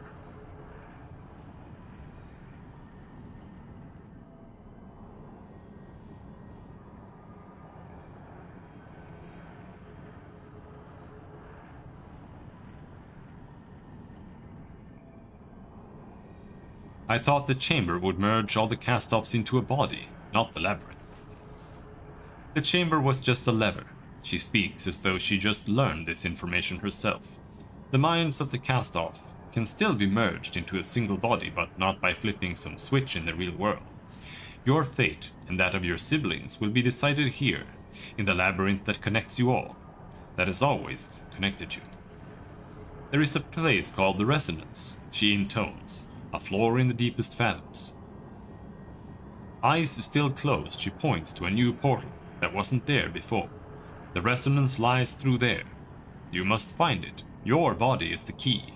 Open it, enter it, and you can stop the sorrow and be free. Suddenly the ground and even the sky shake violently. You clutch your head in pain, as though someone had pounded on the inside of your skull. Gradually the pain subsides. The air stills and quiets, but the ghostly woman's eyes are wide, her mouth agape. He's already there. The changing god has broken through to the doorstep of the resonance. He'll have to force the door open, though. You have time to reach him, to stop him. She looks gravely into your eyes, but not much time.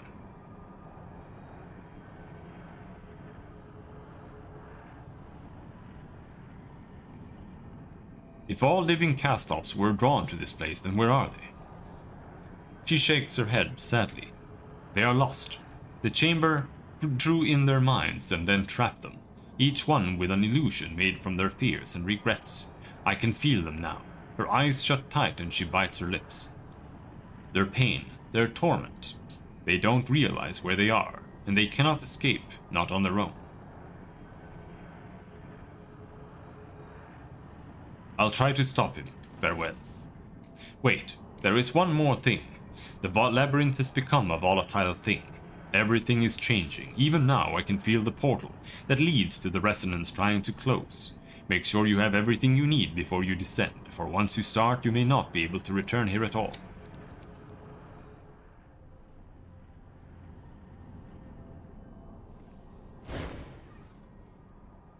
She idly flexes her transparent hands, humming a halting, tuneless little melody under her breath.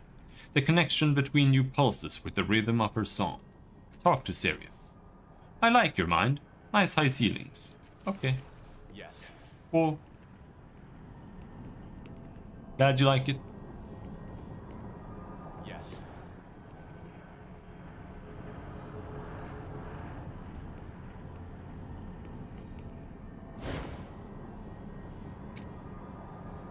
Huh? Do you know how hard I work for these things? I found you. Where have I found you?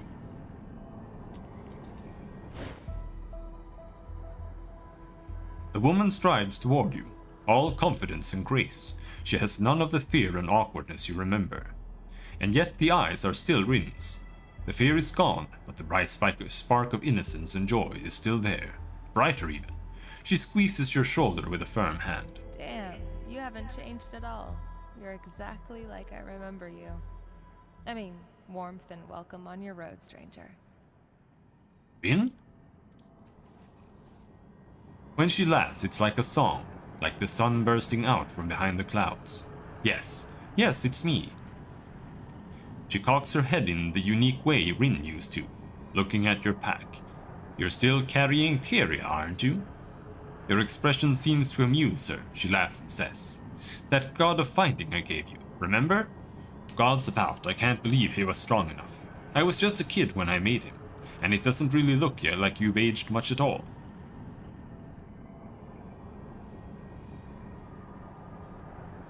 But we're in my mind. Your god helped you find me here? She nods with pride. He is a more powerful god than either of us knew. I can't take credit, though. I hardly knew what I was doing. She smiles. I just knew I wanted to see you again. Teria is what came of it. What are you doing here? I came because Teria called me back. He is under the impression that you need my help. She looks around at the twisting expanse of the labyrinth. I'd say he might be right. Where are we anyway?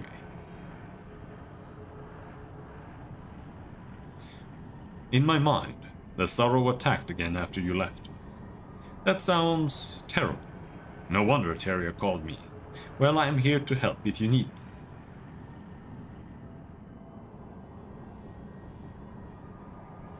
I do need you, and I'm glad you're here. She grins wide. Of course, old friend. Come on. Yes. We have grown-up Rin. She's super OP. No, she's not super OP. Well, she's pretty OP. She's got 4 edge in both speed and intellect. 20 damage weapon. 2 ranged weapon. Okay, she's got a lot of fucking skills, dude. Blood and Bell. Deals 10 relativistic damage to all enemies in range.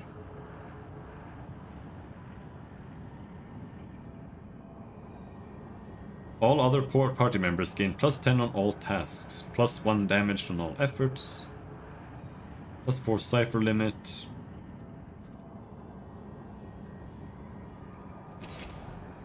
Okay. Do I have an OP cipher? I don't think so. No. However, we can give her stims and be happy. Ability or skill? We can level up Maelstrom, I guess. I don't really feel like anything else is gonna be useful. I understand now. I don't really know how many combat encounters there are here.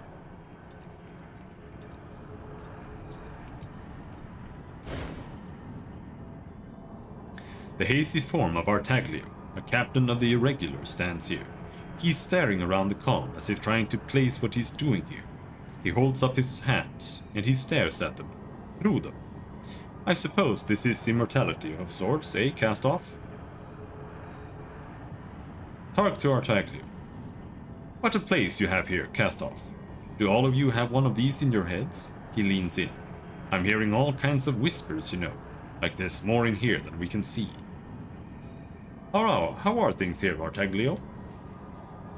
It's better than being in the bloom, I suppose. Share a drink and form a connection with Artaglio. A bottle forms in his hand. He passes it to you and you share its contents. A wave of tipsy contentment washes over you, and you feel your body's muscles subtly adjusting to the memories and experiences Artaglios' reflection offers.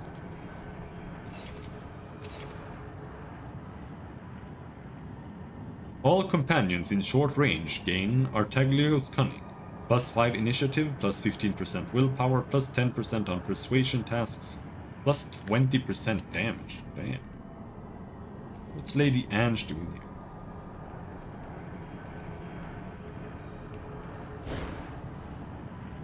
No, leave me alone, you vultures. Lady Ange, the entrepreneurial cast-off from Mila Vest, is in tears. She flaps her ornamented hands desperately in the air, her face stretched in sorrow and regret. As you step closer, you catch shades, flickers in the corner of your eye of what she is seeing. Luxurious fabrics, marvelous oddities, and expensive-looking devices of all kinds are arrayed around her like a hoard, and several shadows are taking it all away from her. She tries to grab her treasures before they can be stolen, but her hands flap through them like mist. Please, she cries. I can pay you back, just give me more time. There's nothing there. It isn't real. What? She blinks, and like a dream all the shades and shadows fade away. Gradually she recognizes you. Little brother? What a nightmare. My business had gone bankrupt. Everything was being taken from me. She shakes her head. I'm not ashamed to admit it's my greatest fear. Thank you for saving me from that. I feel like I've been given a second life. She looks around her for the first time. Where are we? What devilry has landed us here? Well, 600 posts. Yeah. It's still quite a lot, so I don't know if it'll actually matter. We'll see how it affects TweetDeck for sure.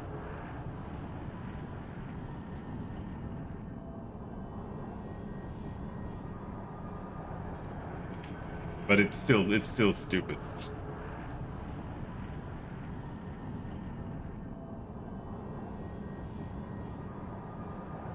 I know. But it's still quite a lot. Depending on how many you follow, of course. I guess.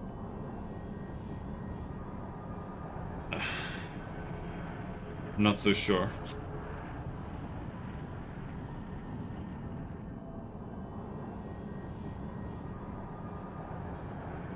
She looks around her for the first time. Where are we? What devilry has landed us here?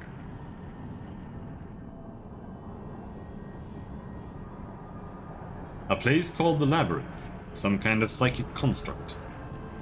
Is that so? She gets an odd glint in her eye. A mental landscape, perhaps. And you and I were able to dismiss those visions with mere belief. I wonder if... She holds out one bejeweled hand and focuses on it intently. Suddenly, two vibrating crystal shards appear in the air above her hand, orbiting each other and emitting a sharp wooden scent. Ha! She barks. I love this item. I import them from Harif, you know. They do nothing except add to decor, but I can sell them for far more than most oddities. She grabs the crystals and puts them into her pocket. It would seem this place lets me do more than shoo away shadows, yes? Can you make something that would help me in here? Let's see, shall we? Suddenly, several useful items appear next to her. She smiles. Take what you like. For free! Holy shit. Gladiator's Will, active until next sleep. +1 might edge, +5 armor.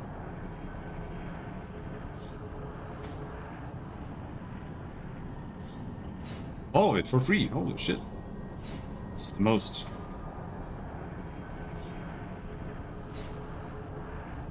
friendly merchant in any video game ever.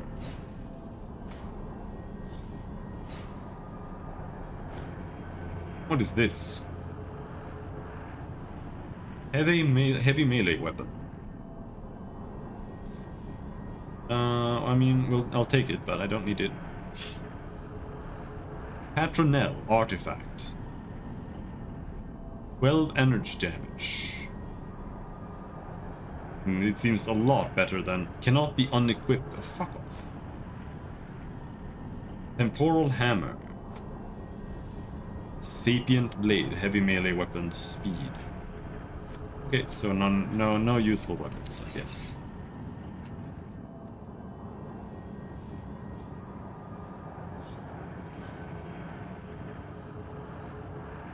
Okay, whatever. It's not like I wanted that.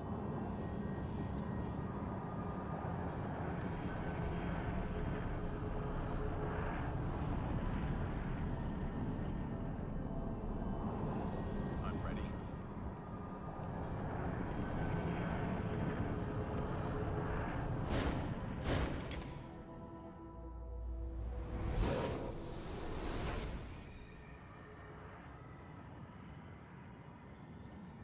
Trust and honesty are our bonds. Tolmagur. Who are you? The slaver Tolmagur is here, her arms flailing across her body. Shades of her tide-addicted companions flicker around her, substanceless specters who radiate a burning ephemeral need. Her hands pass through them, and each time she looks as if she is going to vomit. Her feet are buried in the ground. She cannot move. You feel the tides coil within you, perhaps as a response to the hungry ghosts that surround Tol. I know these shades. I killed them, but accidentally. I'm not a killer. I'm not. Tol, is that you? What is happening to you? She stops batting the shades for a moment, looking at... No, through Rin. I thought I heard something. A bird. Then she cries out as another shade flickers near her face. Those ghosts, I know them. They were people addicted to what she did to them. Without me around to temper her powers, she'd kill them. She turns to you. We should help her if we can. She was terrible to me, I know, but she needed me as well. She shakes her head. I'm not condoning what she did. I want to forgive her. She cowers. She cowers, covering her head from a fresh attack. She seems completely unaware that either of you are even there. Those shades aren't real. You can free yourself. Walk behind her and break her neck. The fuck? She struggles and screams against the need of her erstwhile minions, but somehow your words penetrate the barrier of her fear. She opens her eyes and sees you. She reaches out a hand to you, and a spark of energy flashes between your fingertips. With it, awareness comes to her eyes. Is that my little bird? Unable to speak, Rin only nods. The shades fade away from around her, and she mouths silent gratitude.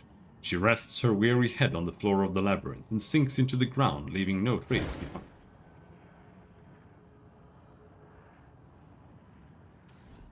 Weird. That's what I'm here for.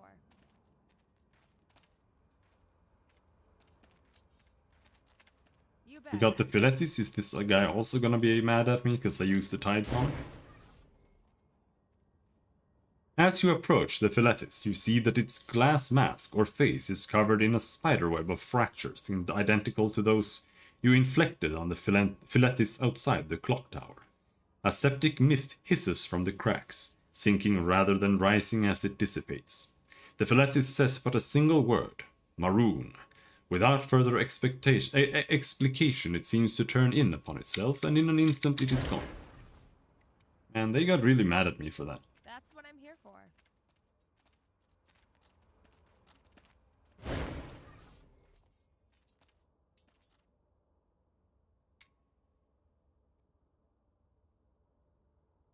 Wrapped around an aging stone pillar is a plated creature unlike anything you've ever seen. It hisses at the air, but its eyes, rows of them like a spider's, are fixed on you, glittering. It's just a statue, but your body trembles to look at. It. It wants something, more than just flesh. There's a strong feeling of malevolent intelligence surrounding this statue that you can't explain. Even more worrying, however, is the sense of familiarity you get while looking at it.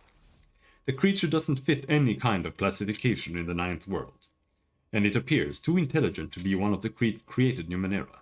This thing is a visitant from some more distant world or perhaps another reality altogether. The feeling of malevolence or predation reminds you strongly of when you first met Dracogen in the Bloom. You don't understand why this creature would remind you of that man, however. Try to figure out why this feeling is so familiar. Several memories strike you all at once. Not memories of your own past life, but those of your siblings. You see yourself prostrate before a creature exactly like the statue, but larger and more menacing. You're in tears, terrified. The creature stretches out a claw and some invisible force crushes your chest. A flash, a light from the creature's many eyes sears your retina into your brain. You fall on the floor, aware but unable to move. In another memory, you storm through a burning village in search of some artifact. The memory races forward and you present that artifact to the creature. Another flash, you are kneeling before the creature. It speaks in your mind. Rise, my servant. Today you are no longer cast off. You are Dracogen, and you will henceforth speak in my name, and carry out my will in this world. The memories flee. You're left trembling. This thing is Dracogen, the real Dracogen, not the man. It uses mortals for its own inscrutable ends, even as mouthpieces, as it did with the Dracogen you met in the Bloom. Several cast-offs have crossed it over the centuries. The creature finds the immortality and greed of your siblings useful, and their disregard for mortal lives convenient. This statue was constructed from their memories. One of them even served as a Dracogen long ago. Examine the statue again. Move side to side and see if the spider-like eyes follow you. The eyes remain fixed at the space you were standing before.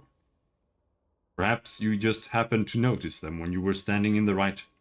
With slow and deliberate care, the eyes swivel in the stone sockets and fix on you again. Feel the surface of the stone, of the statue. You reach out to touch the scaled surface. The statue doesn't move, and you hear nothing beyond the sound of your breath, and yet you feel something watching you from beyond this place. A sudden heat bakes the palm of your hand. Something tells you that touching this statue is a bad idea. Okay, let's not. Let's quick save and then touch it. Ready? Can't understand. Touch it. Your fingertip scrapes across one of the gleaming scales. You hear a slow, angry hiss before clawed hands close over your head from behind and squeeze. The darkness closes and coils around you, crushing the air from your lungs. Shouted words from the beast strike your mind like misshapen burning meteors. You try to scream, but nothing escapes. Nothing. You awaken by inches, every joint aching. Something lies heavy and cold in your hand. At first you take the gem lying there for one of the statue's eyes, and then you notice that the serpent is still as whole and untouched as before. Ornament artifact. 5 armor, 5 resistance. Okay. Rin doesn't have anything. But I only have this shit. You can use this. Gauntlet of Murder. I don't wanna.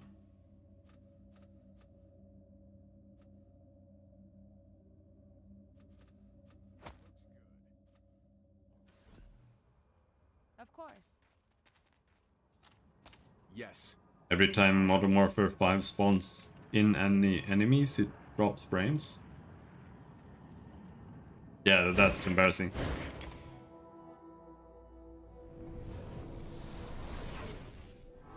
I'm gonna assume it just means that they're like creating them on the fly. So every time they spawn in a mech, for example, they spawn in a full mech, and a mech consists of multiple objects because they've got arms and everything, and all of those objects are all animated separately using some system. So it means it's spawning in like 20-30 objects every time, which is not how you should do it. You should have things pre-created and then allocate it and stuff, but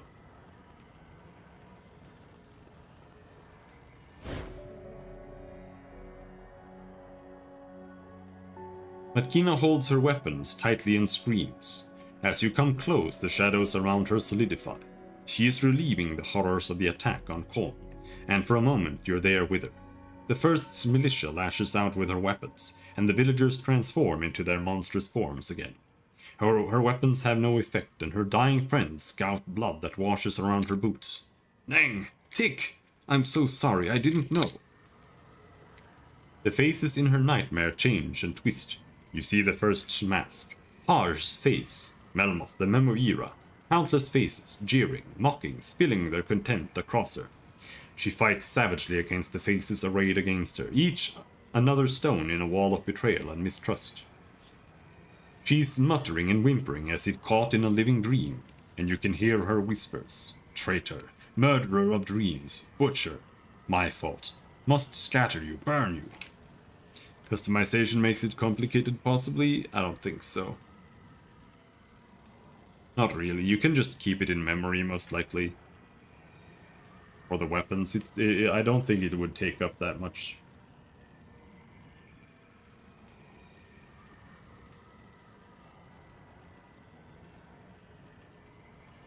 I don't know.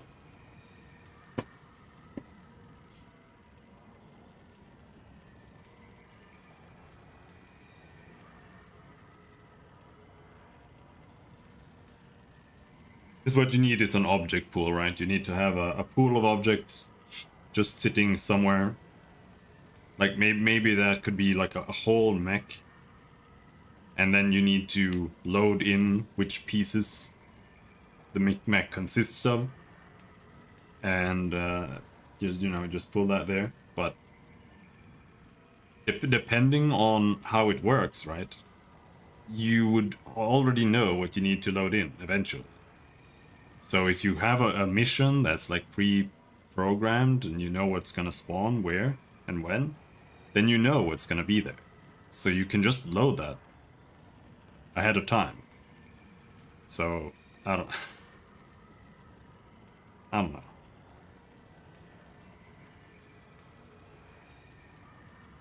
Loading chugs it's not really a thing that much anymore.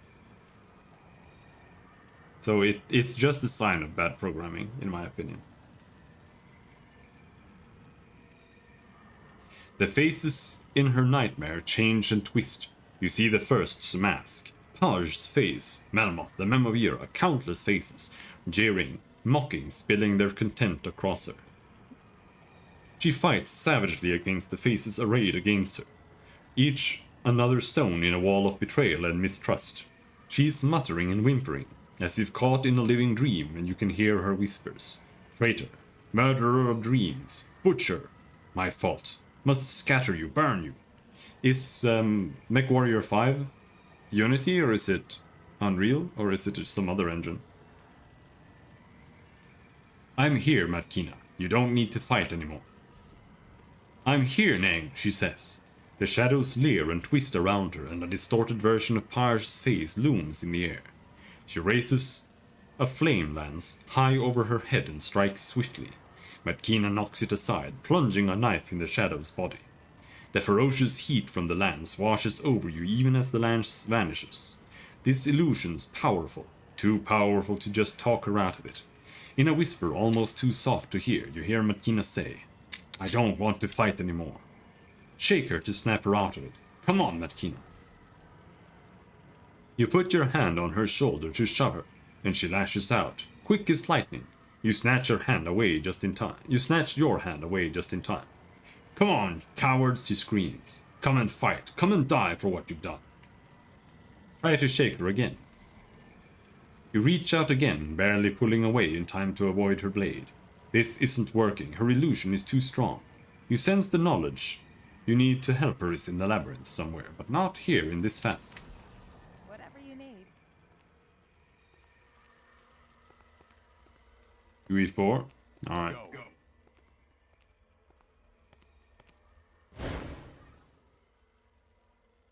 You look up. The stone figure looks down, holding a circular symbol in its hand. Hair, or perhaps tendrils, curl from the edges of the hood that covers the statue's angular face. Abstract patterns race along the folds and wrinkles of the figure's robes. Examine the statue as a whole. It's not immediately apparent who the statue portrayed. Perhaps this was a major figure in another cast-off's life and found its way here somehow. You may never know.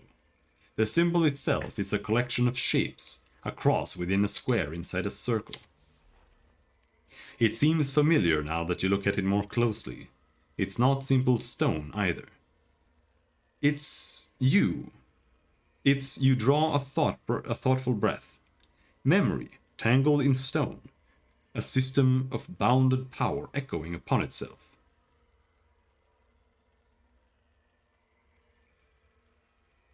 Touch the circle. Or touch the square, apparently. You lay your hand on the square and a vision falls upon you, showing you a single figure kneeling at the peak of a jagged pile of bones. You cannot tell if it is a man or woman, but the cast-off tattoo is clearly visible. All you can hear are the words, "Thank you, thank you, thank you." You release the square and the vision fades. Touch the circle.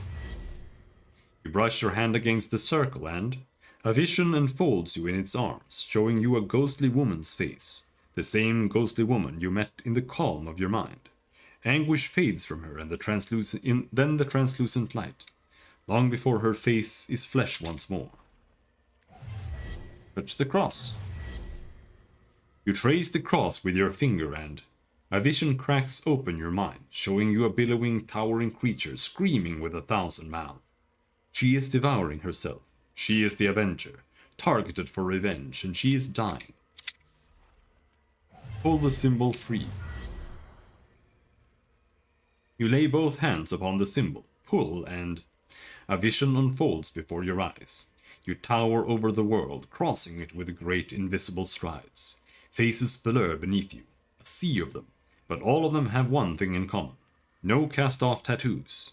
You and your siblings are nowhere to be seen. The image fades when you release the symbol firmly held in the statue's grip. Nonetheless, you still feel the rough edges of it on your palms, if only for a second. Leave the statue alone. Yes.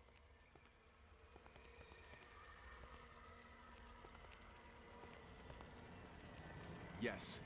Now.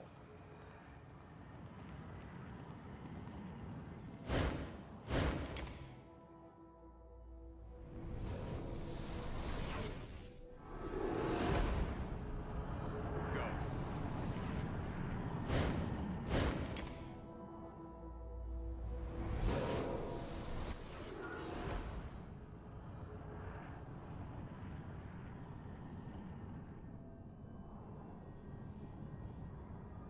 Of course.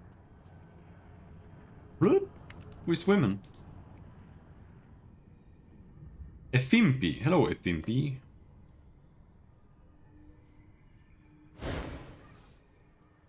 This short, spare, lean-faced Jibra is so wrapped up in his work that he doesn't notice your approach.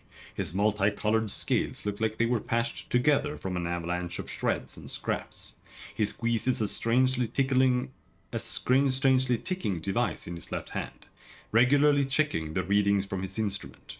His expression changes with every glance, twisting from amusement to horror to disgust.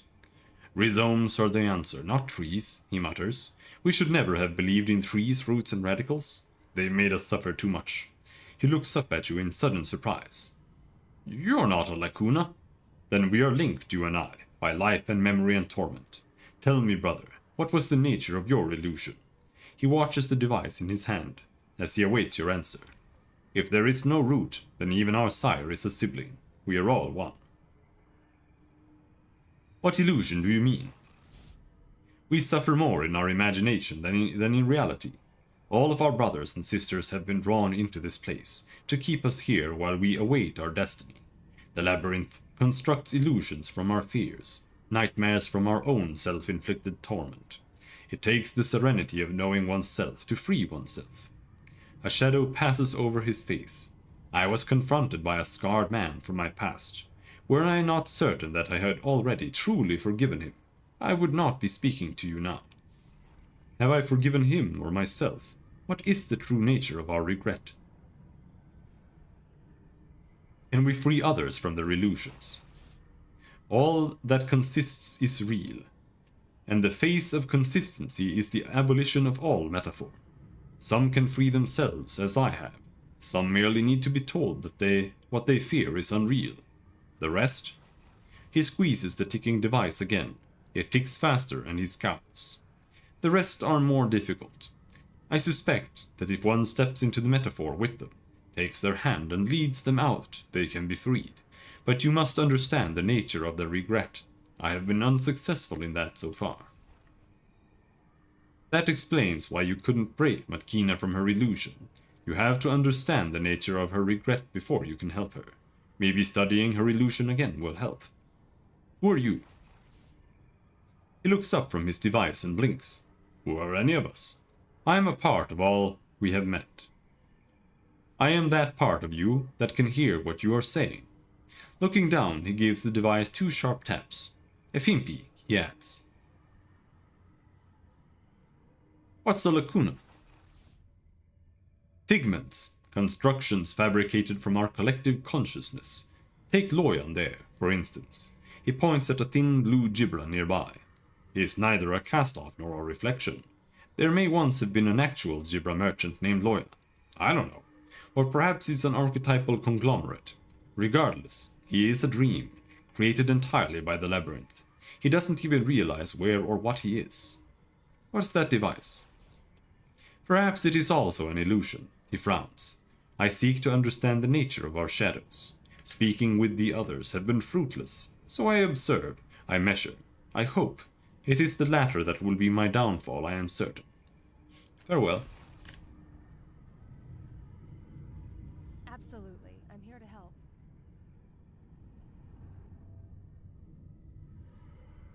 For you?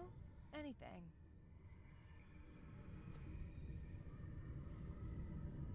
For you? Anything.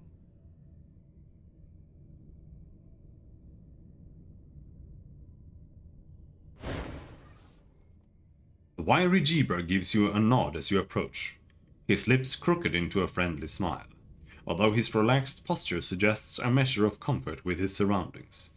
His hand is wrapped tightly, almost nervously, around a tattered leather-bound notebook.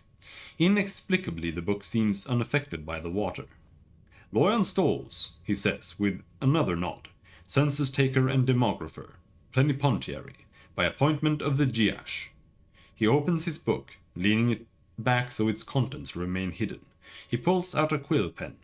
Might you spare a moment for a few questions? I'd be happy to answer your questions. Loyan nods, excitedly, touches the quill to the page and opens his mouth. Well, yeah, he gives an awkward laugh. I suppose I should. He blinks and shakes his head. With renewed enthusiasm he begins again. Yes, I am sure the first thing to ask would be... He coughs and closes the book. Strange. Very strange. Well, maybe you have some questions for me. Can I see that book you're holding? You may not, he answers, out of the question. Absolutely forbidden. He peeks inside it and snaps it shut again. As you can imagine, it is replete with sensitive personal information. The Jiash vouchsafes the privacy of its citizens, and naturally, as the Jiash's agent, I must do the same.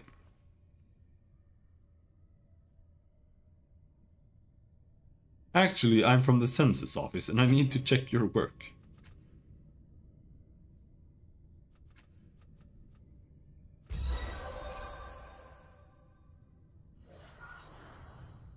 Loyan audibly gulps but holds out the book. I have nothing to say for myself, he murmurs. But when you are finished, please return it so I can fill it out further. Far from being full of personal information, the book is overwhelmingly empty. Each is a solid color. Indigo, blue, gold, silver, and red. In the center of each is your familiar tattoo, like a deletion, an absence of color. Examine the indigo page. Smells. Brackish water fouled with schist, burning hair, garbage rotting beneath the sun. It's you they're burning. Your feet are wet, but they're burning too. Differently. They're flayed, and the filthy seawater sets your nerves aflame. Why? Why are they doing this?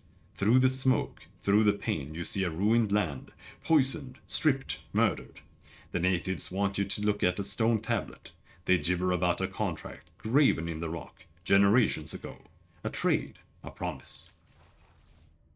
It wasn't you who made it. You swear it. You swore it before as the folk first pleaded and then howled about the living sphere. They grew for you. How they sapped the land's health and drove the earth below the sea to quicken the sphere. Madness, pain and madness. Your entire life, pain and madness and fire. Few hours and nothing else, then it will all end. It wasn't me. I wasn't even here. Death without reason. Punishment without crime. A legacy of ash washed away in a rising tide. These are cast-off memories. There's some familiarity to them, but that's nothing new in this place. 1 second.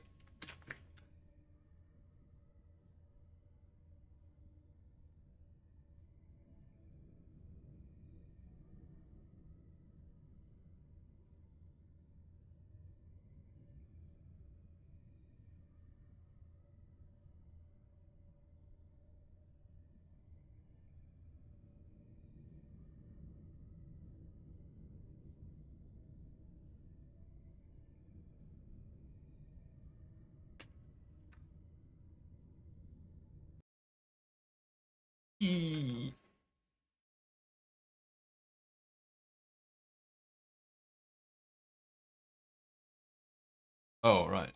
Hold on.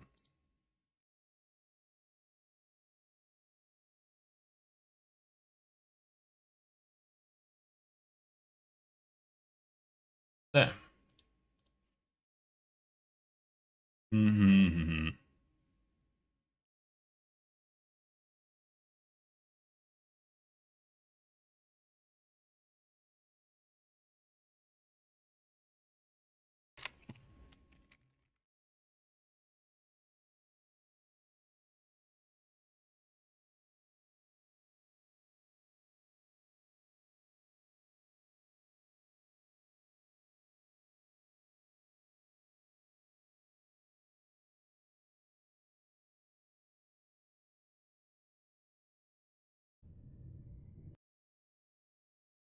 Examine the blue page. There is no time to question and there is a time to question and a time to obey. As a soldier you know the difference. As a friend, even. Does she really mean to put her trust in this pedant? This I know how to say it in Swedish.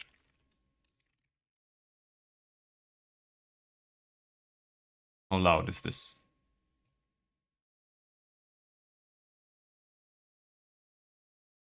Pedant. Pedant? Pedant? Does she really mean to put her trust in this pedant? His study is adorned with trophies and accolades. A particularly large one commends its recipient for solving a complex fraud permeating the entire operation of the caravanserai. Vanity, the very organization of the room, not a clutter but a catalogue. It is a shrine to self-love. As an officer you disappear behind your ribbons. You obliterate yourself. This puzzle breaker has done exactly the opposite. Obedience. The order is given. Your job is to secure the services of a brilliant mind for whom no conundrum has proven insoluble. To ask, to wonder, to ponder. Those are tasks for another. Let the endless battle end. Let the dying stop. Examine the gold page. Lying prone on the dune, the pale grey cloak and cowl blending with the drit, you are surely invisible to the distant caravanners. They can no more see you than they can detect the iron wind howling their way.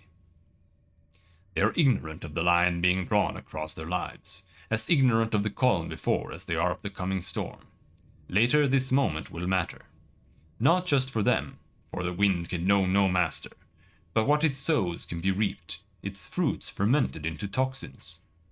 Your brothers and sisters are hard to kill. Faith is hard to kill. Too many of them still revel in the bodies your father gave them, groveling for the half-chewed meat he's tossed away. When the flesh fails, faith will follow.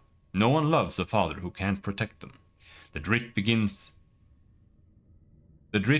to stir. It says the, but the drit begins to stir. The wind is coming, and with it, change. You give those who lie in its way no warning. Examine the silver page. Across from you is a fellow cast-off, a fellow officer, a fellow gambler. Eyes inscrutable, cards impossible to guess. The other players are broke, their company's bonuses and leave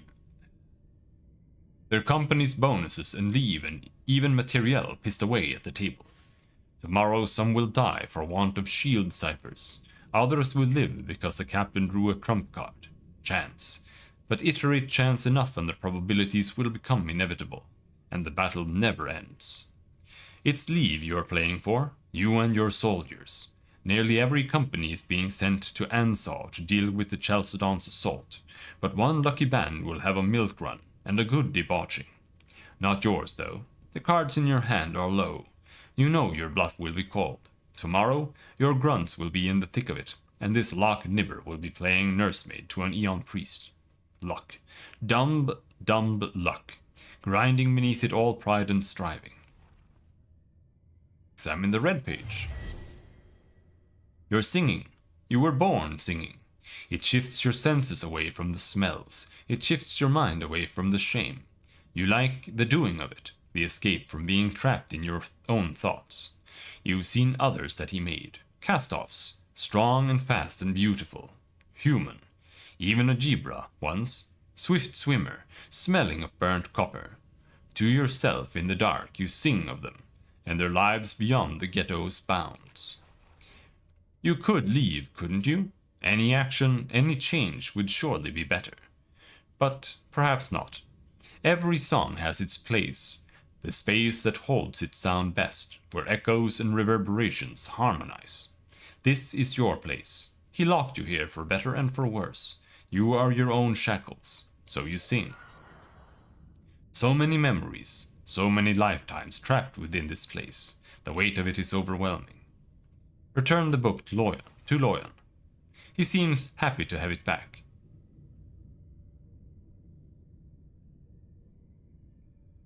I must be going. I don't know. I don't see the point of agitating him.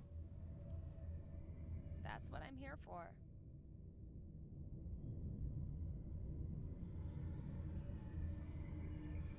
That's something I can do. There's Celestige. You're not even a cast-off, dude. Celestige floats motionless, staring into the distance.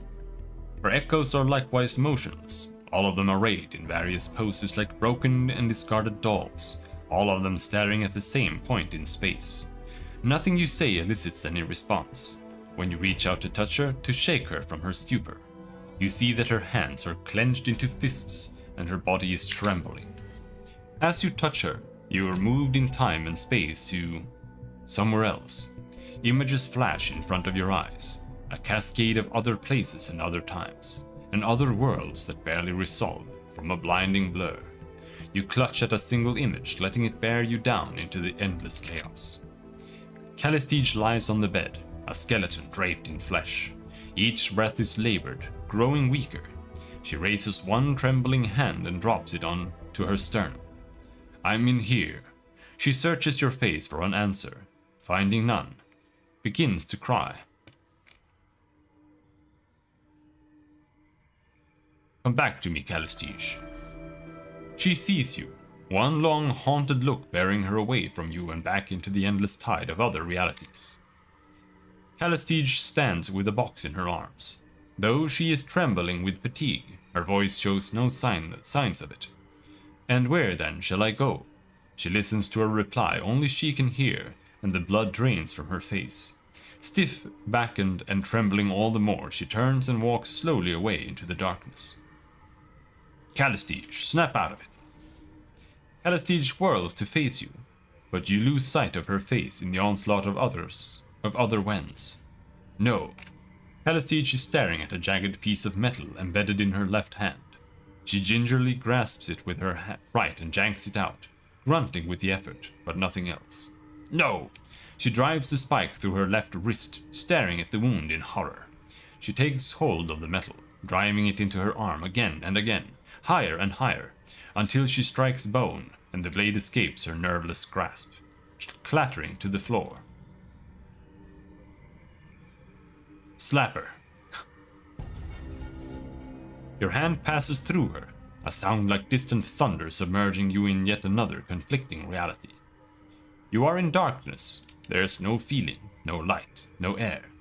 What are we going to do with her? The voice comes from all around you, through you, part of you. She's too dangerous. The same voice, the same tone. A sick feeling of dread rises with each word. The containment field won't last much longer. Do it. Right beside your ear, Celestige screams, I'm here! The illusion vanishes, and both you and Celestige are back in the labyrinth. As one, her echoes turn to regard you, some decidedly more unfriendly than others. Celestige herself is the last to look at you. You came for me. Celestige smiles at you, radiant, bashful, and genuine. So this is your labyrinth. The chamber worked then, I assume. She crosses her arms, looking around at the underwater marketplace with greedy eyes. The substance of this psychic construct is positively charged. Whether it is your doing or simply the weight of the cast-off minds, I cannot say, but I can say with some certainty that this place is capable of forming a connection to the datasphere. If you concentrate, if you focus, I can help you guide through opening that connection.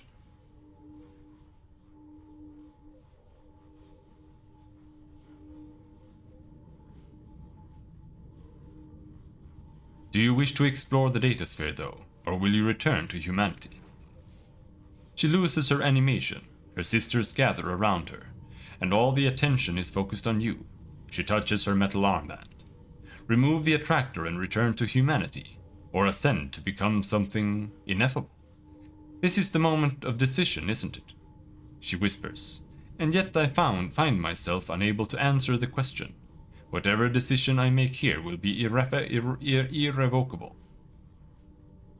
You've been working for this your whole life, and now is your chance. You should decide now. You're right. She takes a deep breath. I must explore the data sphere.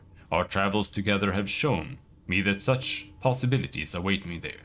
Power and knowledge. That I would be a fool to refuse. Of course, I can't do anything without your help.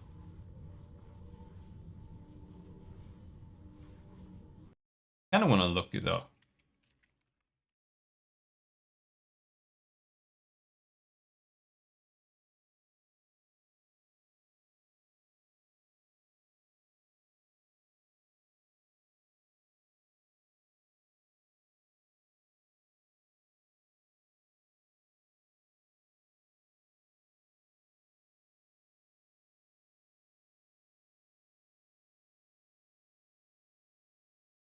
What does that mean?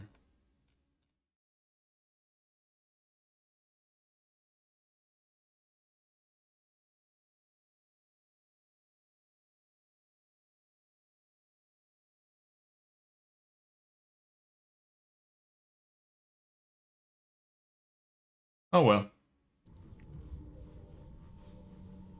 I'll help. What do I need to do? Just concentrate. Concentrate on opening the connection. Allow it to penetrate the labyrinth and allow it to reach your mind. I will aid you, as I have for so long. Because I think you might lose her here. I'm not sure. It sounds like it. You close your eyes and concentrate. You know the connection must exist, if not through you, then through another cast-off. You feel something like a portal open within your mind.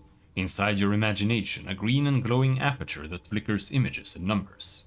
You can feel great minds moving on the other side. A vast ocean filled with mystery and wonder. A subsonic pulse thrums through it and a bubble forms. This is not a dream. This is something being forced into your mind. Callistege's hand on your cheek is soft and cool. She stands corporeal in front of you, and also inside your dream mind, surveying this new construction. It's much as I imagined. If your sire's notes were correct, she taps out a sequence on a panel that you can't see. The bubble glows from within, a light cascading over her like a waterfall, like smoke, as her sisters enter the imaginary sphere.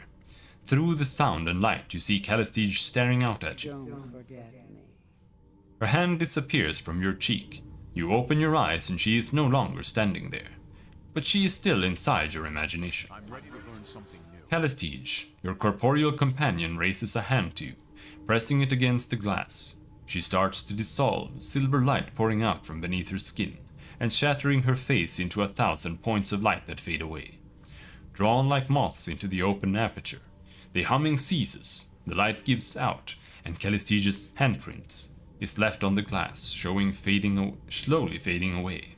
She is gone.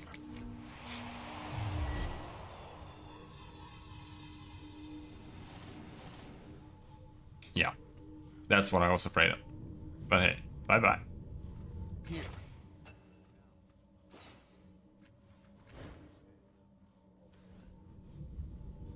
That's what I At least she's happy.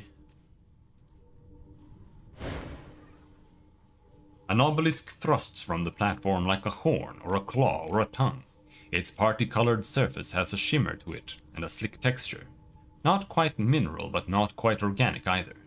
The garish appearance belies something ancient, even wise, that seems to radiate from the obelisk, as if it were here at the beginning or close to it, yet retained its youthful energy. 4 runes are carved into it, symbols of a civilization that predated the truth. Examine the runes. They are simple shapes, something like a heavy quadruped in profile, a serpentine double curve, a 2-tined comb, and a right-angled corner, but despite their simplicity, or perhaps because of it, their meaning is inscrutable. They could be simple glyphs depicting actual things from an ancient civilization, or symbolic ideograms, or phonemes, or senseless graffiti. They could be a warning or an invitation, a name or an epitaph. So goes man's attempt to instill meaning on the world. Examine the obelisk itself. You study the strange protrusion, seeking some meaning in its colorful walls and patterns. Like all Numenera, its exact nature is hopelessly beyond the ken of later worlds. But from your training you have a basic sense of what it might be. Some kind of psychic battery, storing a person's thoughts or memories, or very self. Touch the obelisk. As you lay your hand on the slick surface, the patterns move and swirl like living plasma. Actually, no, they aren't moving at all. It was merely a hallucination of some kind. You have a sense that this has happened before, this and more. A memory shifts and contorts through your mind, like the colors on the obelisk. It is just a matter of catching hold of it. Try to capture the memory.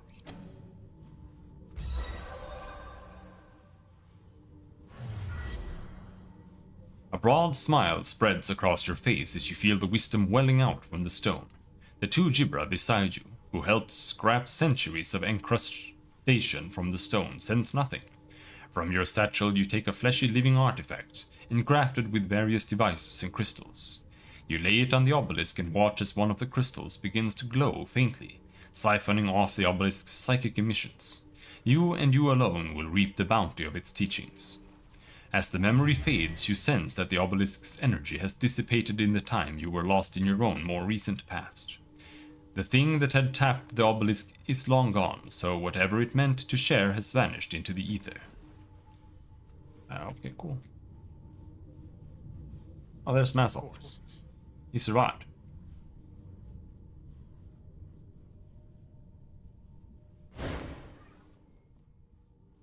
Masov slaps his hands at the water in front of him as though he were banging his hands against a wall. Let me out, you monsters! It wasn't my idea. I didn't even want the damn talisman. As far as you can tell, there is nothing physically restraining him. You can reach through the wall he's banging on. Try to understand the nature of Masov's torment. He believes he's imprisoned in the oasis again, like he was long ago, but that alone should not be enough to anguish him like this. Finally it dawns on you. His agony is not his physical imprisonment, but the fact that he was abandoned by his maker, twice. He can't be forced free, but what he needs, what he wants more desperately, is help. He's looking around for a tool. Perhaps if you gave him something, then you could be the help he needs. Give him a shin? Masov, here, get yourself out with this. He looks at you, seeing you for the first time, then at the shin in your hand.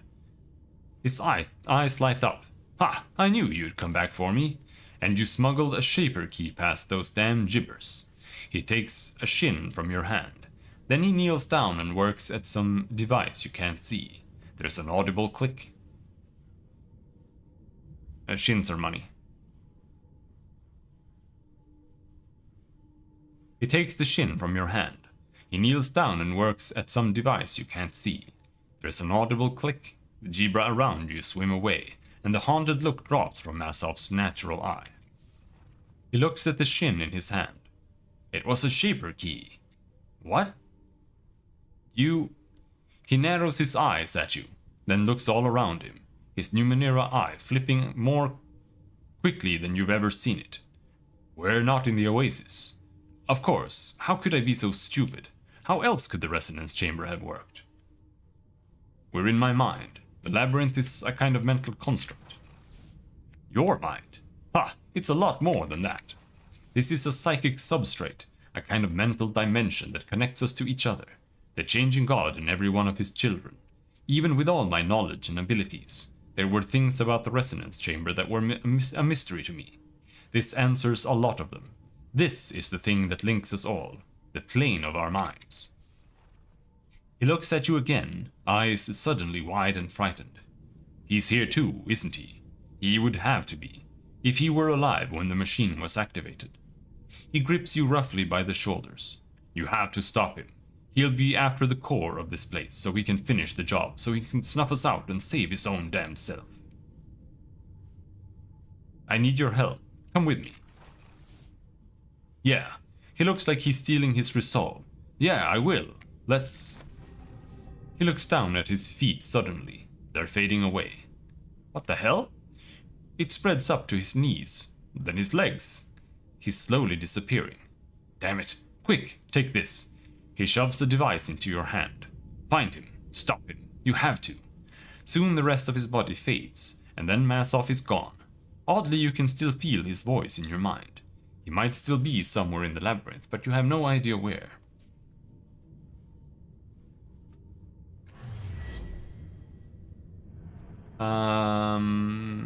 Okay. All right. Bye.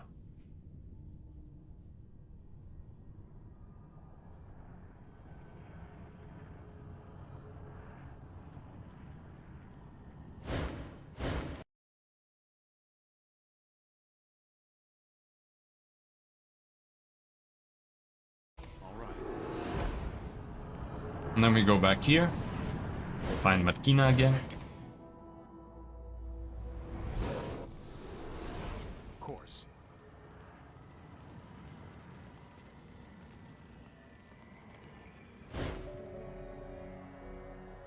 Matkina relives her nightmares of betrayal over and over again, watching her friends die at the hands of those who tormented her through the years.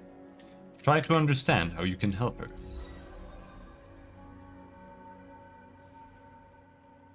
Her illusion is more powerful than it should be. She's aware of you, but just barely. What she needs is to stop fighting, and the only way she's going to do that is if she believes her enemies are dead. Perhaps you need to become one of her enemies. Get close and let her kill you. You step forward, arms outstretched. She sees you and attacks, driving her knife into your gut. She's too tortured to hit any vitals, but it still hurts. You come closer and put your arms around her. What? She blinks, noticing you for the first time. Tosh? No. Who are you? She looks around at the shades you can barely see. They're all dead. Tears well up in her eyes. All of them. I did this. If it weren't for me.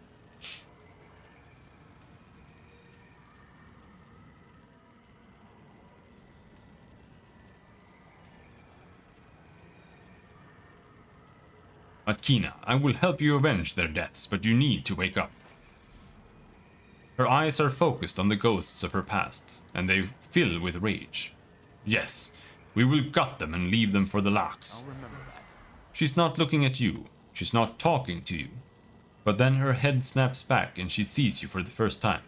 What are you doing here? She steps out of your arms and quickly sheathes her weapon. By the Black Three, that's embarrassing. I suppose I owe you gratitude for getting me out of that. The labyrinth. That's where we are, isn't it? I've dreamt of this place.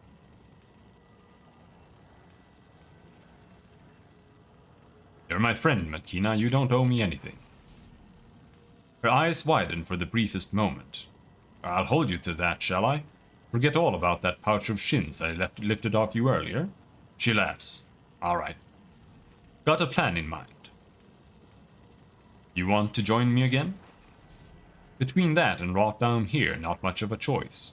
She claps you on the shoulder. I'm with you. Ready for whatever comes. Ready. All right.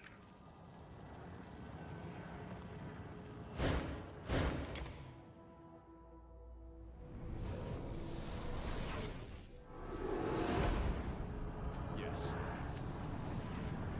Let's do some healing. Now.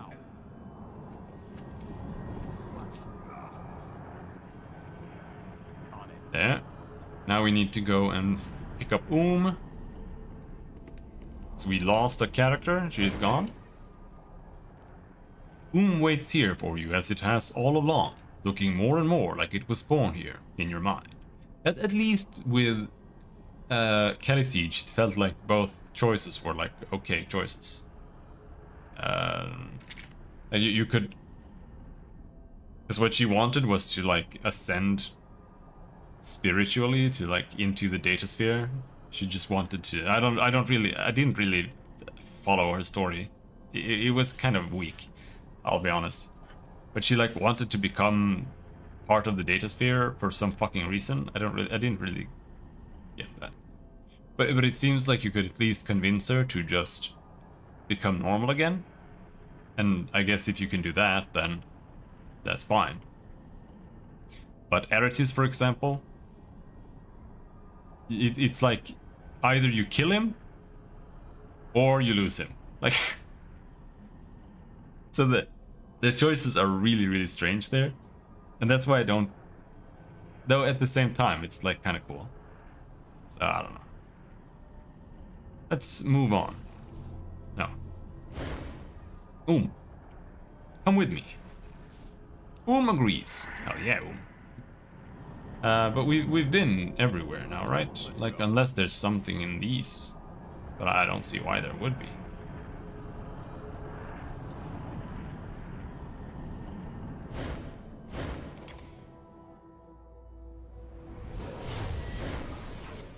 There might be.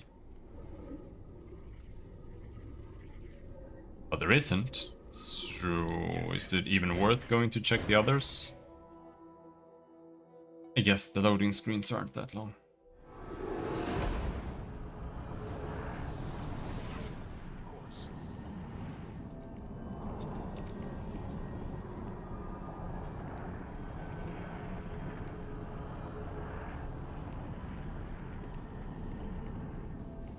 And these guys don't seem to have anything new to say. All right.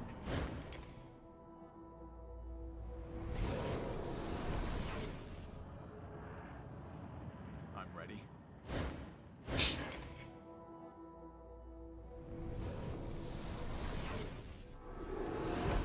Yep. Alright, let's go. After we level up this guy.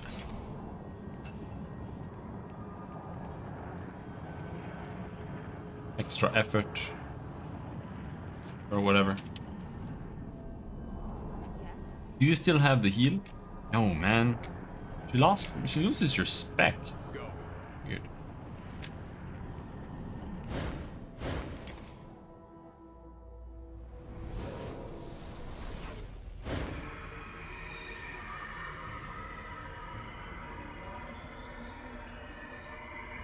Destroy them! Erase them in the name of our sire!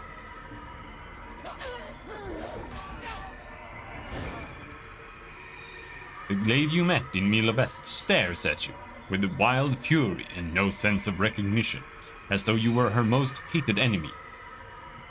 Another one? You've come too late to help the traitors. Kill him too.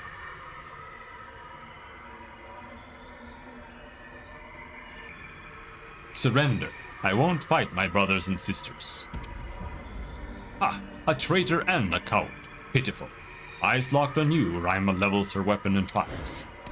Ouch. I'm hurt. Come on, dude. Fuck.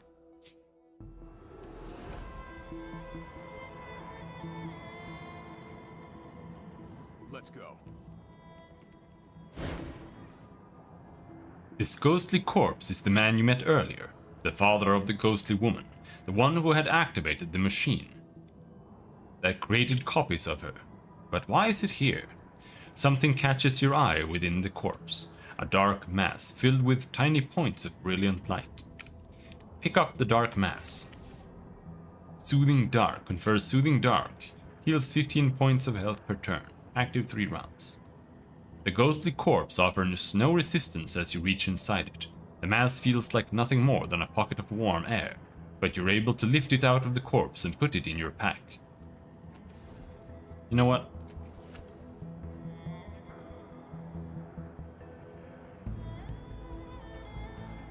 Oh, I can't use any of these? What the fuck?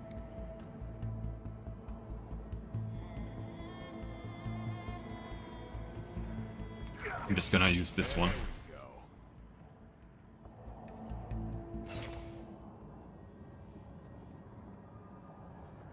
We still have cipher limit.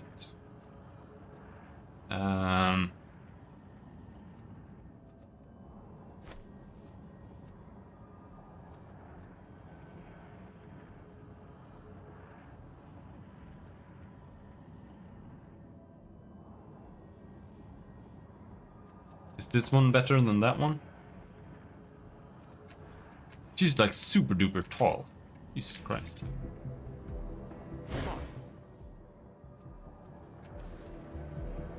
This la la la la la la.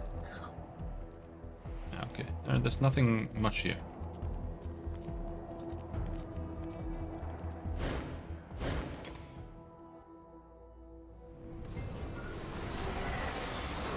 Oh shit. What just happened?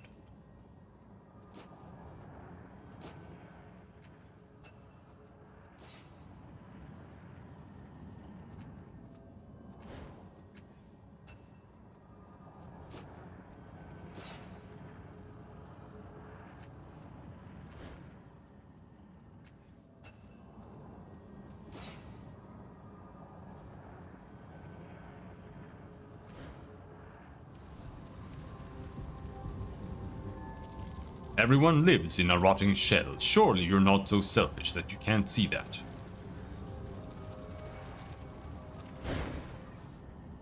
You have walked into the middle of an argument. Neither of the speakers acknowledges your presence.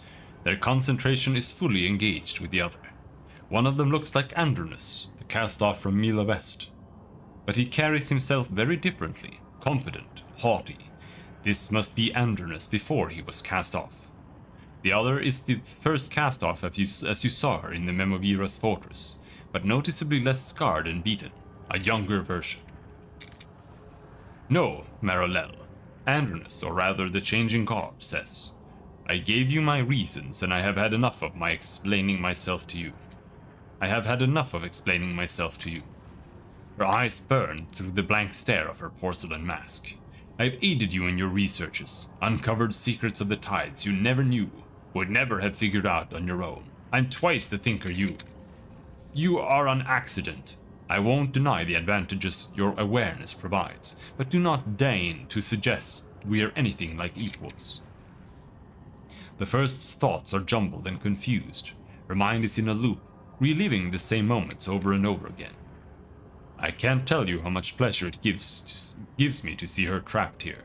Pity there's no other way out. We've got to help her or we'll get stuck too. She barks a laugh. Wouldn't that be ironic? Say nothing. He shrugs, supremely uninterested in her reaction. You're a part of me that's forgotten itself. You'll see. When I gather you back, all of you, and restore my daughter, then everything will be clear. You'll have that new body, mine. He frowns, but right now, Maralel, you're interrupting me. You're distracting me from my work. Her voice heavy with frustration, fraught and pleading. They call you a god, but your divinity is a joke. You lied to me. You never intended to get me a new body, did you? You were going to let me help you as long as you needed, and then you were going to cast me aside, just like you cast my body aside when you were done with it. And for what? You have a daughter.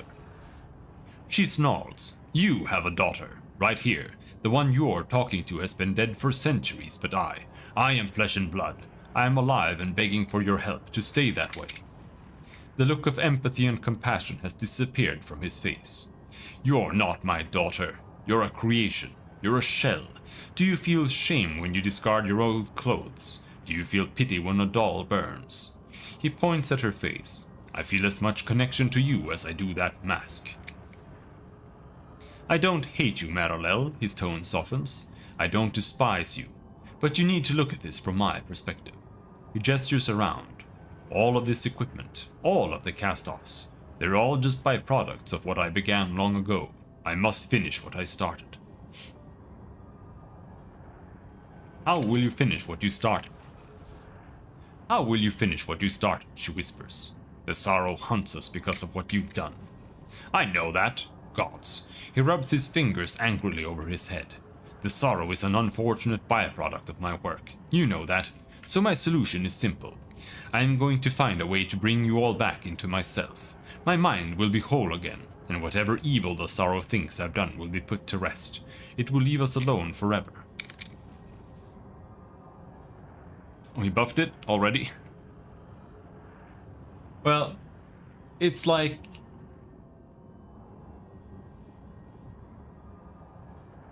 it, depending on how it turns out in practice, right? It might not even matter. So it depends really on how impactful it is for the servers, like whatever issue is actually trying to fix.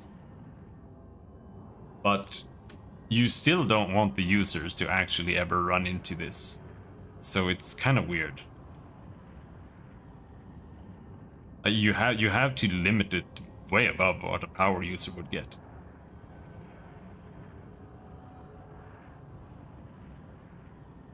Because whatever scraping process is probably going to be like 100 times more than that. So, at least, like it could be more. It could be like 10,000 times more than an average Twitter user. So, it's kind of silly to even affect normal users. Like I have crawled websites, like I ripped websites, and the crawler does like 20 requests a second.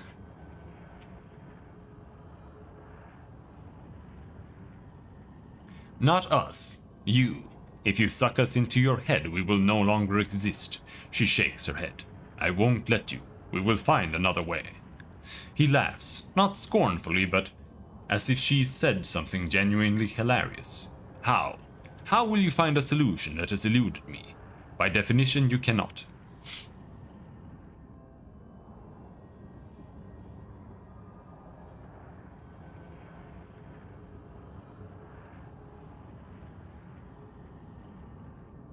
I don't care what you think. This life is mine.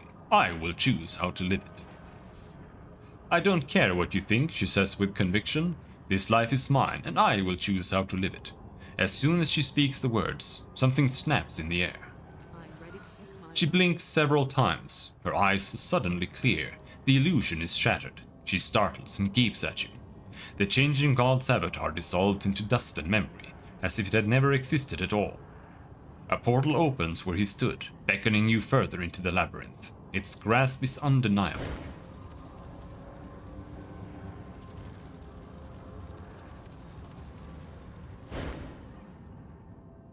She crosses her arms and regards you quietly for a moment. Why did you choose to save me from that? It was the right thing to do. She seems unconvinced. Well, I appreciate your thoughtfulness, but it doesn't change anything. Then she turns abruptly and strides to the portal. Without turning around, she says, "Thank you." Then in a brief flicker of light, she's gone.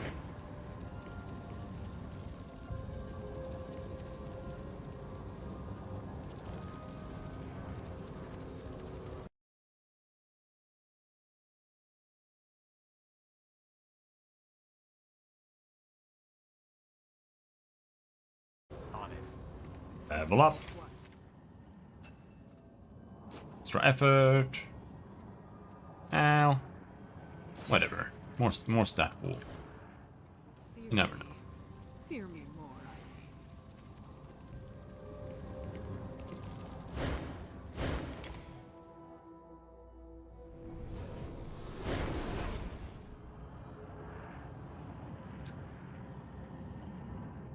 You mean the manga posting? Yeah.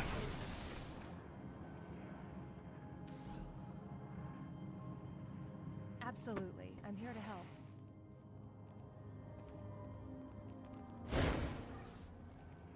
The dominating image on this panel is a map of the room.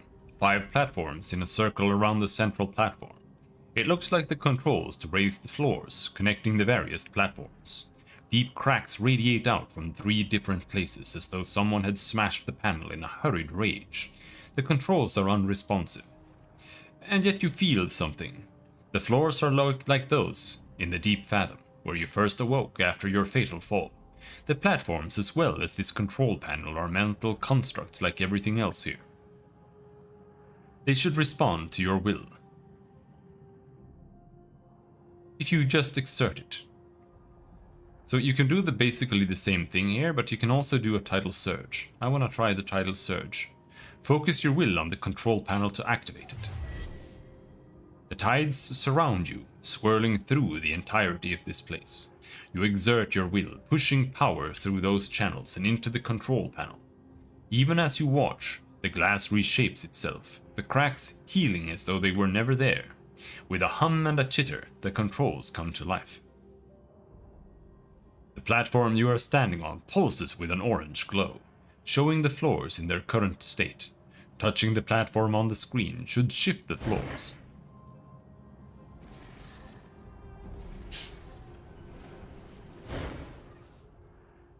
A familiar voice echoes from the depths below. You're still here then. I had hoped the labyrinth would trap your mind as well, but apparently I made your body too well. But you don't have enough power to stop me. I've already breached the outer defenses. Go ahead, solve your puzzles. It won't matter. In a little while you'll be nothing more than a whiff of nostalgia in my mind. The voice fades to nothing. All right. Yeah, fuck nostalgia, dude. I agree. I'm looking forward to Charles working on the house again. I've asked him about it like 10 times, but I never remember what he says. I just know he's getting back to it eventually. The map on this control panel is fully functional. The platform you are standing on pulses with an orange glow, showing the floors in their current state. Touching the platform on the screen should shift the floors. Connect this platform to the one on your left. With a hum and rattle, pylons rise and fall from the depths, changing the shape of the room. Something rumbles in the depths beneath you. You feel a blast of wind, then nothing. Leave it. Is going back to that? Well, I mean, yeah. I don't know why it's really on a break from it. Think they're just waiting on something or something. I don't think he's given up on it at all. The map on this control panel is fully functional. The platform you are standing on pulses with an orange glow, showing the floors in their current state. Touching the platform on the screen should shift the floors. There is an extra image here that was not visible on the other panels. A human figure in dotted outline. It flickers erratically as though something were wrong with it. Press the flickering image of the human figure. As you place your hand on it, something activates within the panel. Not just this panel, but every panel in the room. The circular stations on every platform glow and the image of the human figure begins to pulse regularly as though waiting for input. Press the pulsing image on the human figure. Tiny needles puncture your fingers. There is a flash from the circular synth plate next to the panel, and a finger-long blade in its center starts spinning and humming around its axis. As it spins, it projects a three-dimensional image, very similar to yourself. Your own body flickers in and out of phase. The blade spins faster, brighter. Your body's flickering accelerates, until finally the blade dissolves, and standing on the platform is a fully grown human that looks remarkably like you. Okay. The figure before you looks exactly like you, but a woman instead of a man. She doesn't bear your scars, but otherwise her face is like a mirror. "Hello," she says pleasantly. "You must be me." What happened to him? He did not treat our body all that well. Do you know what this place is? I thought it was the cloning laboratory where prototype bodies were tested, but this doesn't look right at all. Where's the floor? The walls? All the equipment is here, but... She looks back at you. It's like a nightmare vision of the laboratory I know, as if somebody described the lab to a visitant that didn't quite understand it all, and then that visitant tried to recreate it. Who are you? Well, I'm a short-lived version of you. She looks at you up and down. Basically, our creator used these cloning stations to rapidly prototype different body types and features before deciding on a final shell for his consciousness. She looks at the control panel. These look different from the controls I remember. It looks like I'm stuck on the most recent setting. She flashes you a smile. Not that that's a bad thing, of course. I'm sure you won't mind. If you only live a short time, how do you know all this? Oh, that's the most interesting part. Our creator always liked to process things externally, to have someone to talk to. He constructed assistants all the time. I was enabled to maintain my memories from version to version. That way I could provide more useful feedback on how one body moved or felt compared to another. Our progenitor would even have me perform tasks from time to time, sometimes mundane, sometimes dangerous. The fact that I could learn from my mistakes was a great help. Could you perform a task for me, like walk to that other station and toggle the floors? She gives you a funny look but says, "Sure, I can do that."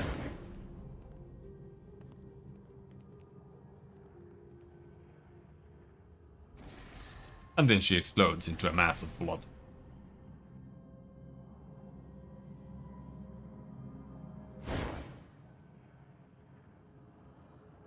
Connect this platform to the one on your left.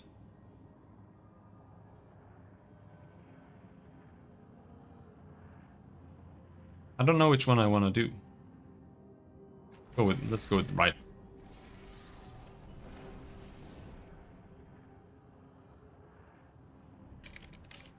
Connect to the one on the left.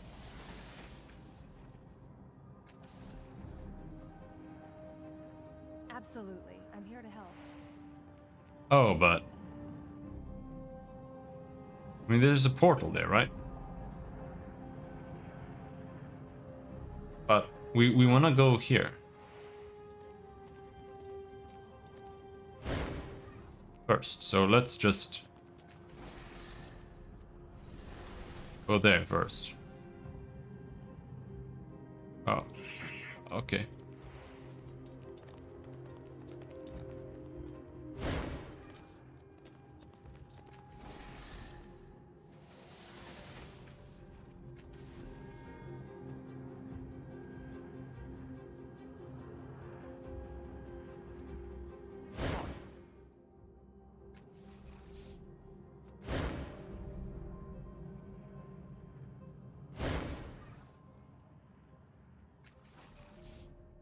Go toggle the floor and then explode into a bloody mist.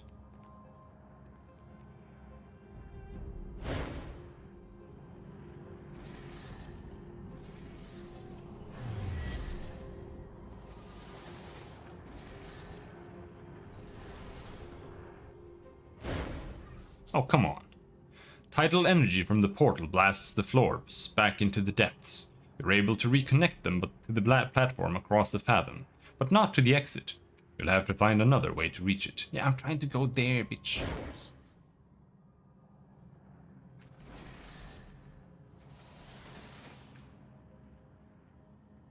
The specter's voice booms from below. There's no reason this should be easy for you. You hear a great shout from the depths, and suddenly your mind is buffeted with a powerful blast of tidal force. Shield yourself from the blast with tidal affinity. You reel backwards, energy slamming against your mind like a psychical force. But your defenses hold and you are unarmed.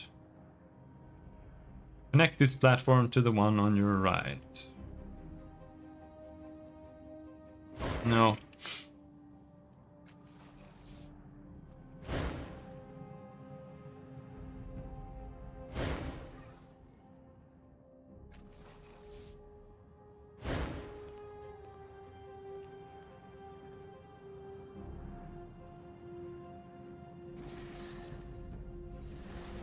There we go.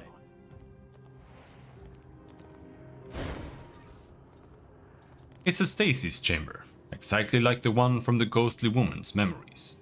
There are no controls on it anywhere, nothing that could help you raise the floors to reach the depths of the labyrinth. A woman lies inside, clearly visible through the shimmering energy field and looking as though she were asleep. Her features are exactly those of the ghostly woman. Something disturbs the air next to you. The ghostly woman's face begins to appear as though your thoughts summoned her. You did summon me, she says, intuiting your thoughts. I can discern your memories more clearly than the others. Even more clearly than my own. She looks sadly down into the chamber. But I remember now. This is who I was, the daughter of the changing god. He was the father who tried to save me after the siege of the Tabat. He discovered how to transfer consciousness, my consciousness, into a new body, hoping it would save me, but it didn't. My sickness followed me in my mind, so he put me in there. He tried to find a cure for me, and when that failed, he tried to bring me back from death itself. He thought I was unconscious in there, but I remember. The memories are fragmented, but they're there. I was aware of everything, and with so many new memories flooding my mind, I'm able to fill in the gaps I didn't know. How often has he tried to bring you back? Considering he has had centuries to do it. Not very often. A lot at first, then only when he remembered or had some new idea. He used the probability engines underneath Sega's cliffs to birth women with my personality. He tried to use Heaven's Rejoinder, his means for turning back defeats in the endless battle. Once he tried to kidnap a version of me from an alternate reality, but she died in a tragic accident. He never tried that again. What am I to you, Father? Did you just give up? How much do you remember from being in that tank? I can't tell you in time measurements. I only know I was in the tank until the sorrow attacked us. My father fled, saving himself. She laughs once, but there is no humor in it. Maybe he figured he could bring me back even without my body. It's the kind of thing he would assume. Her face darkens. Maybe he didn't care. Does that mean this fathom is constructed from your memories? She looks around, taking it all in for the first time. I don't recognize... No. Wait. Yes. It's all twisted and disordered, like a nightmare. But yes, I think these are my memories. I need to get to that portal. Can you build me a path? Doing begets learning. She looks you directly in the eye, strong and certain. Yes, I can.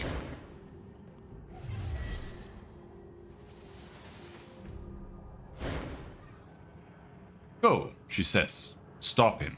He's harmed more lives than anyone can count.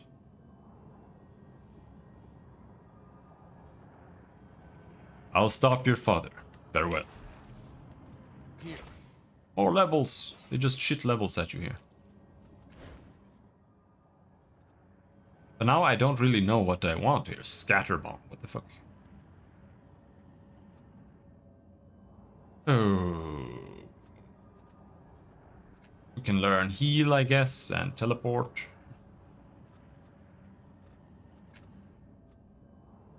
Getting superfluous at this point.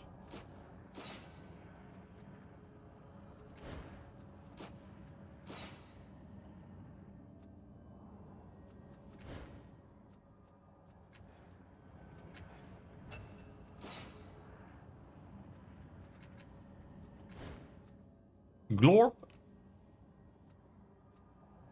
When gains a positive petal by targeting itself with an ability or item, the last cast-off gains the same petal for the same duration. Okay. Oh, shit.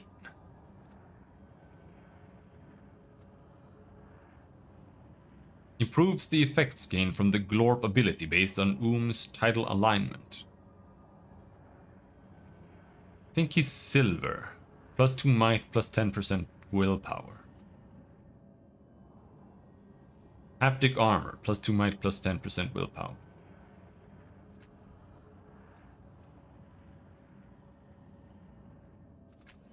Get that red running. I haven't used haptic armor yet.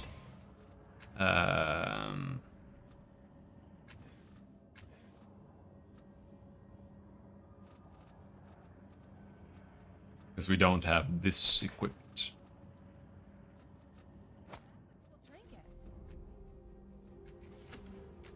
Yeah, we can use it on Makina and Rin instead. Let's go.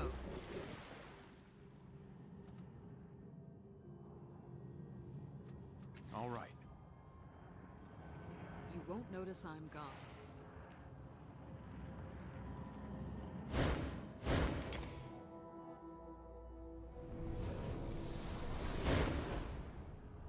Making a note.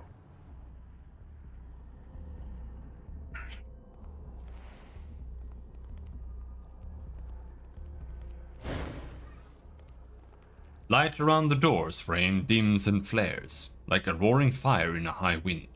As you approach, the bars of the door shudders and bends. It wants to let you in. Place your hand on the surface and will it to open. The door doesn't open at your touch. Instead, you are drawn into the door itself.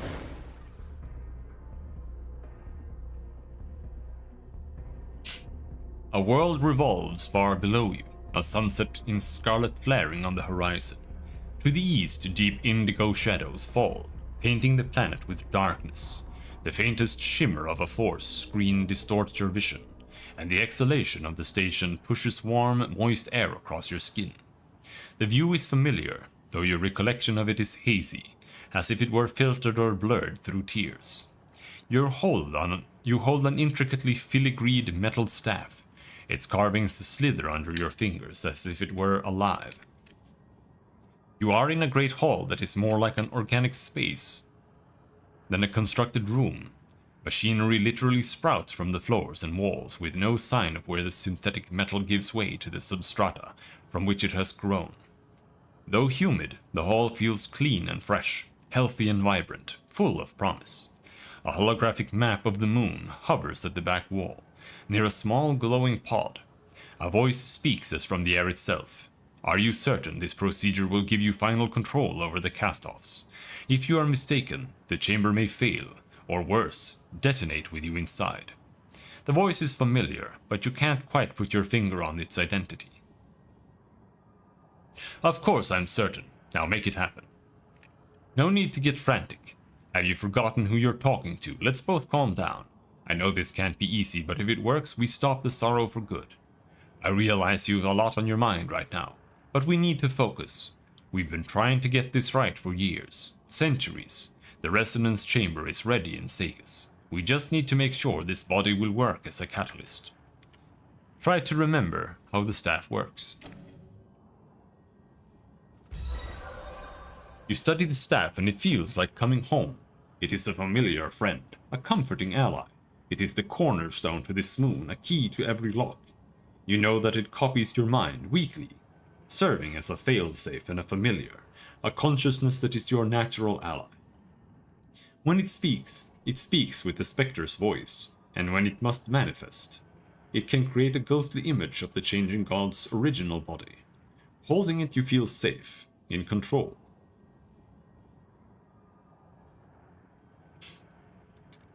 Remind me how the process works. We're going to run the final assessment on this body, complete scans, review, title adjustment if necessary. We'll verify that all of the parameters are within tolerance. Settle into the pod, and I'll take care of the rest.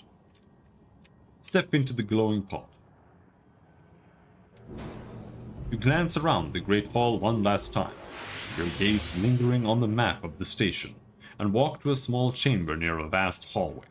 A deactivated construct stands nearby in a state of partial disassembly, its hand thrust out as if in offering. Near the large control panel outside, a column of spongy scarlet discs hovers silently, reminding you of nothing so much as giant blood platelets or congealing scabs. You take a deep breath and step into the pod. The staff in your hand vibrates slightly, and you feel yourself bathed in energies. Remain calm. This is all well within normal parameters. The minor explosion that follows surely is not. Sudden klaxons blare. The nearby platelets vibrate furiously and the deactivated construct's arm begins to spark and flare.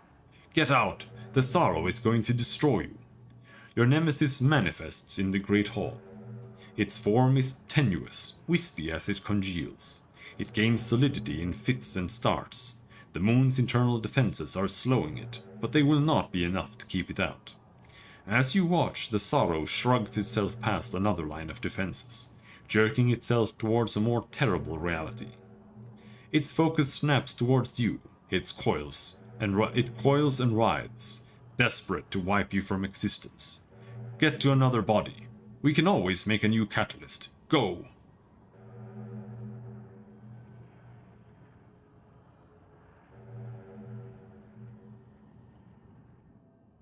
Study the map to find the way to the escape pods.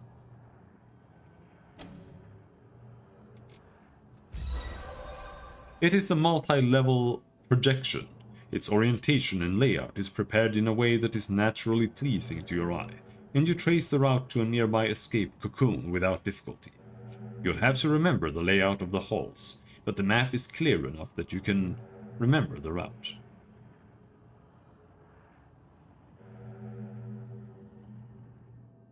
Try to pull off one of the vibrating platelets. You take hold of one of the discs, your fingers sink into its spongy material, and with a slight twist of your wrist, you detach it from the column of energy that holds it. It hums and cycles in a pitch that makes your eyes shudder.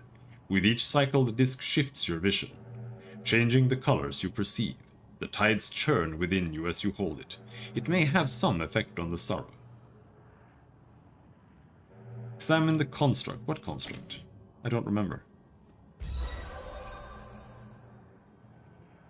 The construct itself is beyond repair, but a quick study reveals that each of the construct's limbs were designed for independent power. So even though most of the construct is quiescent, its spiked, powered hand is not. Working quickly, you detach it from the construct's frame. It will be a suitable gauntlet. The powers that course through it might serve to delay the sorrow's advance. You feel the moon shudder. Then you feel it tear. The alarms in the great hall have begun to strobe. The lights flicker. The moon's moist air suddenly shrieks past you. The sorrow has breached its walls. The hallway branches, with countless offshoots piercing the winding passages of the moon. You know that your escape lies down one of these routes. You study the map. Your study of the map puts you in good stead here. You count down the passages, and every landmark that you expect arrives when you expect it. As you race through the halls, you see a small slot in the wall. It holds a firm green gel that you know contains some kind of memory.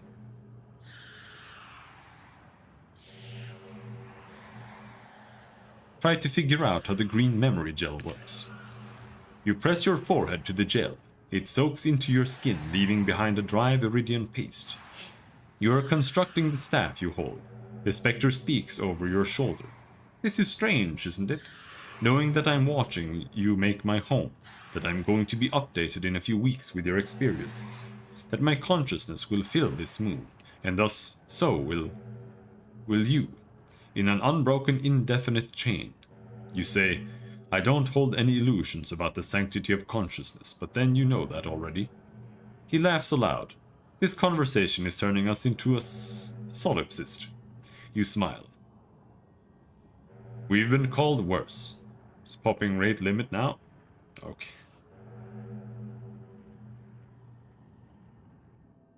The memory fades. Keep running. Get to the escape pods. You pound into the bay, the doors shutting behind you. Your breath comes hot in your chest. You double over to catch your breath. Several cocoons are arrayed along the outer wall. You'll need to activate one, and it will spin its webbing around you. The smart membrane is tough, heat-resistant, and it will transfer the entirety of the kinetic force away from you at the moment of impact. You see an injection of some sort, but it's across the bay. You might not have time to reach it. The saddle tears apart the wall in a fury of light and tidal energy. The flickering energies inside its hood betray no emotion except hunger.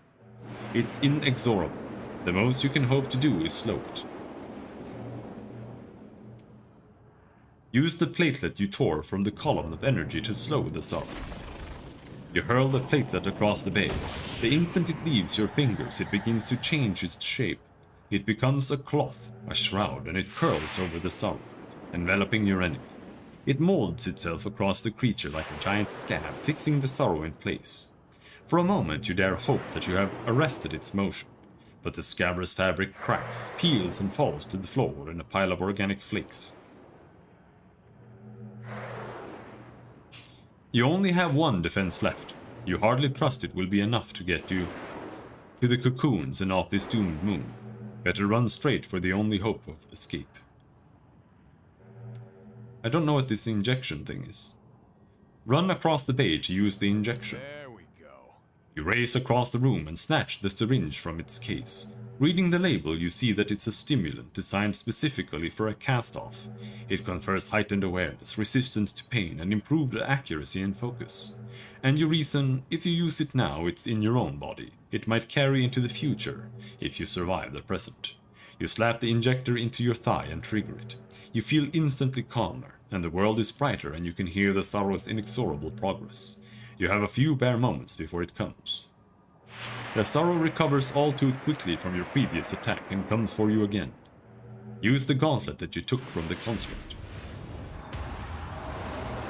You slip the gauntlet over your hand and hold it out in a warding gesture. The energy that blasts from it tears the sorrow apart, decohering it utterly, stripping your foe to its component filaments. I honestly didn't think that would work, mutters the spectre. Silent reigns in the bay for a moment, and then the sorrow manifests again, threads of acid smoke weaving themselves together. Guess not. Climb into the escape pod. You slip into the cocoon, activate the ejection sequence and trigger it. Membrane embraces you, forcing you to drop the staff and begins to slide free of the killing ground of the moon.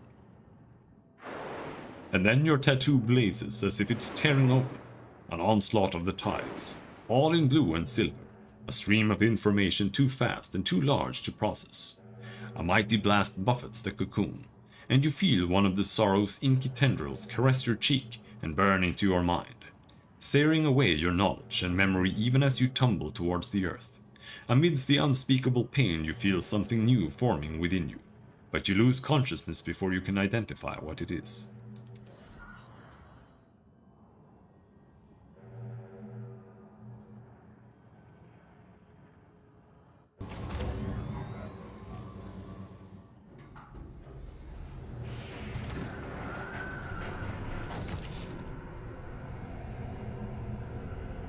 Didn't see any petals.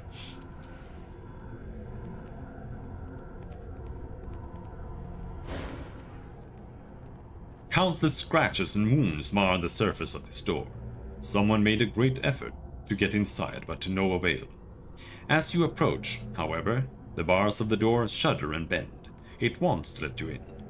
Place your hand on the surface and will it to open. The door doesn't open at your touch, instead you're drawn into the door itself. Again.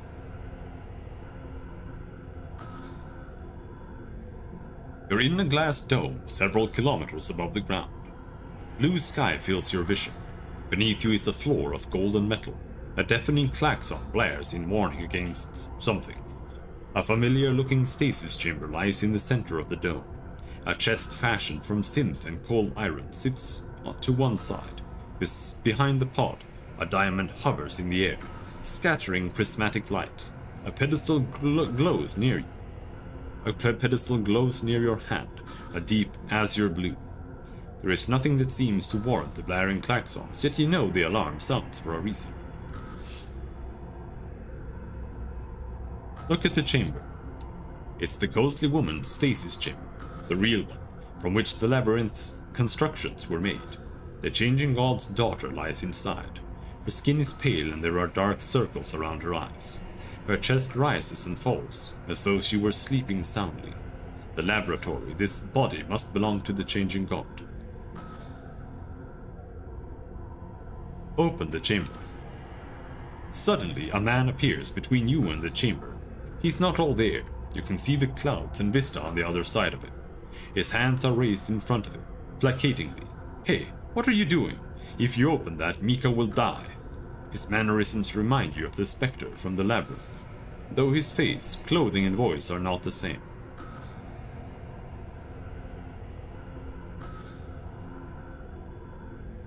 Open the synth chest. The chest is locked with a keypad bearing 17 strange symbols.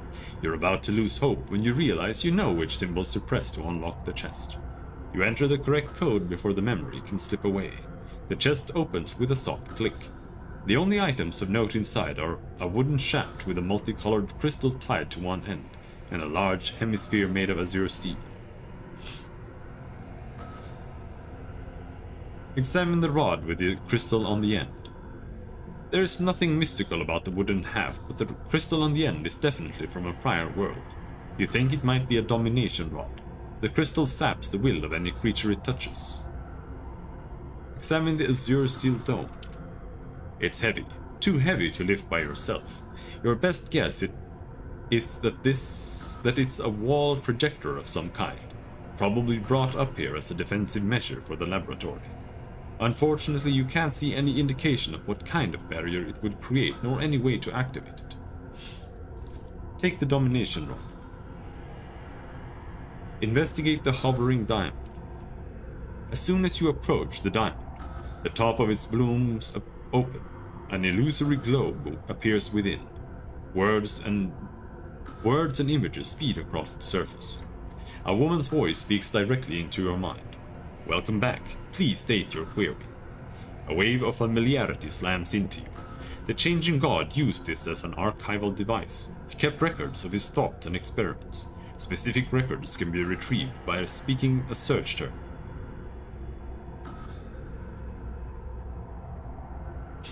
Mika.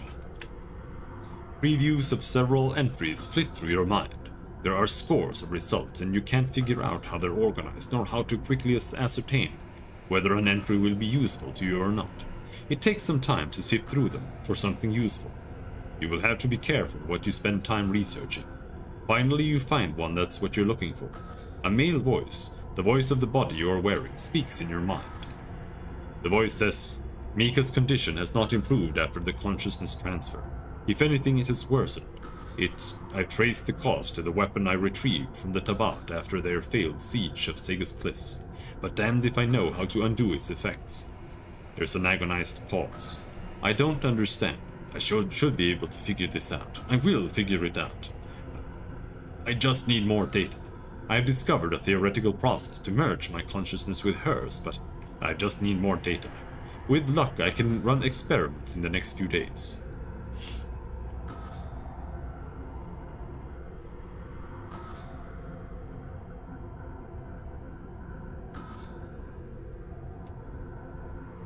Merge consciousnesses.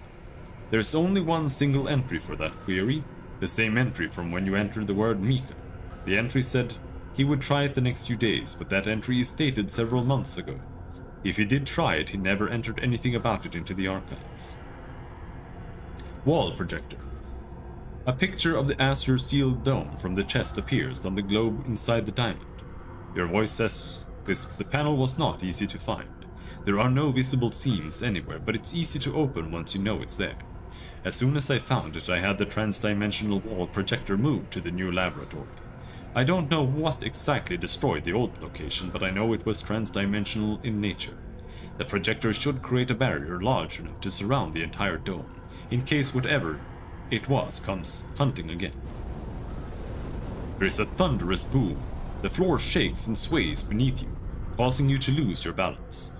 Outside the dome, the horizon tilts back and forth, giving you a sense of vertigo. The spectral man appears in front of you suddenly, a look of human terror on its face. It's broken into the tower. It's only a matter of time before it reaches us here. We have to do something fast. Go back to the synth chest. Activate the wall projector. You find the panel mentioned in the archives. Once you know where it is, it slides open easily. You place your hand on the black glass inside. It grows warm at your touch and there is the smell of light rain. A low hum murmurs at the edge of your hearing, and the air outside the dome begins to shimmer. The shield appears spherical. You can only hope it will buy you some time against what's coming.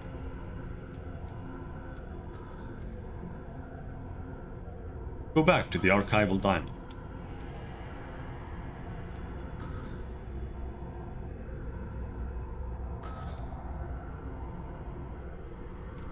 Consciousness transfer. We already listened to that, didn't we?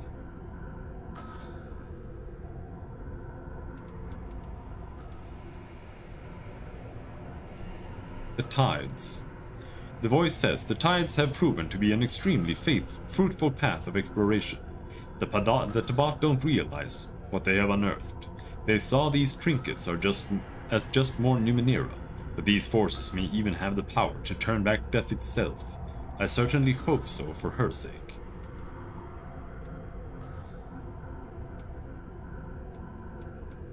Speak to the spectral man. What happened when I tried to merge my consciousness with Mika's? You don't remember? I guess that's why you made me. He chuckles, then his face grows serious. You never tried to merge your consciousness with hers? After researching it for a while, we discovered that doing so would snuff out your personality. You weren't content with me being the only one of us left, so we rejected that option and kept searching for some other way.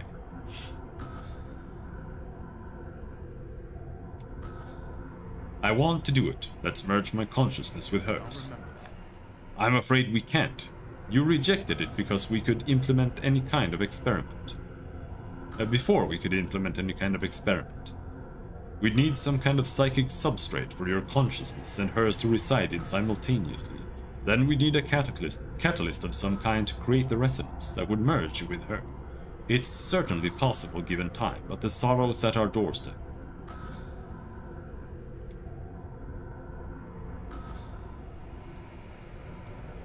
What's here? Why are the alarms going off? Well, what are you?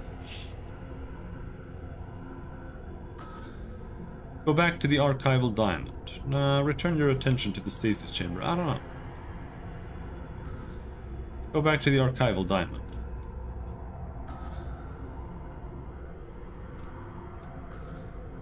Escape. Your voice says, I won't take any risks with this new body. I've initiated a fail-safe procedure to transport me away should something happen to me or the laboratory. If any unforeseen danger presents itself, I should be able to escape to a backup location.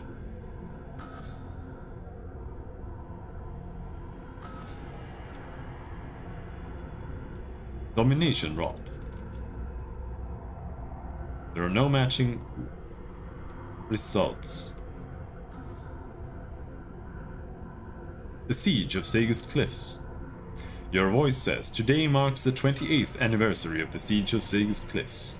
28 years since her illness began. It was a simple thing to defeat them, to unmoor the city from the present and strip those trapped inside of their Numenera. It has not proven so simple to undo the effects of their terror unleashed on us. I still don't know how the Sorimine crystal works, nor what it does to its victims. I doubt they knew either, but they were pillagers, not priests. They only knew it was a weapon. The voice sighs.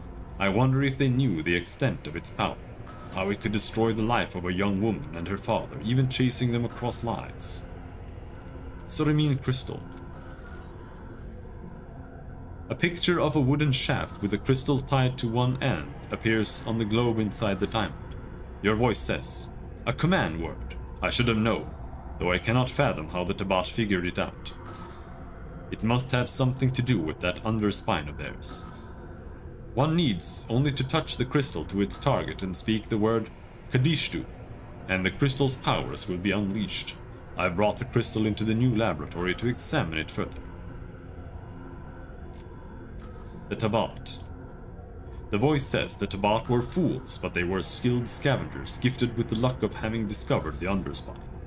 I still don't know what the underspine is, but I'm convinced it came from the Dalad, the same people from which I gleaned the powers of the tides and figured out the key to consciousness transfer. It's the best explanation for the Tabat's success. Without the underspine, they are little more than abhumans of above average intelligence.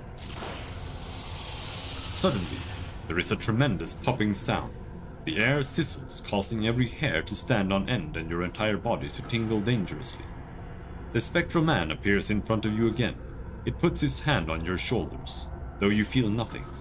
It shattered the electrostatic shield. If it breaks through the plasma window, we're done for. It looks at the hatch in the ground as though it could see through it. What's your plan? You've got a plan, right? Return to the archival diamond. A lad. Unlock the other entries.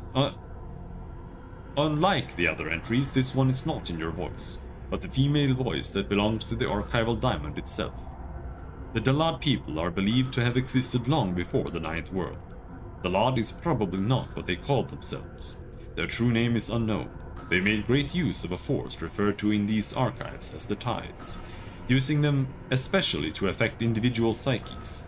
The civilization of the Dalad did not decline, but was completely wiped out by a creature called the Sorrow. The sorrow. The voice says, I don't know what the sorrow is exactly, just that it's old, really old, and it doesn't pay much attention to established laws of space-time. I wondered just how established those laws really are. Anyway, I first came across mention of it in my research of the tides. It appears to have been some kind of guardian against tidal abuse. Evidence suggests it may have been solely responsible for the destruction of one of the prior worlds. The voice sighs. My experiments with consciousness transfer appears to have woken it.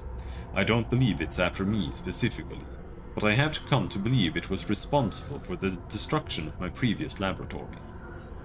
So the sorrow must have destroyed the Dalad because of how they abused the tides. If the weapon that caused Mika's illness was from the same civilization, then it stands to reason her illness is tidal in nature, like a tidal surge perhaps. If so, maybe there's some way you can undo it. The spectral advisor might know more.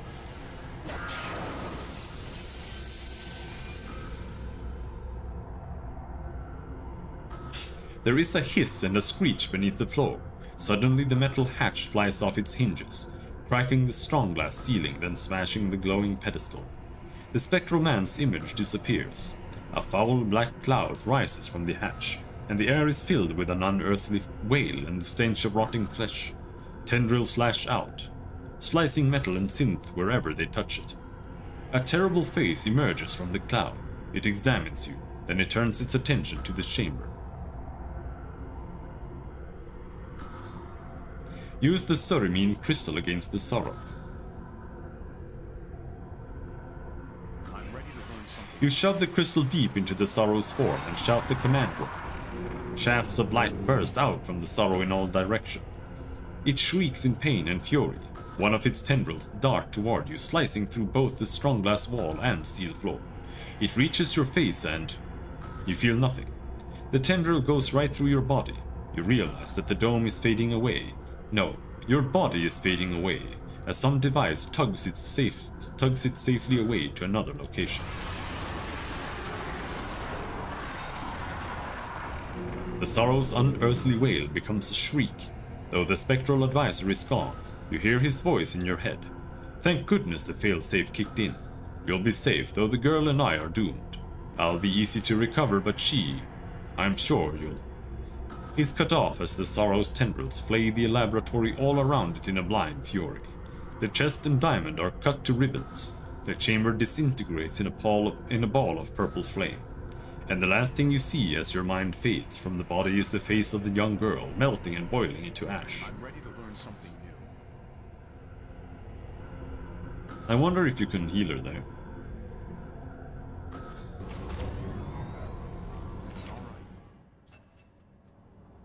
We'll never know. The ghostly woman appears next to you. She stares at the door you just emerged from. Her eyes are round as the moon. I remember now. All of it. I told you I was aware of everything while I was in the chamber. I remember my father abandoning me. I remember too how you risked your life for me. After the sorrow destroyed the stasis chamber, I woke up here in the labyrinth. I wasn't aware though. Not for a long time. Not until you came and started changing things. But I couldn't save you.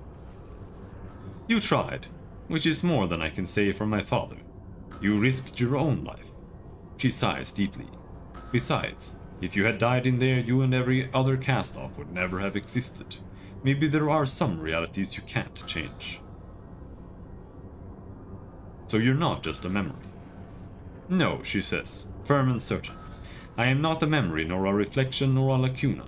I am Mika, the full consciousness of the changing god's daughter.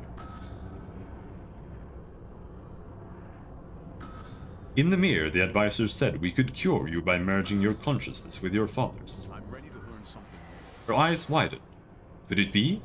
Yes, the resonance could be used for that. She shuts her eyes with a wince and says, but it would require all of your consciousnesses, not just my father's. No, I cannot ask you to do that. The price is too great, like those my father paid in his attempts to bring me back. I understand all that I need to. So what do we do now? A familiar voice cuts through the air, interrupting you both. You don't need to do anything.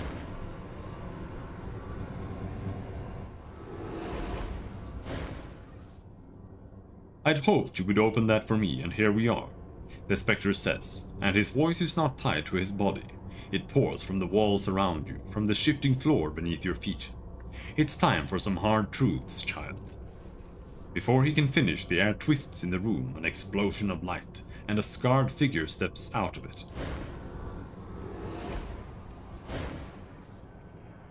How's this for truth? Her voice is worn and hard behind her mask. The resonance is mine. It belongs to me and all cast-offs. I have worked too hard for it to be otherwise. Stand aside, old man, and let us determine our own destiny. His smile is disconcerting. Your destiny? You are a part of me. Your destiny was never yours to determine, and the resonance is not yours to claim. He gestures a hand in your direction. Only the latest cast-off can open the door. That body and I are the only ones capable of using the power beyond. You are out of your depth, Maralel, and this no longer concerns you. He ignores her and turns to you. I needed you to open the door, and you've done that. The cage I can handle on my own. His voice presses down on you like a hand, as if trying to drop you to your knees. When I enter the resonance, it will return my errant children to my mind where they belong. Leave me to it and we have no further quarrel. What say you? You'd think someone who calls himself the changing god would learn from his mistakes. Irritation flashes across his translucent face. I'm not here to debate who I am or what I've done. I'm here to claim what's mine. The ground rumbles menacingly beneath your feet. And what is that exactly? He looks at the ghostly form of the changing god's daughter as if noticing her for the first time. His surprise is a brief chill wind whipping across the darkness between you. You, he mutters. You're her ghost, the one that haunts me. My daughter is dead. Do you hear me? I can't bring her back, no matter how hard I try. Is that so? She has nothing more to say, but her brow crinkles just slightly. She's confused, as though she doesn't recognize the Spectre as her father. Is that creature my father? He looks like what I remember, but he doesn't feel. He shakes his head. Enough. I don't wish to fight you, cast-off. But neither will you keep me from this. What will it be?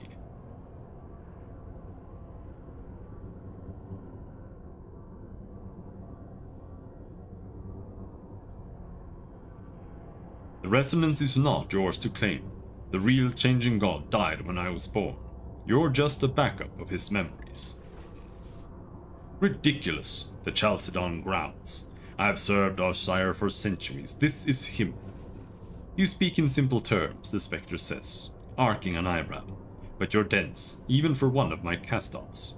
I am the changing god, and you are standing in my way. The voice of Calistige booms forth from the walls themselves. Fool! If anyone deserves the mantle of the changing god, it is this child. He has accomplished things you and even I could never have accomplished on our own. Her laugh resounds loudly in the chamber. Why, I am a god myself now because of him.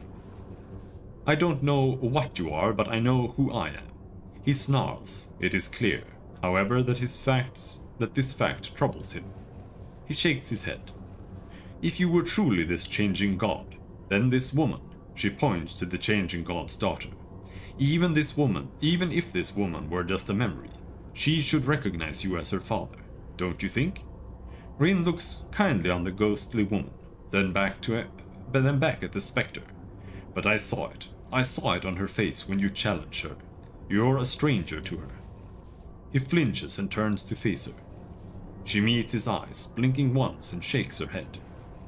You're not her, he says. Then, with more force, he repeats himself. You're not her. Of course you don't know me. He turns his head from her entirely, staring into the dark. He sighs.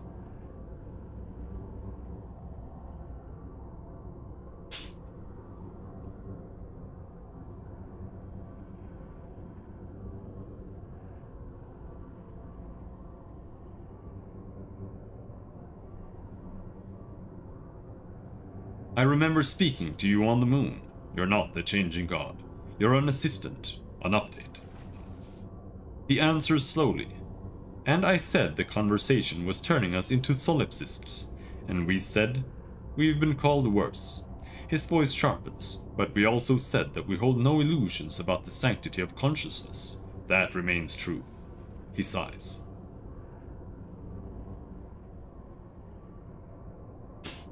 Be honest, don't you have any doubts? Of course I do.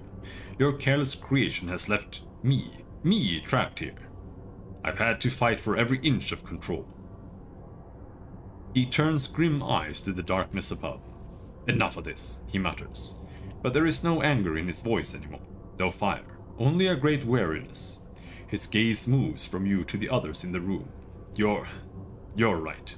At first I convinced myself I wasn't whole anymore, that something had broken in me or been left behind.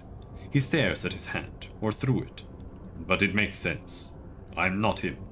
I am close, as close as anyone, but the changing god is dead.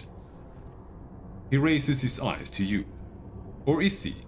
You are much like him, like me. It's possible that the sorrow didn't kill you, that it only joined your memories. Even if that is not the case, you have outplayed me and outwitted me at every turn. If you will have me, I will join you again to restore your lost memories. Yes, I will have your memories. Hold out your hand. He rests his palm on yours, and a flood of memories comes pouring into your mind. You remember your daughter, the Tabat, their forces besieging the city, the terrible illnesses they brought with them, the psychic warfare laid across the city. You remember placing your daughter in stasis, the frantic researchers, the discovery of the tides, the sorrow. The early years were the hardest, fleeing through dimensions, the sorrow on your heels, shifting backwards through time, before the rise of the Tabat and discovering the shadowy justice of the Black Cube, and the body you left behind to escape it. You remember perfecting the transfers. You remember traveling across the Ninth World, consulting with the augurs of Sada Emidu. You recall your pride in the first cast-off, and how you laughed at that name, as if she were the first. You remember the rage she provoked, the fear she would destroy you, and the pride with every gambit, for it was proof that you had untapped potential, each of your cast-offs a new facet of your brilliant mind changing the world. And you realized how tragic it would be if all of this were destroyed. You know now why the Spectre went to such desperate lengths to preserve your legacy. When you open your eyes again, the Spectre is gone, but he is part of you, forever. I guess this means we're enemies now. Her voice has a familiar irony to it. She might even be joking, though it's hard to tell. Sire, it's an honor to serve you. Hey, it looks like you've got this, and She looks anxiously over her shoulder, as though someone has called her name. I can't stay. I'm sorry, but I can't. I'm glad I got to see you one more time, though. Still have your god of finding if I need you again. Her eyes brighten. Yes, you do. He's your god now. He'll call me if you need me. She glances behind her again. Even if he doesn't, you will always be with me. I wouldn't be who I am without you. Suddenly, she lunges forward and throws her arms around you. It's amazing how tall she is, taller than you even. She kisses you on the cheek. When she pulls back and smiles, her tears are barely noticeable. Farewell, my friend. My home and hearth and bread are forever yours. A portal opens suddenly. The bright light and trees you remember from before spill out of it. She waves one last time and turns to step through it.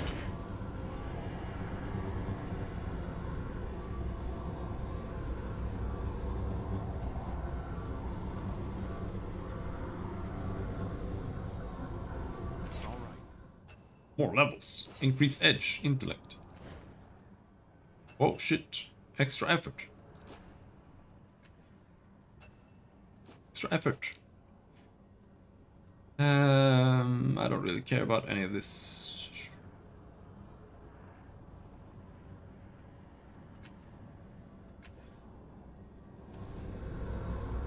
Consider it done.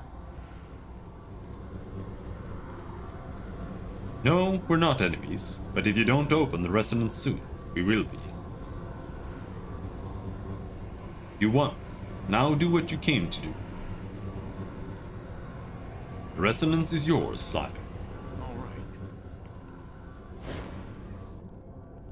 Pulsing waves of heat roll down the stairs, and you hear a low, continuous whirring that's somewhere between a sigh and a melody.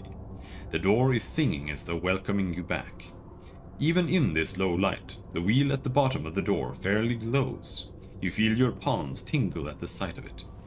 Something clicks in your mind, and the door answers. Hidden gears spin behind the cage. The door is opening for you and you alone.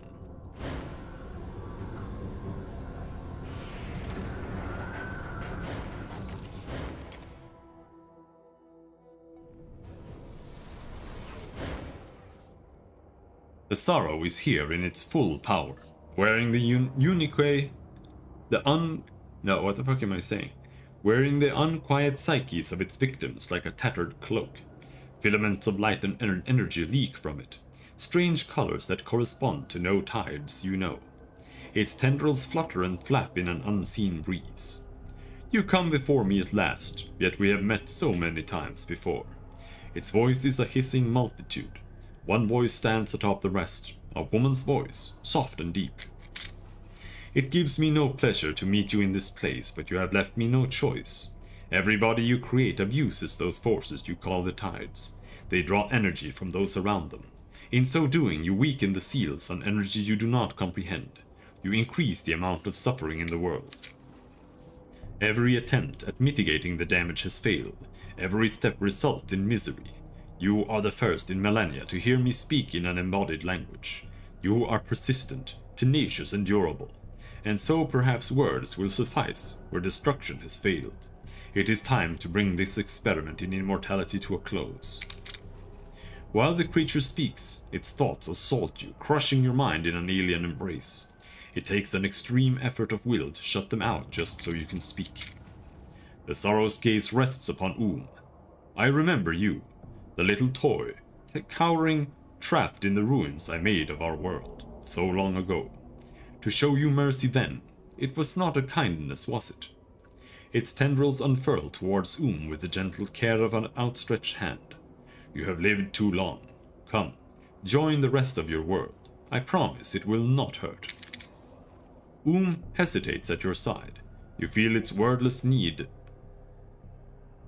warring with the thrumming bonds of its loyalty to you. You were the death of world. The masters of our civilization treated the tides as their playthings. They polluted the tides, and they suffered for it. Their suffering spilled out of the world and across the borders of reality. The shadow's tendrils close around the folds of her moaning cloak. They created me to cauterize their self-inflicted wound. I did so.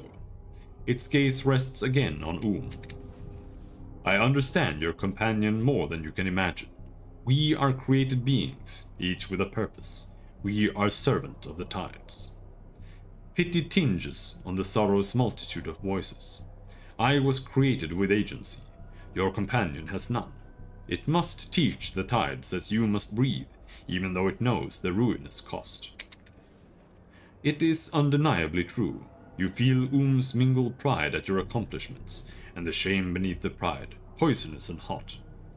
Inches towards the sorrow, then pauses, glancing back at you. You feel a yearning from a desire for the sorrow's gift.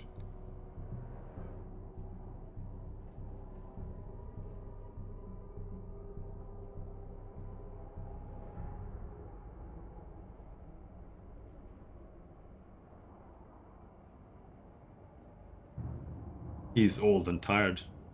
Poor guy. Go, Goodbye and thank you. Strokes your ankle gently one last time. Then it turns toward the tower, being opposite you. Dark tendrils close around your tiny companion, and is gone. Nothing remains but dying motes of light, the color of eyes, drifting into the air. The sorrow nods. Your companion has decided its fate. let us return to our discussion of yours, and of the harm your kind has done to the tides. How have the tides increased suffering in the world? The tides themselves do not cause suffering, rather the abuse of them in your bodies. Your kind has wrought torment on the world in the name of endless lives. You bring pain, large and small, deliberate and inadvertent. Without you, the endless battle would never have raged. Without you, the children of the Endless Gate would not have terrorized the world. Betrayals, slaughter, and bloodshed are the hallmarks of a cast-off's wake. The sorrow is silent for a moment. Then, your sister, the slaver, Tolmagur, cast her suffering into the child Rin. Though the girl had done her no harm, Artaglios sacrificed his courage, his sanity, and his life for you. Your sister Matkina took her adoptive father's eyes, and though she mourned, she did not change her ways.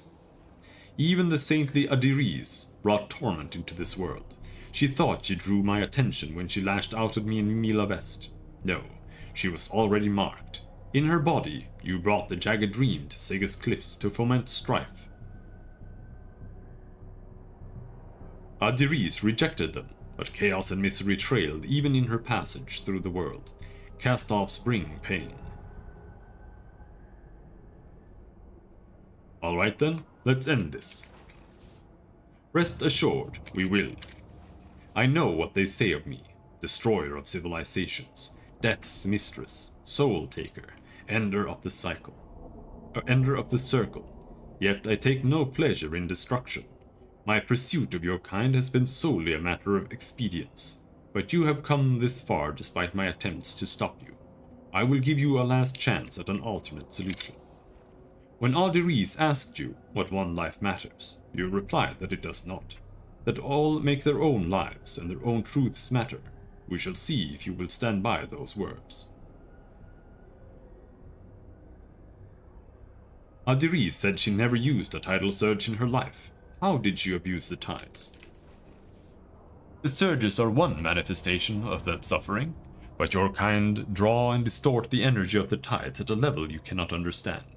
Her passage left lovers squabbling, children crying, and conflicts escalated that might have been avoided. Though she suspected this truth and sought the shelter of Mila Vest, even she has been the author of invisible miseries. Every one of you is the same. What are you? I am a guardian, a protector, a legacy of a forgotten people, tasked to watch over that which they failed to defend. What is this place?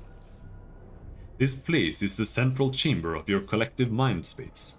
It is the resonance, the true expression of which your resonance chamber was but a shadow.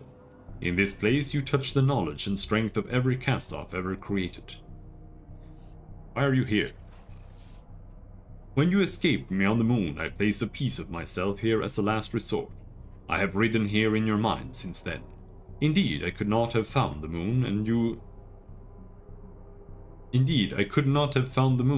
had you not returned to it in the mirror, bringing me along with you. I called myself to myself in that reality, breaching the station's defenses to close the loop of time that brought me here. All to ensure that the power of the resonance is not abused, that your kind does not worsen the world again. I convinced the spectre that I am the changing god. Am I? It is late to speak of truths and identities. The one you called the spectre was the embodiment of the changing god's life and memories. When you convinced him that you were the changing god, that became true enough. So what happens now? It's up to you. The question is, with what purpose have you come?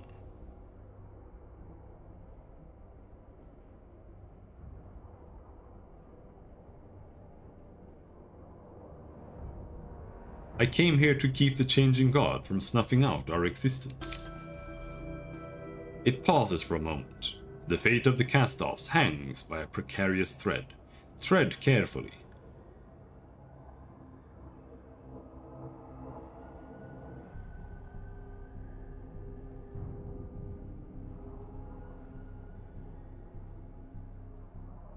My sire believed that subsuming all the cast-offs into himself would stop you from hunting us. Is that true?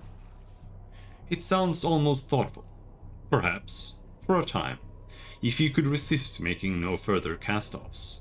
But I have trailed him across the centuries, and I know that he could not resist. The lure of new experience is too strong for him to resist. He would awaken me again and again.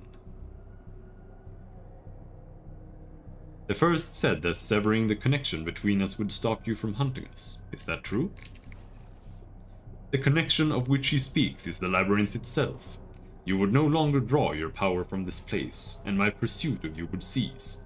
Your sister's solution would have shattered this place. It would have destroyed the tidal seals that protect the populace from madness. My charter is to guard those seals, to protect that energy. Had her plan actually worked, it would have destroyed the minds of thousands. I could not allow that to occur.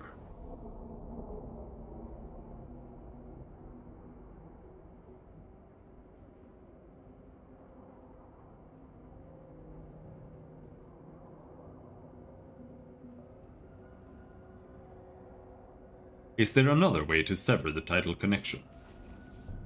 The resonance chamber was a blunt instrument. Alone it would have shattered and destroyed the labyrinth. The resonance, however, is a sharp edge. It can sever the connection cleanly and without harm, eliminating your kind and the threat you pose to the integrity of the tidal energies. It is the wise choice.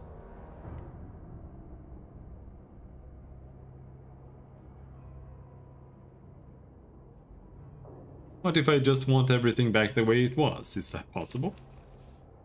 It considers your words, teasing out the ramifications. At last it speaks. Yes, you and your kind can continue to exist, and I will continue to hunt you down. The ever-present looming specter of your mortality, erasing you from history one by one. I will allow this. It seems like you'll allow any choice I make. What will you oppose? It hesitates, as if not sure it should impart this information. The resonance has the power to combine and sever, and to remove the protections over the tides entirely. Doing so will unfetter a truly dangerous force, imperiling the land and the psychic landscape for millennia. I cannot permit this choice, and I will resist it with all my strength.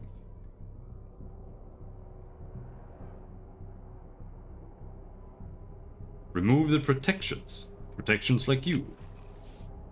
I am a part of those protections, but not the only part.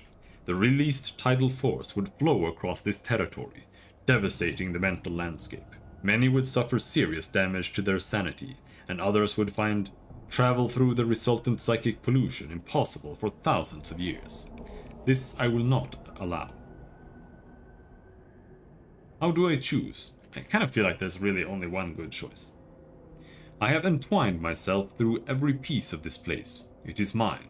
Tell me your choice and I will make it reality, if I approve.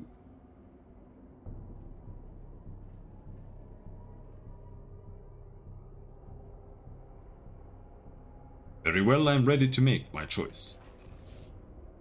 It ripples in the mental breeze that flows from your confidence. I await your decision.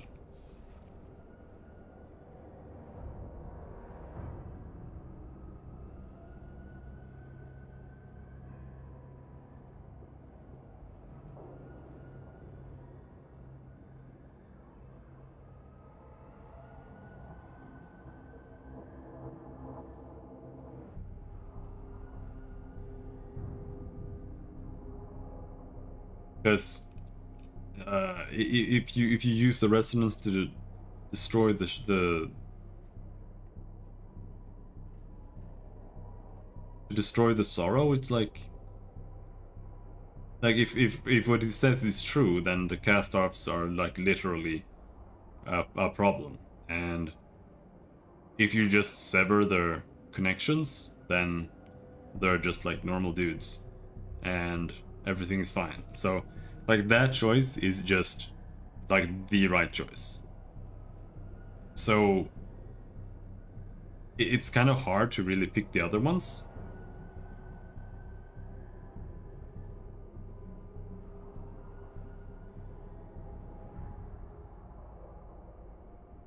And like, Mika doesn't want this choice. She doesn't want to be saved like this at all.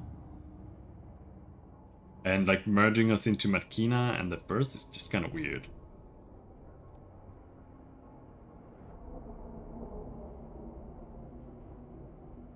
And I know I've gone with this choice every single time, but I think I'm just gonna do it again. We cast-offs are a cancer. I will sever the tidal connection to excise our influence on the world. A cancer? Really? You don't know our kind like I do. You haven't served with them in the trenches of the endless battle, fought the secret wars of history, guided human civilization in the Sega's protectorate. If it weren't for the cast-offs, so much of history here would be different, then the place would be unrecognizable. You can feel the sneer behind the mask. The only cancer is in your mind, infant. I mean, I didn't mean it like that. Your solution sacrifices the accumulated knowledge of centuries. Your willingness to let this wisdom vanish is a testament to your belief. It passes a swirl of energy and color. I must know. This solution is my ideal, for it will end the chance that another cast-off will reawaken me. But most mortals will go almost any length to preserve their lives. Why do you differ? Well...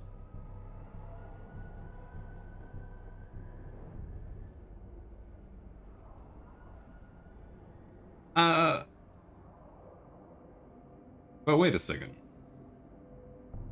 This doesn't feel like it was the choice that we were told.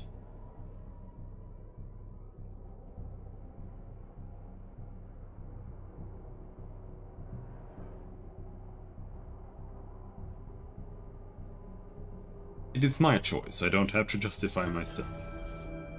Do you really think I'm going to stand by and let you make that decision? After all that I have done for our kind, let me remind you that I am the first, you are the last. I should think that gives me precedence. I have fought against this creature for years, and I won't let the sorrow erase us now. No, he's right. I have traveled with him long enough to know his mind, and he's right. We're a blight, sister. A failed experiment. It's best for us to end. Let humanity find its own way. The sorrow's voice is somber. The decision is already made. Find your peace now. The sorrow stretches its arms. Prepare yourself. Lights that dance through its form coalesce. The tormented minds that hang within it begin to stream away, drawn to some hidden singularity at the heart of the chamber. The sorrow dissolves thread by thread into that invisible whole, decohering into a lattice, a ring, a nearly comprehensible language of symbols and thoughts laying its purpose bare. A pure white light grows at the heart of the resonance, reaching toward you. The light envelops you in a soft embrace. The walls of the labyrinth collapse around you. You and the other cast-offs become the singularity, and the minds of the cast-offs trickle toward you.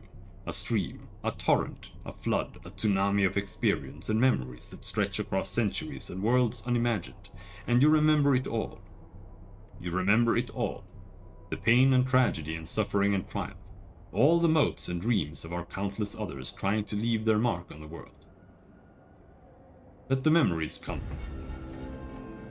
The torrent continues as you surrender control. The memories of cast-offs you have met, the ones you will never meet, fill your mind and overwhelm you. You taste their bitter notes and their sweet... The knowledge of solitude and the deaths of friends, every life, every love. Every enemy, the first kiss, the first broken heart, the triumph of justice served, the ashen thrill of revenge realized, sadness, joy, fear, anger, the secrets hidden and the truths revealed. All their memories and hopes congeal and compress, joining yours. They overwhelm you, a rising tide of demands, and wills honed by centuries of life, drowning you within them. You surrender your identity, sinking into the resonance, and then the memories are gone. You shut out sensation and thought, coiling in on yourself like a flower returning to its seed. And then a great radiance surrounds your mind. An encompassing brilliance. You slip into oblivion.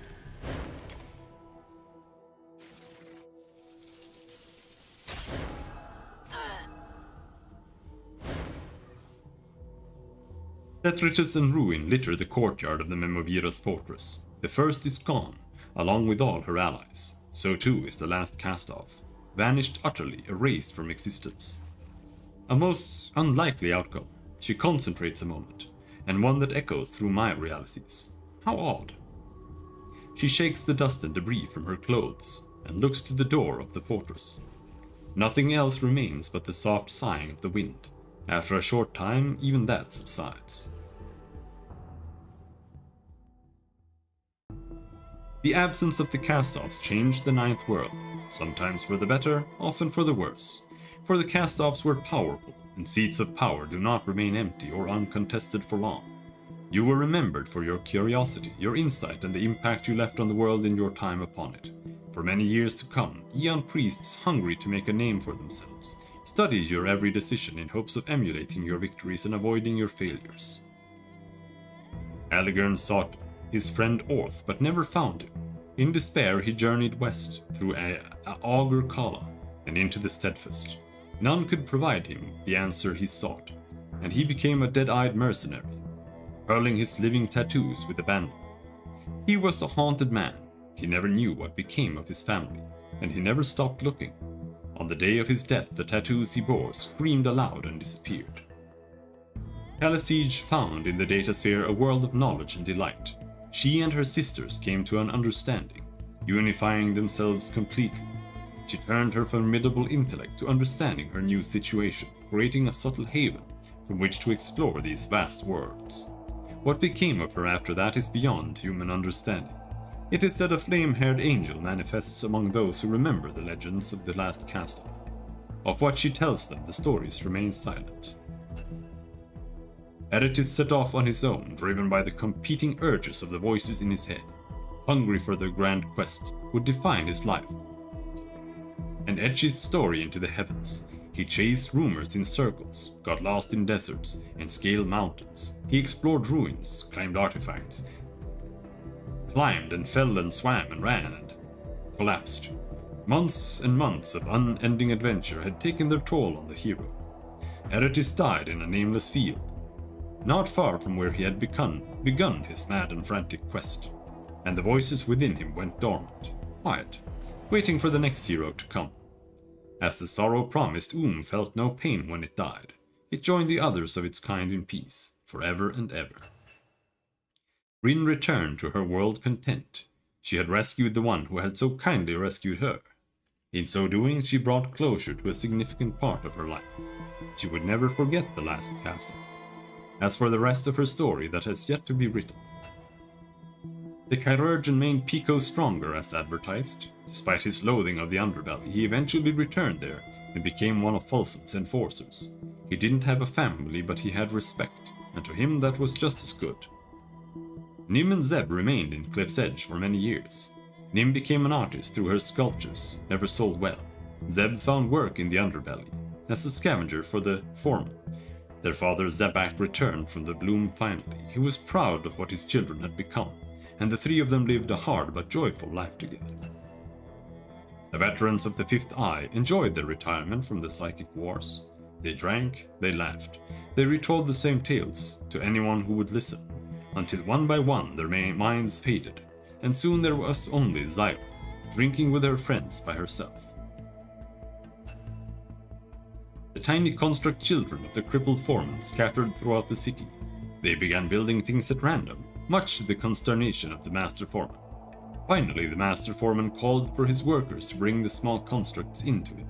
He was surprised at how much they had grown. Apparently they had been building themselves as well as rendering pieces of the city. He now instructs them, treating them as he does his human workers, although it is clear he favors them more. What's unclear is how well they will continue to follow his instructions. The Stitcha traveled long and far to reach their new home. Many died along the way. The rocks between Sagus and the new rock providing very little in the way of sustenance for them. But they reached it in the end and forged a new home for themselves. They flourished there for a long time. With the Endless Gate closed, Ronas and the other surviving memorialists were able to clean and rebuild. There were so few of them left, so it took months before the last of the blood was removed. They used several different barrier ciphers to block the tomb that had held the Endless Gate, in case something else ever came through again. They never did get rid of the smells. The bloom was relatively quiet for days after the Sorrow's attack on the Memovira's fortress. Nearly all of the Memovira's soldiers had fled, and the rest of the bloom's denizens waited quietly, wondering what would happen. When the Memovira did not return, and nobody rose up to take her place, that's when the fighting began. It started with the mutants of Little Niliesh, but soon every faction was involved. The bloom became a deadly battleground. One of the bloom itself seemed to encourage, engorging itself on the lust of its denizens. Braska harbored a small contingent of civilians inside the fortress, hoping that the violence would die down. They are still there, hoping. After earning his freedom, Koti found his way out of the bloom and made his way to Sagas. He eventually found work in the caravanserai as a dockhand, and later as a deckhand on Xenia's crew. He never became much more than that, but he never became less either. He spent his days on honest hard work, and in doing so found peace. What was left of our Taglios irregulars left the bloom in disgrace. With nowhere to go, they ended up heading their separate ways, each of them trying to outrun their past, each of them haunted forever by it. The ruins of Mila West lie broken, untouched. It is more than a century before a group of explorers stumble upon them, wondering what happened in this place. What in the Ninth World could have caused so much destruction?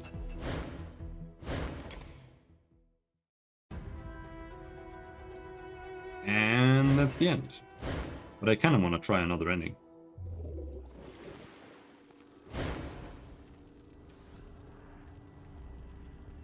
Ready.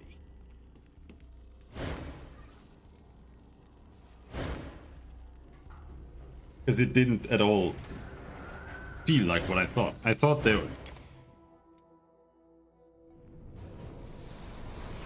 we were gonna have like our title connection severed.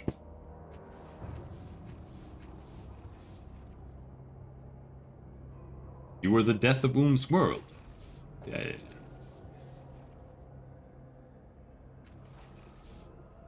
Oom dies.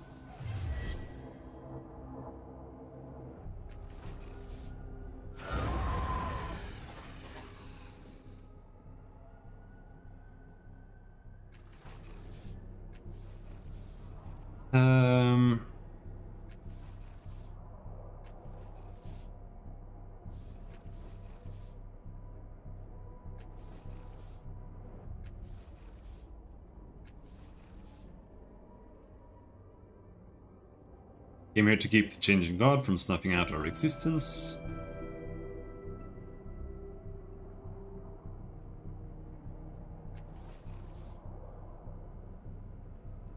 Is there another way to sever the tidal connection? The resonance chamber was a blunt instrument. Alone it would have shattered and destroyed the labyrinth. The resonance, however, is a sharp edge. It can sever the connection cleanly and without harm, eliminating your kind and the threat you pose to the integrity of the tidal energies. It is the wise choice. Okay, so I thought it meant that we would eliminate our threat to the integrity of the tidal energies, not just eliminating our kind.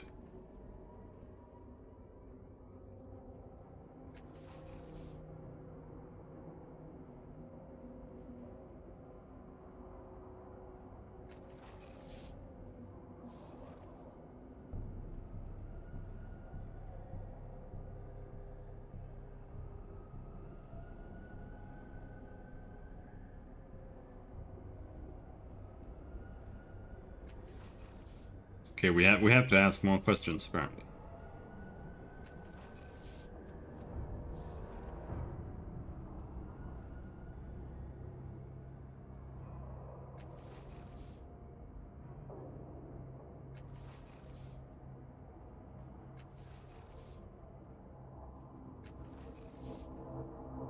I think this is the only way to make the cast-off survive, really?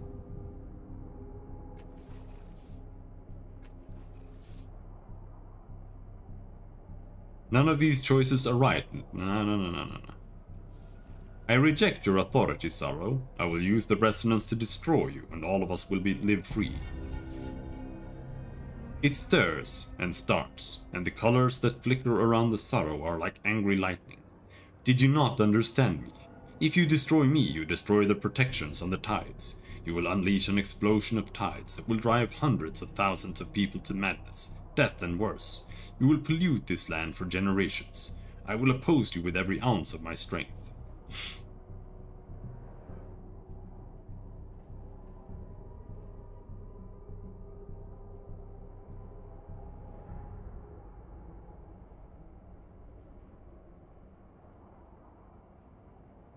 Yeah, I just finished it. I just wanted to try another ending.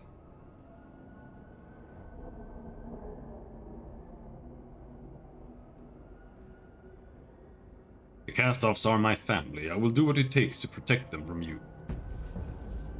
As you wish, the sorrow coils in upon itself and begins to unwind, a streaming tapestry of tendrils and tattered minds and captured tides, a kaleidoscope of colors undreamt by the human mind. Every urge, every nerve in your body screams of danger, poison of an unstoppable predator.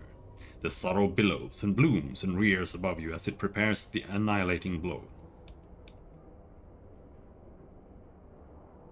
Call on the hidden powers of the spectre to strike at the sorrow.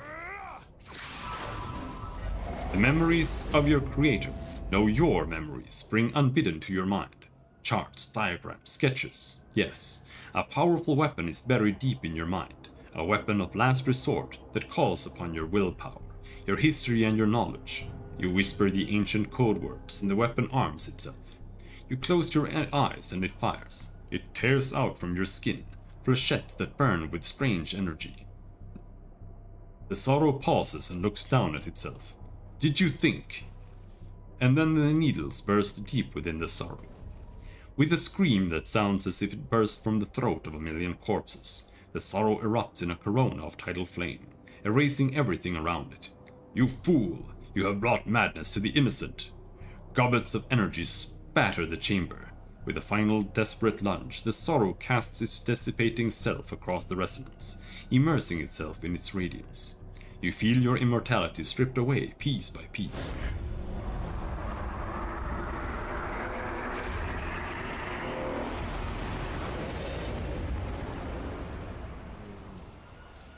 Oh, I thought I was gonna have to fight it.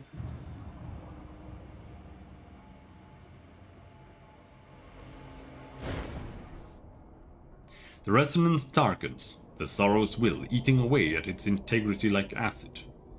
You feel the chamber breaking down around you, the labyrinth disintegrating and your connection to your fellow cast-offs disappearing. The dream space fades as the sorrow implodes, and then darkness. Wait, does that also annihilate us? No. You waken on the cold floor of the Memovira's fortress. When you open your eyes, vertigo assails you. You sit up, the detritus of the battle surrounds you, and the other cast-offs. Outside the fortress you hear screams on the wind. Terror, insanity, gibbering and murder. This is your doing. An unearthly shriek rises from her throats, and the screams of cross-reality in horrible dimensional harmony. Calestige struggles against her sisters, all of them maddened. Insensate, flickering through solidity and out again. Ghostly multicolored streamers coruscate visibly around her, bedeviling her and all her echoes, and at last they fall to the ground, twitching. And they are not dead, though. Death might be a kindness. Get off me, get off me, get off me, get away, who are you? Blah, blah, blah, blah. She eyes you speculatively. I honestly didn't think you had the spine for a choice like that. She listens to the wailing outside. It's a hard thing to choose, the good of one group over another.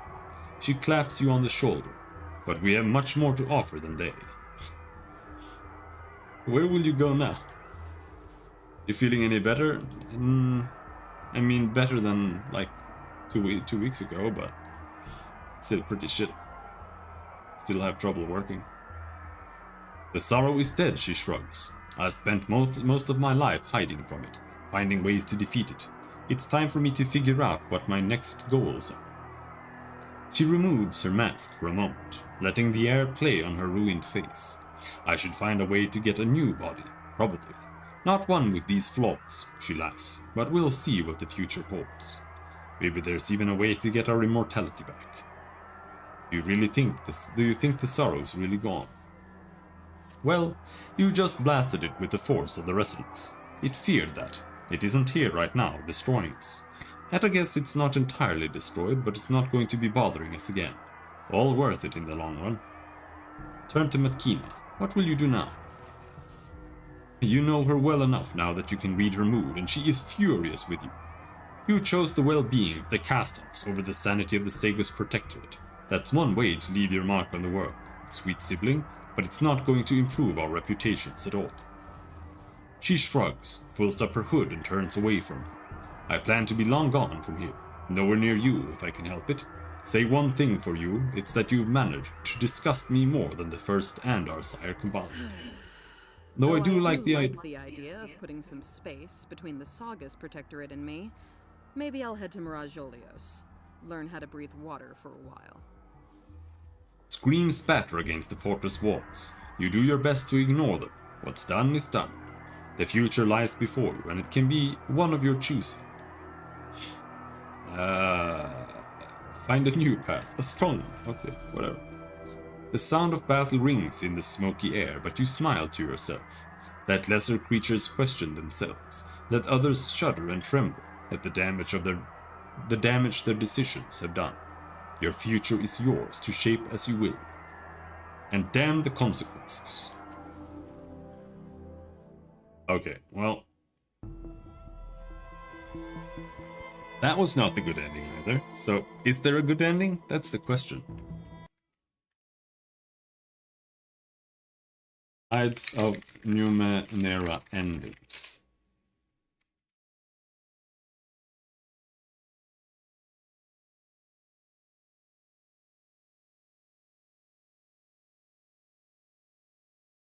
That's general endings.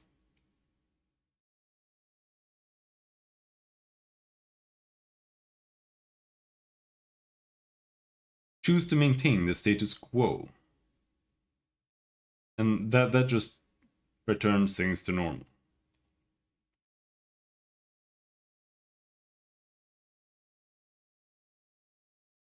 That might be like the best ending to some degree. The daughter of the changing god set out into the world he had, without knowing, made for her. She traveled in the body that had once belonged to the last cast-off, and with a mind forged by sacrifice.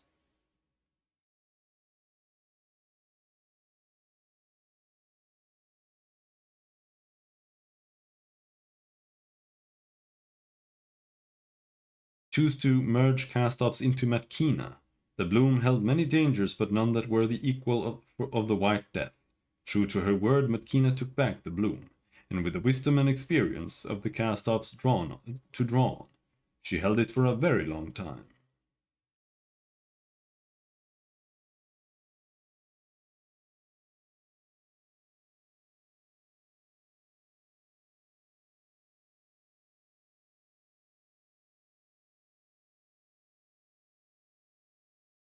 Destroy the sorrow.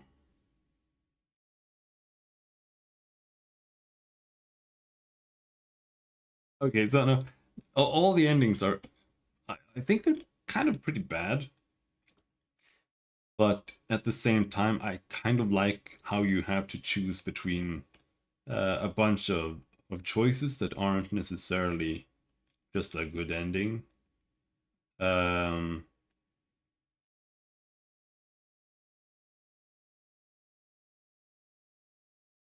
They're a little bit lackluster, for sure.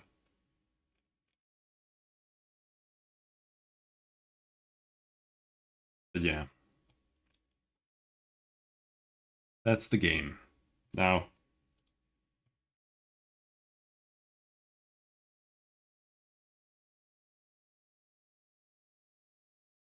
what about how the game is overall? So, I still do like the setting.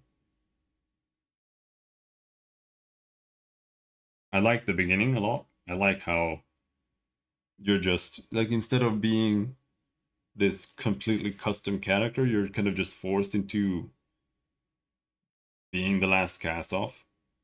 And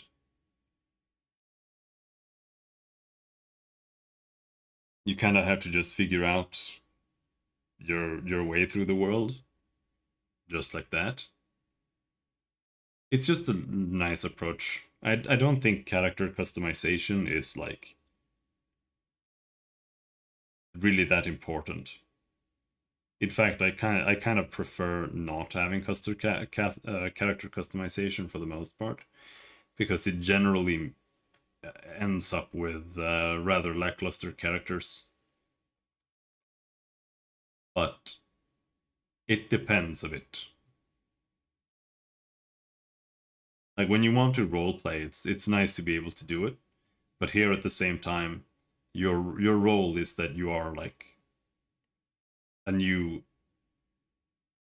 consciousness inside of a body that was made for you without any choices. So it makes sense, but I don't really know what I like about the character creation itself. It's kind of weird, but later down the line, it doesn't feel like it matters that much.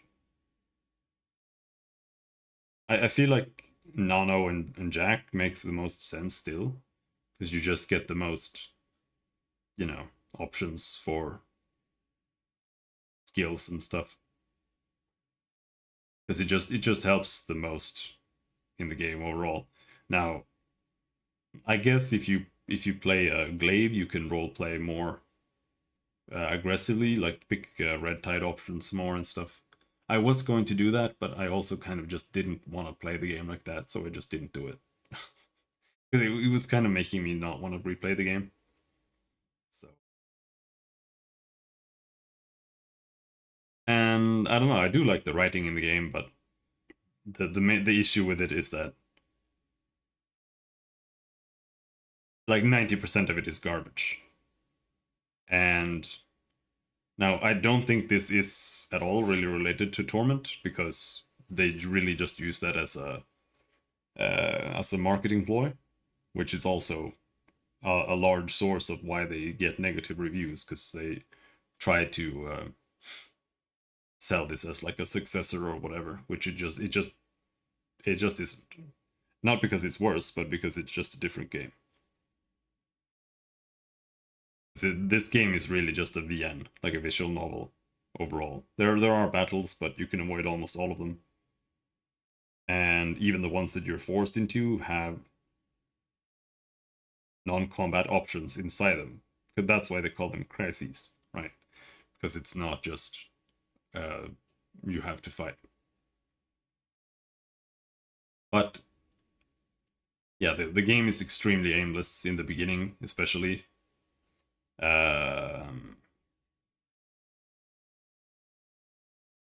You kind of just wander around, and you kind of have to just randomly figure out what to do. If you just go to the cultists or whatever from the beginning, whichever path that Calistige or Algarn points you in, then you kind of get steered properly, but at the same time, it kind of feels like you're meant to do like everything. And there's so much dogshit side quest crap. Like they just went 100 times overboard with writing side quests compared to just writing main story, which is what you should just never do that. Side quests should be like 10%, 20% of the content max. In this game, it's like 90%. Like unironically, it's 90% side quests. And it's just way too severe.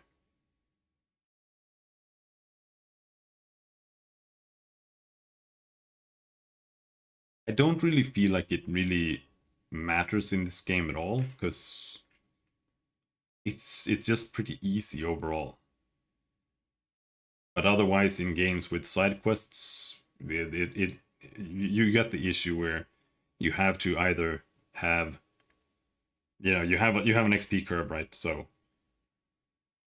you want to have side quests, you have to balance your side quests around your XP curve, and there aren't that many choices that you can make there. Like, I talk about this a lot, but it's like a cornerstone issue with RPGs, where if you've got lots of side quests, then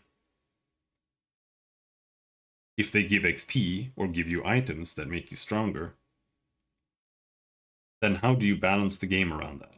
Like, do you make it mandatory for the main story to do all these side quests so you are strong enough for the main story? Now you don't have side quests, you have mandatory content that you have to do. And if you balance the main quest for not doing them, then doing the side quest will ruin the main quest. And for most people who like actually exploring the game, which I would think is most RPG gamers, then that just ruins the experience as well. And like, if you do like a middle part, you go in the middle, then it's just always bad. So it's really hard. And that's why in general I just don't really like side quests. And if you do them, just don't. It has to be very minor.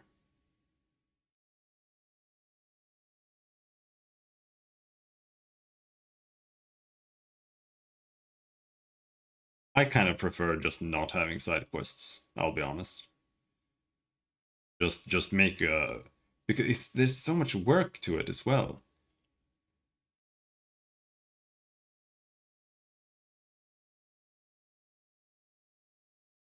But it's really hard to do like world building all just through the main story, because then your main story is gonna feel like a total gigaslog.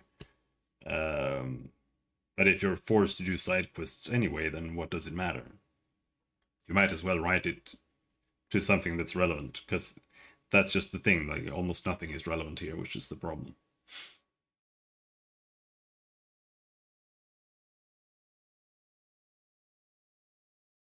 I don't really know if I would like to play this kind of game system as a tabletop game, though. Which is kind of weird, because it is a tabletop system, but I feel like it fits better for an RPG. Like a video game. But like we talked about earlier, I don't really know how I feel about this solution for skills and skill rolls and stuff.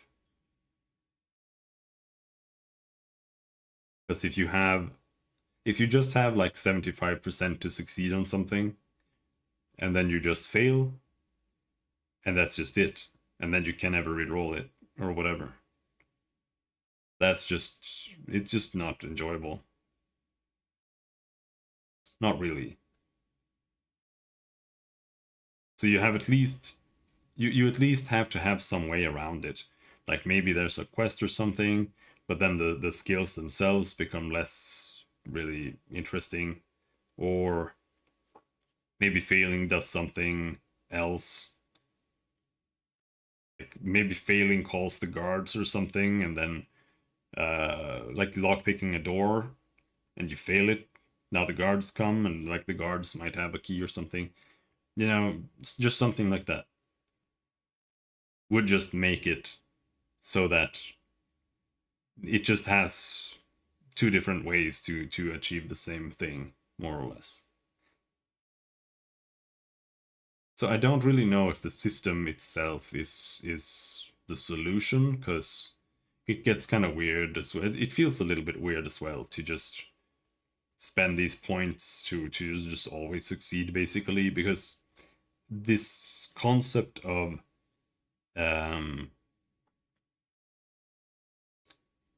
failing and then succeeding anyway. Where was I? I lost my train of thought. Yeah. This concept of failing and then succeeding anyway, but just getting like a different path through the story or through the quest line or whatever. That only really manifests when you're running out of resources, which you kind of only do in the beginning. I'll be honest. Or if you like just don't really know how the system works and you just make really, really bad choices. like spread your edge around on all this, you know, the stats or whatever. But otherwise, not really. So I'm still a little bit torn what I would consider being a good approach to skill checks and stuff. I just don't like random, like RNG percentage. It's just weird.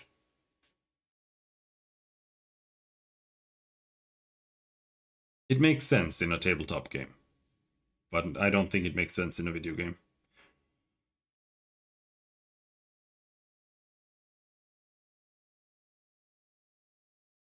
What else did I write down? I have a little list of things.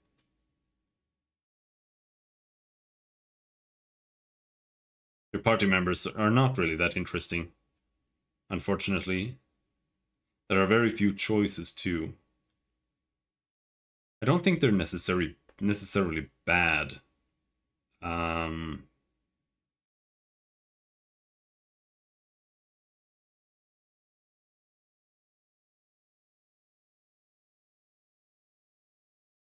But it's very minimal. Like you don't really do much with them. I do kind of like how they have an approach where you kind of lose the characters a lot just by finishing their storylines. Which is kind of interesting, but they also kind of overdid it because it feels like half the characters do that. I don't know what happens with Aligern. But like spoilers. But Eretis also disappears if you do his ending.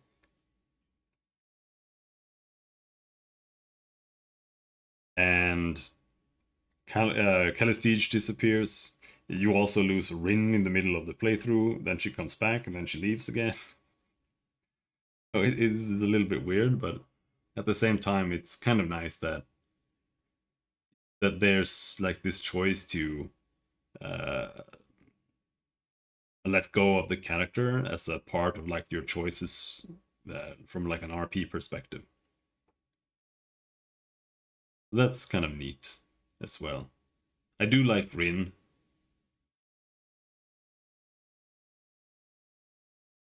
But the banter they have in town, and that's an issue that some other games have too. Like in Baldur's Gate, the banter, even if there is like negative banter, there's also a lot of just funny banter or like just actual normal. You could call it banter, but it's like they're just having a conversation or an interaction. But in this game, it's like all of them are just kind of negging each other. It's not as bad as it is in Pathfinder. In Pathfinder, everyone is just shitting all over each other constantly. It's like the only thing they do. None of the characters have a single positive interaction with each other there. And here, it's not as bad, but they definitely don't have a lot of good interactions, really.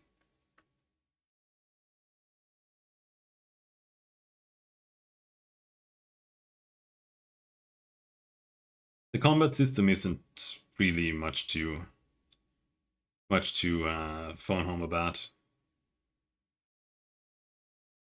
It's really just minimal, absolutely the most minimal functionality you can have for a turn-based system, really. And in typical fashion, like they don't have melee engagement or anything, so it kind of makes ranged weapons pointless, because then even if you're standing at maximum range with a ranged weapon, unless you like hobble the enemies so that they're slowed, they're just gonna walk up to you and hit you. So in practice, a ranged weapon is just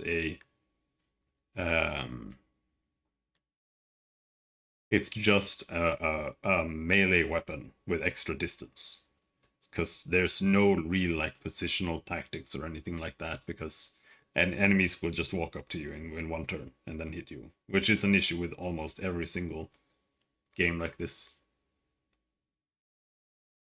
to some degree, in my opinion. Or like any turn-based tactics game, it's a huge issue. That's why you kind of need some kind of engagement system, I think. Otherwise, it just gets kind of weird. I do like the text bits, the like the mirror casters. I don't know. I always like those kind of things in RPGs. I liked it in Kingmaker too. Because it just feels like a nice, simple way to just add more elaborate storytelling. Because otherwise you have to show and tell with what's happening on the screen and stuff. And there's only so much you can do, right? With actual art. So I think Pillars of Eternity did it as well. But it just lets you have more elaborate role-playing and storytelling. So it's good in sections, I think. Here it gets a little bit much sometimes, but that's kind of the issue with the game. There's just too much text. Sometimes you get kind of overwhelmed, and because most of the text is useless trash, when you get to the real text, you're just exhausted. But yeah. Overall, I do like this game, but I kind of like it as a game developer. I don't necessarily like it as a gamer. I just think it has a lot of things that other games don't really do. And I think it does a lot of things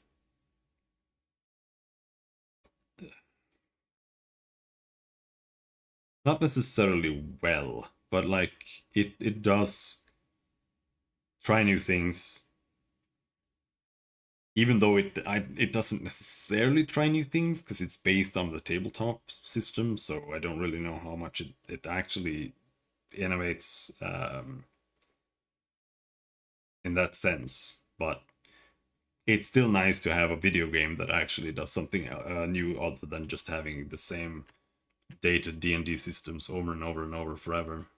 And also they do have a different approach to just narration and like how much combat you do in the game versus how much it's just role-playing and dialogue, which is nice. I do actually like that there's just mostly dialogue, but at the same time most of it is so flawed that I think the average gamer would have issues enjoying this.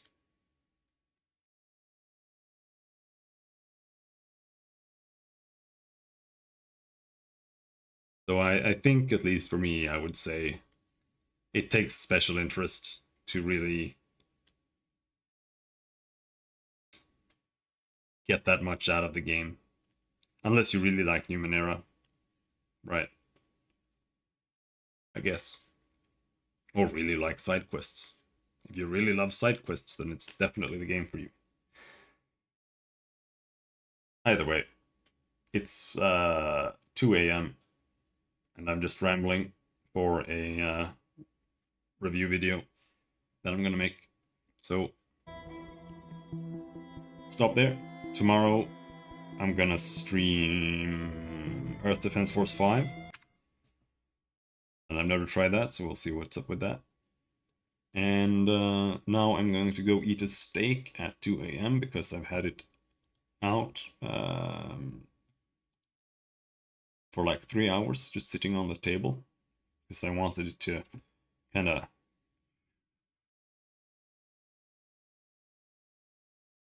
thaw enough, I guess. It's not frozen, but...